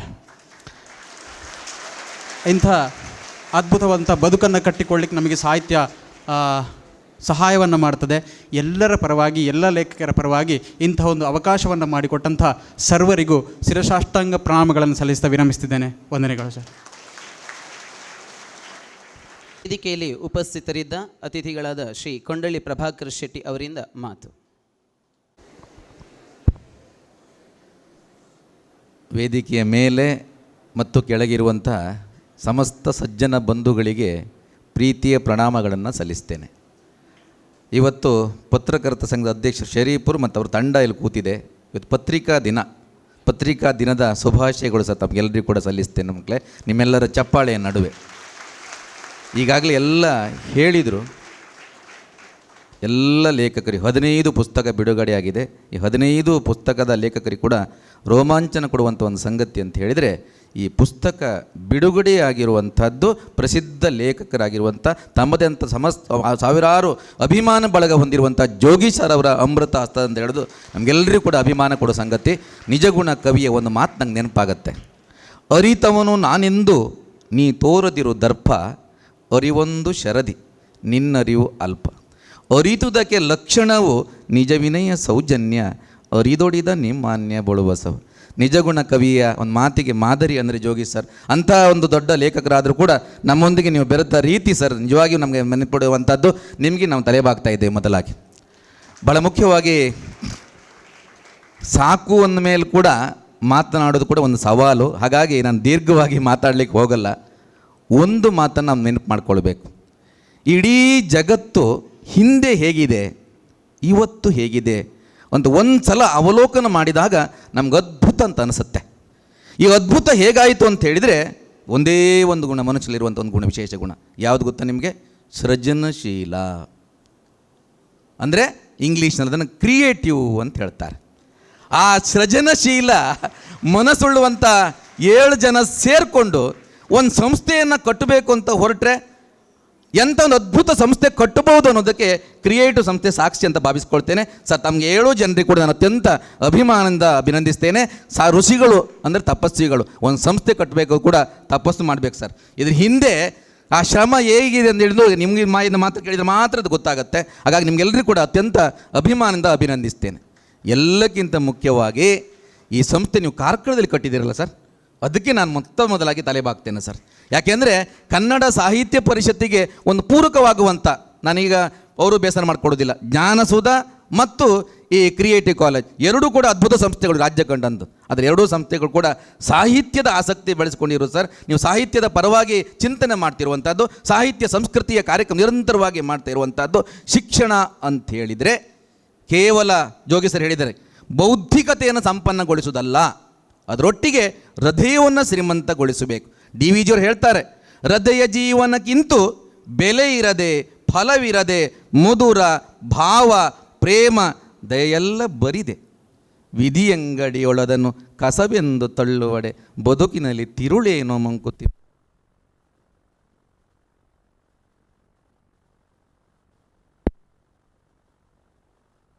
ಹಿಂದೆ ದುಡಿದಂತ ತಮ್ಮೆಲ್ಲರನ್ನು ಅತ್ಯಂತ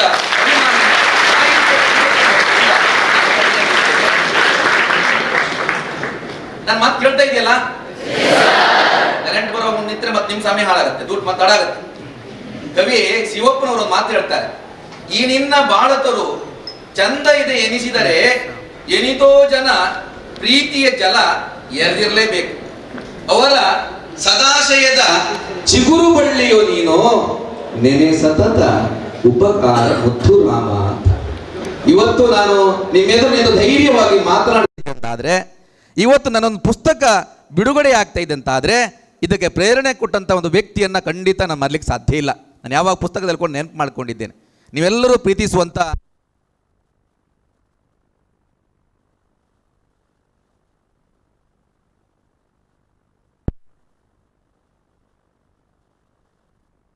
ತರಬೇತುದಾರರಾಗಲಿಕ್ಕೆ ಪ್ರೇರಣೆಯನ್ನು ಕೊಟ್ಟವರು. ಆ ಮೂಲಕ ನಾನು ಭಾಷಣ ತೊಡಗಿಕೊಂಡೆ. ಯಾಕಂದ್ರೆ 25 ವರ್ಷದಿಂದ ಕನ್ನಡ ಜನ ಅಂತರಂಗ ಪತ್ರಿಕೆ ಸರ್, ಆ ಪತ್ರಿಕೆ ಬರೆದಿರುವಾಗ ನಾನು ಅಂಕಣ ಬರೆದಿದ್ದೆ, ಕೆಲವು ಅಂಕಣ ಬರೆದಿದ್ದೆ. ಆಮೇಲೆ ಹೇಳಿದಾಗೆ ಜೇಸಿ ತರಬೇತನಾದೆ ಭಾಷಣ ಮಾಡ್ತಾ ಮಾಡ್ತಾ ಬರೆಯುವುದನ್ನ ಬಿಟ್ಟಿದ್ದೆ.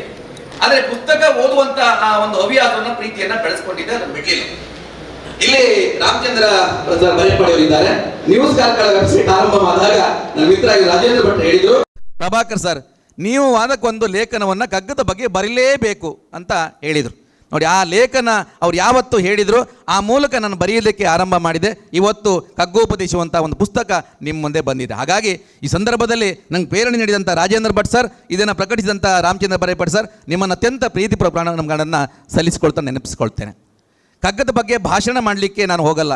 ಜೋಗಿಯವರು ಒಂದು ಮಾತು ಹೇಳಿದರು, ನಮ್ಮ ಬದುಕಿನ ನಿತ್ಯ ಸೃಷ್ಟಿಗಳನ್ನು ಅವರು ಅದ್ಭುತವಾಗಿ 4 ಸಾಲುಗಳು ಚಿತ್ರಿಸ್ತಾ ಹೋಗ್ತಾರೆ. ಹಾಗಾಗಿ ವಿದ್ಯಾರ್ಥಿಗಳೇ, ನೀವು ಚೆನ್ನಾಗಿ ಬದುಕಬೇಕು ಅಂತಾದರೆ, ಆ ಬದುಕಿನ ಸಮಸ್ಯೆಗಳನ್ನು ಎದುರಿಸಬೇಕಂತಾದರೆ ನಿಮಗಿರುವಂಥ ಅದ್ಭುತವಾದಂಥ ಮಾರ್ಗದರ್ಶಿ ಪುಸ್ತಕ ಅಂದರೆ ಅದು ಮಂಕುತಿಮ್ಮನ ಕಗ್ಗ ಅದು. ಹಾಗಾಗಿ ನಾನು ಆ ಪುಸ್ತಕವನ್ನು ಓದ್ತಾ ಅದರ ಆ ಒಳಗಿರುವಂಥ ಆ ತಿರುಳಿಗೆ, ಅದರ ವಿಷಯದ ಆಳಕ್ಕೆ ಬೆರಗಾಗಿ ಹೋಗಿದ್ದವನು. ಹಾಗಾಗಿ ನಾನು ಕಗ್ಗಗಳ ಬಗ್ಗೆ ನಿಮಗೆ ಉಪನ್ಯಾಸ ಕೊಡಲಿಕ್ಕೆ ಹೋಗಲ್ಲ. ಒಂದು ಮಾತು ಹೇಳ್ತಾರೆ, ನಿನ್ನ ಜೀವಿತವೆಲ್ಲ ನಿನ್ನ ಕೈ ಮಾಳ್ಕೆಯೇಂ ಅನ್ಯ ಶಕ್ತಿಗಳೇನಿತೋ ಬೆರೆತಿರುವವಲ್ಲಿ. ಅನ್ನವಿತ್ತವರು ಅರಿವನಿತ್ತವರು ಒಡನಾಡಿಗಳು ನಿನ್ನ ಬಾಳಗವರಿರಲೇ ಮಂಕುತಿಮ್ಮ ಅಂತ. ಯಾವ ವ್ಯಕ್ತಿ ಕೂಡ ಅವನಾಗಿ ಒಬ್ಬನೇ ನನ್ನ ವ್ಯಕ್ತಿತ್ವವನ್ನು ರೂಪಿಸ್ಕೊಳ್ಳಿ ಸಾಧ್ಯ ಇಲ್ಲ. ಅವನ ವ್ಯಕ್ತಿತ್ವವನ್ನು ರೂಪಿಸ್ಕೊಳ್ಳಿಕ್ಕೆ ಬೇಕಾದರೆ ಅವರ ಅನೇಕ ಜನರ ಸಹಕಾರ ಬೇಕಾಗುತ್ತೆ. ಅದರಲ್ಲಿ ನಮ್ಮ ತಂದೆ ತಾಯಿ ಇರ್ಬೋದು, ಒಡನಾಡಿಗಳಿರ್ಬೋದು, ಅರಿವಿತ್ತ ಗುರುಗಳಿರ್ಬೋದು, ಬೇನು ತೊಟ್ಟಿ ಪ್ರೋತ್ಸಾಹಿಸಿದಂಥ ಮಿತ್ರರಿರ್ಬೋದು. ಈ ಸಂದರ್ಭದಲ್ಲಿ ಇವತ್ತು ನಾನು ಪುಸ್ತಕವನ್ನು ಪ್ರಕಟ ಆಗಿ ಒಬ್ಬ ಲೇಖಕನಾಗಿ ಮುಂದೆ ನಿಂತಿದ್ದಾದರೆ ಅನೇಕ ಜನ ಮಿತ್ರರು, ನಾನು ಆ ತರಬೇತಿ ನೀಡ್ತಿರೋ ಸಂದರ್ಭದಲ್ಲಿ ನಮ್ಮ ಜಿಲ್ಲೆಯ ಕನ್ನಡ ಅಧ್ಯಾಪಕರು ನನ್ನ ಕಗ್ಗಗಳನ್ನೆಲ್ಲ ಹೇಳಿದಾಗ ಭಾಳ ಖುಷಿಯಿಂದ ಸರ್ ಚೆನ್ನಾಗಿ ಹೇಳ್ತೀರಿ, ಸರ್ ಚೆನ್ನಾಗಿ ಹೇಳ್ತೀರಿ. ಆ ಮೂಲಕ ಅವರು ಕೊಟ್ಟಂಥ ಪ್ರೋತ್ಸಾಹದಿಂದಾಗಿ ಆ ಕಗ್ಗದ ಬಗ್ಗೆ ಪ್ರೀತಿಯನ್ನು ಬೆಳೆಸ್ಕೊಂಡಿರುವಂಥದ್ದು. ಜೇಸಿ ತರಬೇತಿ ನೀಡುವಾಗ ನನ್ನ ಕಗ್ಗಗಳನ್ನೆಲ್ಲ ಬಳಸಿದಾಗ ನೀವು ಚೆನ್ನಾಗಿ ಹೇಳ್ತೀರಿ ಸರ್, ಚೆನ್ನಾಗಿ ಹೇಳ್ತೀರಿ ಸರ್ ಅಂತ ಆ ಬೆನ್ನೊಟ್ಟಿ ತೊಟ್ಟಿದಂಥ ಆ ಮಾತುಗಳಿದೆಯಲ್ಲ, ಇವತ್ತು ಆ ಕಗ್ಗದ ಬಗ್ಗೆ ನಾನು ಸ್ವಲ್ಪ ಆಸಕ್ತಿಯನ್ನು ಅಥವಾ ಸ್ವಲ್ಪ ಹಿಡಿತವನ್ನು, ಸ್ವಲ್ಪ ಅನುಭವವನ್ನು ಪಡೆಯೋದಕ್ಕೆ ಸಾಧ್ಯ ಆಯಿತು. ಆ ನಿಟ್ಟಿನಲ್ಲಿ ಅವರೆಲ್ಲರನ್ನ ಅತ್ಯಂತ ಕೃತಜ್ಞಾಪೂರ್ವಕವಾಗಿ ಸ್ಮರಿಸ್ಕೊಳ್ತಾ, ಕಗ್ಗದ ಬಗ್ಗೆ ನಾನು ಉಪನ್ಯಾಸ ಮಾಡಲಿಕ್ಕೆ ಹೋಗಲ್ಲ. ಒಂದು ಕಗ್ಗವನ್ನು ಹೇಳಿ ಮತ್ತೊಂದು 2 ಕಗ್ಗವನ್ನು ವಾಚನ ಮಾಡಿ ನನ್ನ ಮಾತನ್ನು 2 ನಿಮಿಷದಲ್ಲಿ ಮುಗ್ತೇನೆ ಅಶ್ವಥ್ ಸರ್. ಯಾಕೆಂದರೆ ಈ ಪುಸ್ತಕವನ್ನು ಮಾಡಲಿಕ್ಕೆ ನಾನು ಬರೀಲಿಕ್ಕೆ ಪ್ರೇರೇಪಣೆ ಹೇಳಿದೆ. ಪುಸ್ತಕವನ್ನು ಮಾಡಬೇಕಂತ ಹೇಳಿದಾಗ ನಾನೊಂದು ಬರೀಬೇಕು ಅಂತ ಯೋಚನೆ ಮಾಡಿದವನಲ್ಲ, ಪುಸ್ತಕ ಮಾಡಬೇಕು ಯೋಚನೆ ಮಾಡಿದವನಲ್ಲ. ಆ ಪುಸ್ತಕ ಮಾಡುವ ಚಿಂತನೆ ನನ್ನಲ್ಲಿ ತಂದು ಬಿತ್ತಿದವರು ಯಾರಂದರೆ ಅಶ್ವಥ್ ಸರ್ ಅವರು. ಬಹಳ ಸದಾ ಕ್ರಿಯಾಶೀಲವಂಥ ಒಂದು ವ್ಯಕ್ತಿತ್ವ, ನಾನು ಭಾಳ ಇಷ್ಟಪಡುವಂಥ ವ್ಯಕ್ತಿತ್ವ ಅವರು. ಇವತ್ತು ಪುಸ್ತಕ ಬಿಡುಗಡೆ ಆಗಿದ್ದಿದ್ರೆ ಒಂದು ಮುಖ್ಯ ಕಾರಣ ನಮ್ಮ ಅಶ್ವಥ್ ಸರ್ ಅವರು ಮತ್ತು ಸಾಹಿತ್ಯ ಆಗಿರುವಂಥ ಅನು ಬೆಳ್ಳೆ ಸರ್ ಅವರು. ತಮಗೆ ಸರ್ ಅತ್ಯಂತ ಪ್ರೀತಿಯ ಪ್ರಣಾಮಗಳನ್ನು ನಾನು ಸಲ್ಲಿಸ್ತೇನೆ. ಒಂದು ಪ್ರೇರಣೆಯನ್ನು ನೀವು ನೀಡಿದ್ದೀರಿ. ಅನ್ನ ಉಣುವೊಂದು ಕೇಳ್ ಅದನ್ನು ಬೇಯಿಸಿದ ನೀರು ನಿನ್ನ ಮೈ ಬೆಮರೋ ಪೆರರ ಕಣ್ಣೀರು. ಜಗಕ್ಕಿತ್ತ ಅನಿತು ನಿನ್ನೂಟ ಮಿಕ್ಕೂಟ ಜೀರ್ಣಿಸದ ಋಣಶೇಷ ಮಂಕುತಿಮ್ಮ ಅಂತ. ನಾವು ಪ್ರತಿಯೊಬ್ಬರು ಪ್ರತಿನಿತ್ಯ ಊಟ ಮಾಡುವಾಗ ಈ ಊಟಕ್ಕಾಗಿ ನಾನೇನಾದರೂ ಶ್ರಮ ಪಟ್ಟಿದ್ದೇನಾ, ಇವತ್ತಿನ ಈ ಸಮಯವನ್ನು ನಾನು ಸದುಪಯೋಗ ಪಡಿಸಿಕೊಂಡಿದ್ದೇನಾ ಅಂತ ಪ್ರಶ್ನೆ ಮಾಡಿಕೊಳ್ಬೇಕಂತೆ. ಯಾಕೆಂದರೆ ನಾವು ದುಡಿದ ಅನ್ನ ಮಾತ್ರ, ನಾವು ಶ್ರಮಪಟ್ಟಂಥ ಅನ್ನ ಮಾತ್ರ ಅದು ಜೀರ್ಣ ಆಗತ್ತೆ. ಹಾಗಾಗಿ ನಾವು ಯಾವಾಗಲೂ ಪ್ರತಿಯೊಂದು ಕ್ಷಣವನ್ನು ಕೂಡ ಸದುಪಯೋಗ. ಈ ಜಗತ್ತಿಗೆ ನಾವು ಬಂದಿರೋದು ಯಾವುದಕ್ಕೆ ಅಂತ ಹೇಳಿದರೆ ಕೆಲಸ ಮಾಡೋದಕ್ಕಾಗಿ, ಕರ್ಮ ಮಾಡೋದಕ್ಕಾಗಿ. ಅದಕ್ಕೆ ಹೇಳ್ತಾರೆ, ಇರುವ ಕೆಲಸವ ಮಾಡು ಕಿರಿದೆನದೆ ಮನಮೆಟ್ಟು ದೊರೆತಿದ ಹಸಾದವೆಂದುಣ್ಣು ಗೊಣಗಿಡದೆ ಧರಿಸು ಲೋಕದ ಭರವ ಪರಮಾರ್ಥವನ್ನು ಬಿಡದೆ ಹೊರಡು ಕರೆ ಬರಲು ಅಳದೆ ಮಂಕುತಿಮ್ಮ ಅಂತ. ವಿದ್ಯಾರ್ಥಿಗಳೇ, ಮನವನಾಳುವುದು ಹಠದ ಮಗುವಿನಾಳುವನ ಎದೆ, ಬರಿಯ ಕೂಗು ಬಡಿತಗಳಿಂದ ಅನುಕೂಲಿಸದು. ಇನಿತಿನಿತು ಸವಿ ಉಣಿಸು ಸವಿ ಕಥೆಗಳಿಂದೆ, ಇನಿತಿತ್ತು ಮರೆಸಿನಿತ ಮಂಕುತಿಮ್ಮ ಅಂತ. ಮನೆಯೇವ ಕಾರಣ ಬಂಧ ಮೋಕ್ಷವಂತ. ನಮ್ಮೆಲ್ಲ ಸಾಧನೆಗೆ ಮುಖ್ಯ ಕಾರಣ ಅಂದರೆ ನಮ್ಮ ಮನಸ್ಸಂತೆ. ಆ ಮನಸ್ಸನ್ನು ನಿಯಂತ್ರಣ ಮಾಡಿಕೊಳ್ಳೋದು ಹೇಗೆ ವಿದ್ಯಾರ್ಥಿಗಳು? ಭಾಳ ಕಷ್ಟ ಆಗುತ್ತೆ, ನಮ್ಗೆ ಗೊತ್ತಿದೆ. ಇನಿತಿತ್ತು ಮರೆಸಿನಿತ ಅಂತ. ನೀವು ಏನು ಕೊಡಬೇಕು, ಏನು ಮರೆಸಬೇಕು, ಅದ್ರ ಮೇಲೆ ನಿಮ್ಮ ಭವಿಷ್ಯ ನಿರ್ಧಾರ ಆಗುವಂಥದ್ದು. ಅದರಿಂದ ಆ DVG ಕಗ್ಗದ ಆ 4 ಸಾಲಲ್ಲಿ ಕೊನೆಯೇ ಕೊಡುವಂಥ ವಾಕ್ಯದ ಕೊಡುವಂಥ ಆ ಏನು ಸಂದೇಶ ಇದೆಯಲ್ಲ, ಅದು ನಮ್ಮ ಬದುಕಿಗೆ ಅದ್ಭುತ ಆಗುವಂಥದ್ದು. ಅದರಿಂದ ತಾವೆಲ್ಲರೂ ಕೂಡ ಕಗ್ಗವನ್ನು ಓದಿ ನಿಮ್ಮ ಹೃದಯ ಶ್ರೀಮಂತಗೊಳಿಸಿ ಅಂತ. ಯಾಕಂದರೆ ಬುದ್ಧಿ ಹೃದಯ ಶ್ರೀಮಂತಿಕೆ ಇಲ್ಲದಂಥ ಬುದ್ಧಿವಂತಿಕೆ ಅನರ್ಥಕ್ಕೆ ಈಡು ಮಾಡಿಕೊಡುತ್ತೆ ಅಂತ. ಸಾಹಿತ್ಯ ಪ್ರೀತಿ ನಮ್ಮ ಹೃದಯವನ್ನು ಸಂಪನ್ನಗೊಳ್ಳುತ್ತೆ, ಶ್ರೀಮಂತಗೊಳಿಸುತ್ತೆ. ನಿಮ್ಮ ಏನು ನೀವು ಇಂಜಿನಿಯರು ಡಾಕ್ಟರ್ ಆದರೆ ಒಳ್ಳೆಯ ಇಂಜಿನಿಯರ್ ಒಳ್ಳೆಯ ಡಾಕ್ಟರ್ ಆಗಲಿಕ್ಕೆ ಈ ಸಾಹಿತ್ಯ ಪ್ರೀತಿ ನೆರವಾಗುತ್ತೆ. ಇದನ್ನು ಅರ್ಥ ಮಾಡಿಕೊಂಡೇ ಕ್ರಿಯೇಟಿವ್ ಸಂಸ್ಥೆಯವರು ನಿರಂತರವಂಥ ಸಾಹಿತ್ಯ ಕಾರ್ಯಕ್ರಮವನ್ನು ನಿಮಗಾಗಿ ಹಮ್ಮಿಕೊಂಡಿರುವಂಥದ್ದು. ಅದನ್ನು ಸದುಪಯೋಗ ಪಡಿಸಿಕೊಳ್ಳಿ, ಸಾಹಿತ್ಯ ಪ್ರೀತಿ ಬೆಳೆಸ್ಕೊಳ್ಳಿ ಅಂತ ಹೇಳ್ತಾ 2 ಕಗ್ಗಗಳೊಂದಿಗೆ ನನ್ನ ಮಾತನ್ನು ಮುಗಿಸ್ತೇನೆ.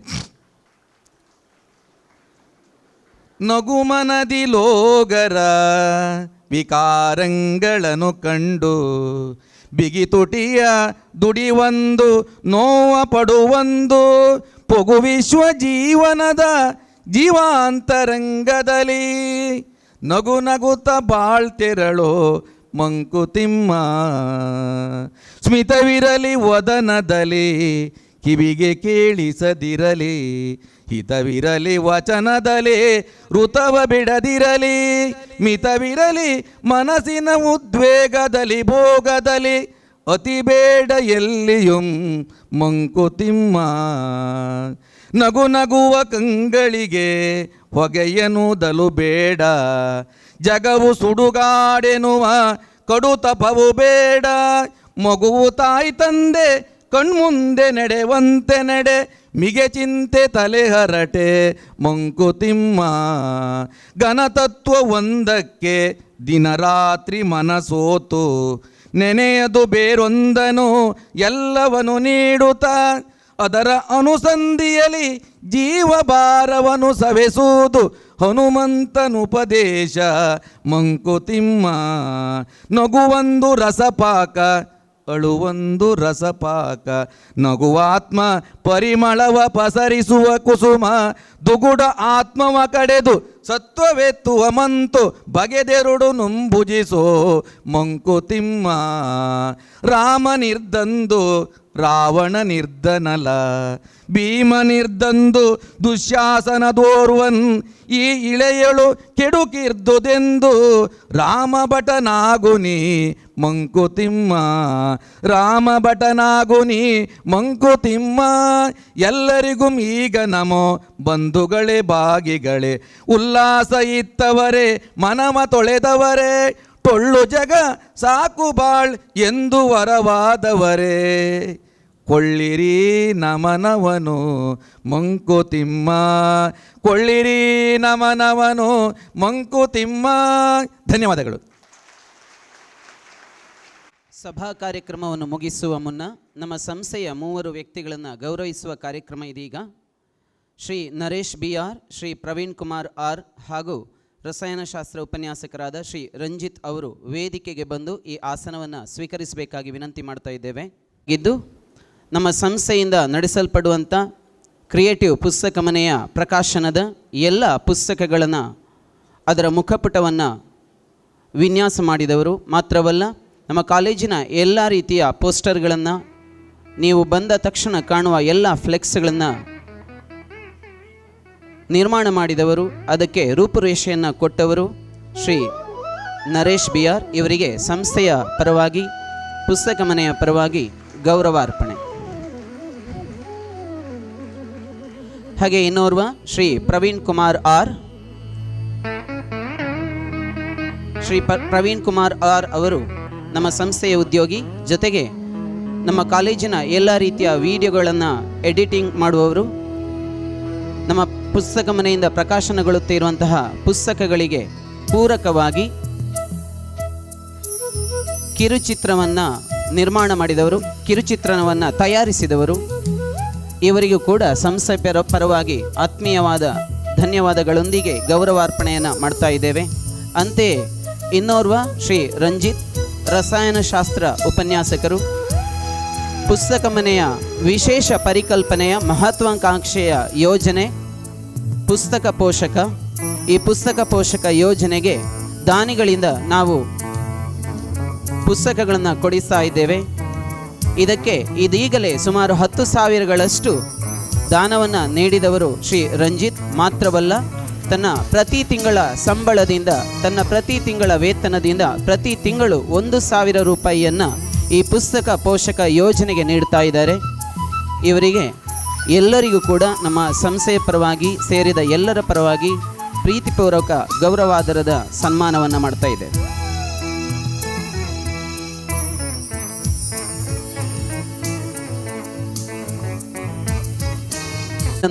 ಜನಸಮೂಹದ ಚಿತ್ತ ಭಿತ್ತಿಯಲೊತ್ತಲು ವಿಶೇಷ ಕಲ್ಪನೆಯ ಪ್ರಯತ್ನವಾಗಿ ಕಿರುಚಿತ್ರವೊಂದನ್ನು ಕ್ರಿಯೇಟಿವ್ ಮೀಡಿಯಾದಿಂದ ನಿರ್ಮಾಣಗೊಳಿಸಲಾಗಿದೆ.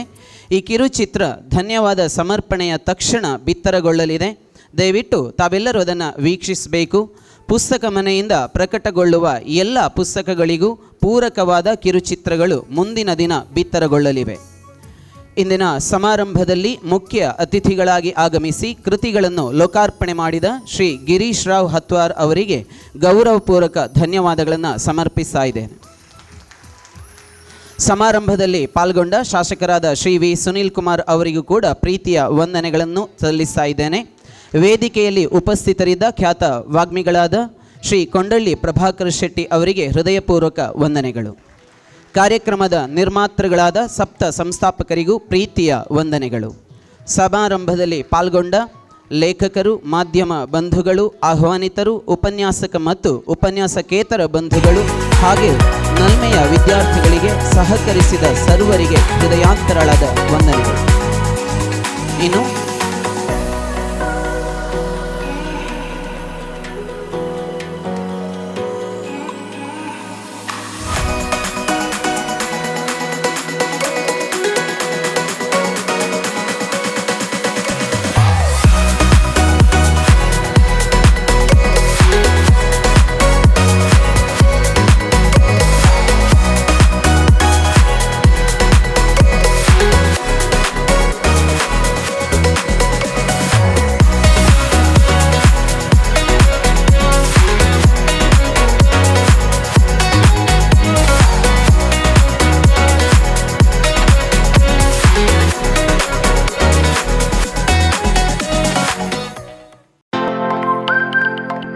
ನಮ್ಮೂರ್ ಎಕ್ಸ್‌ಪ್ರೆಸ್, ನಿಮ್ಮ ಸುದ್ದಿಯ ಜೊತೆಗಾರ.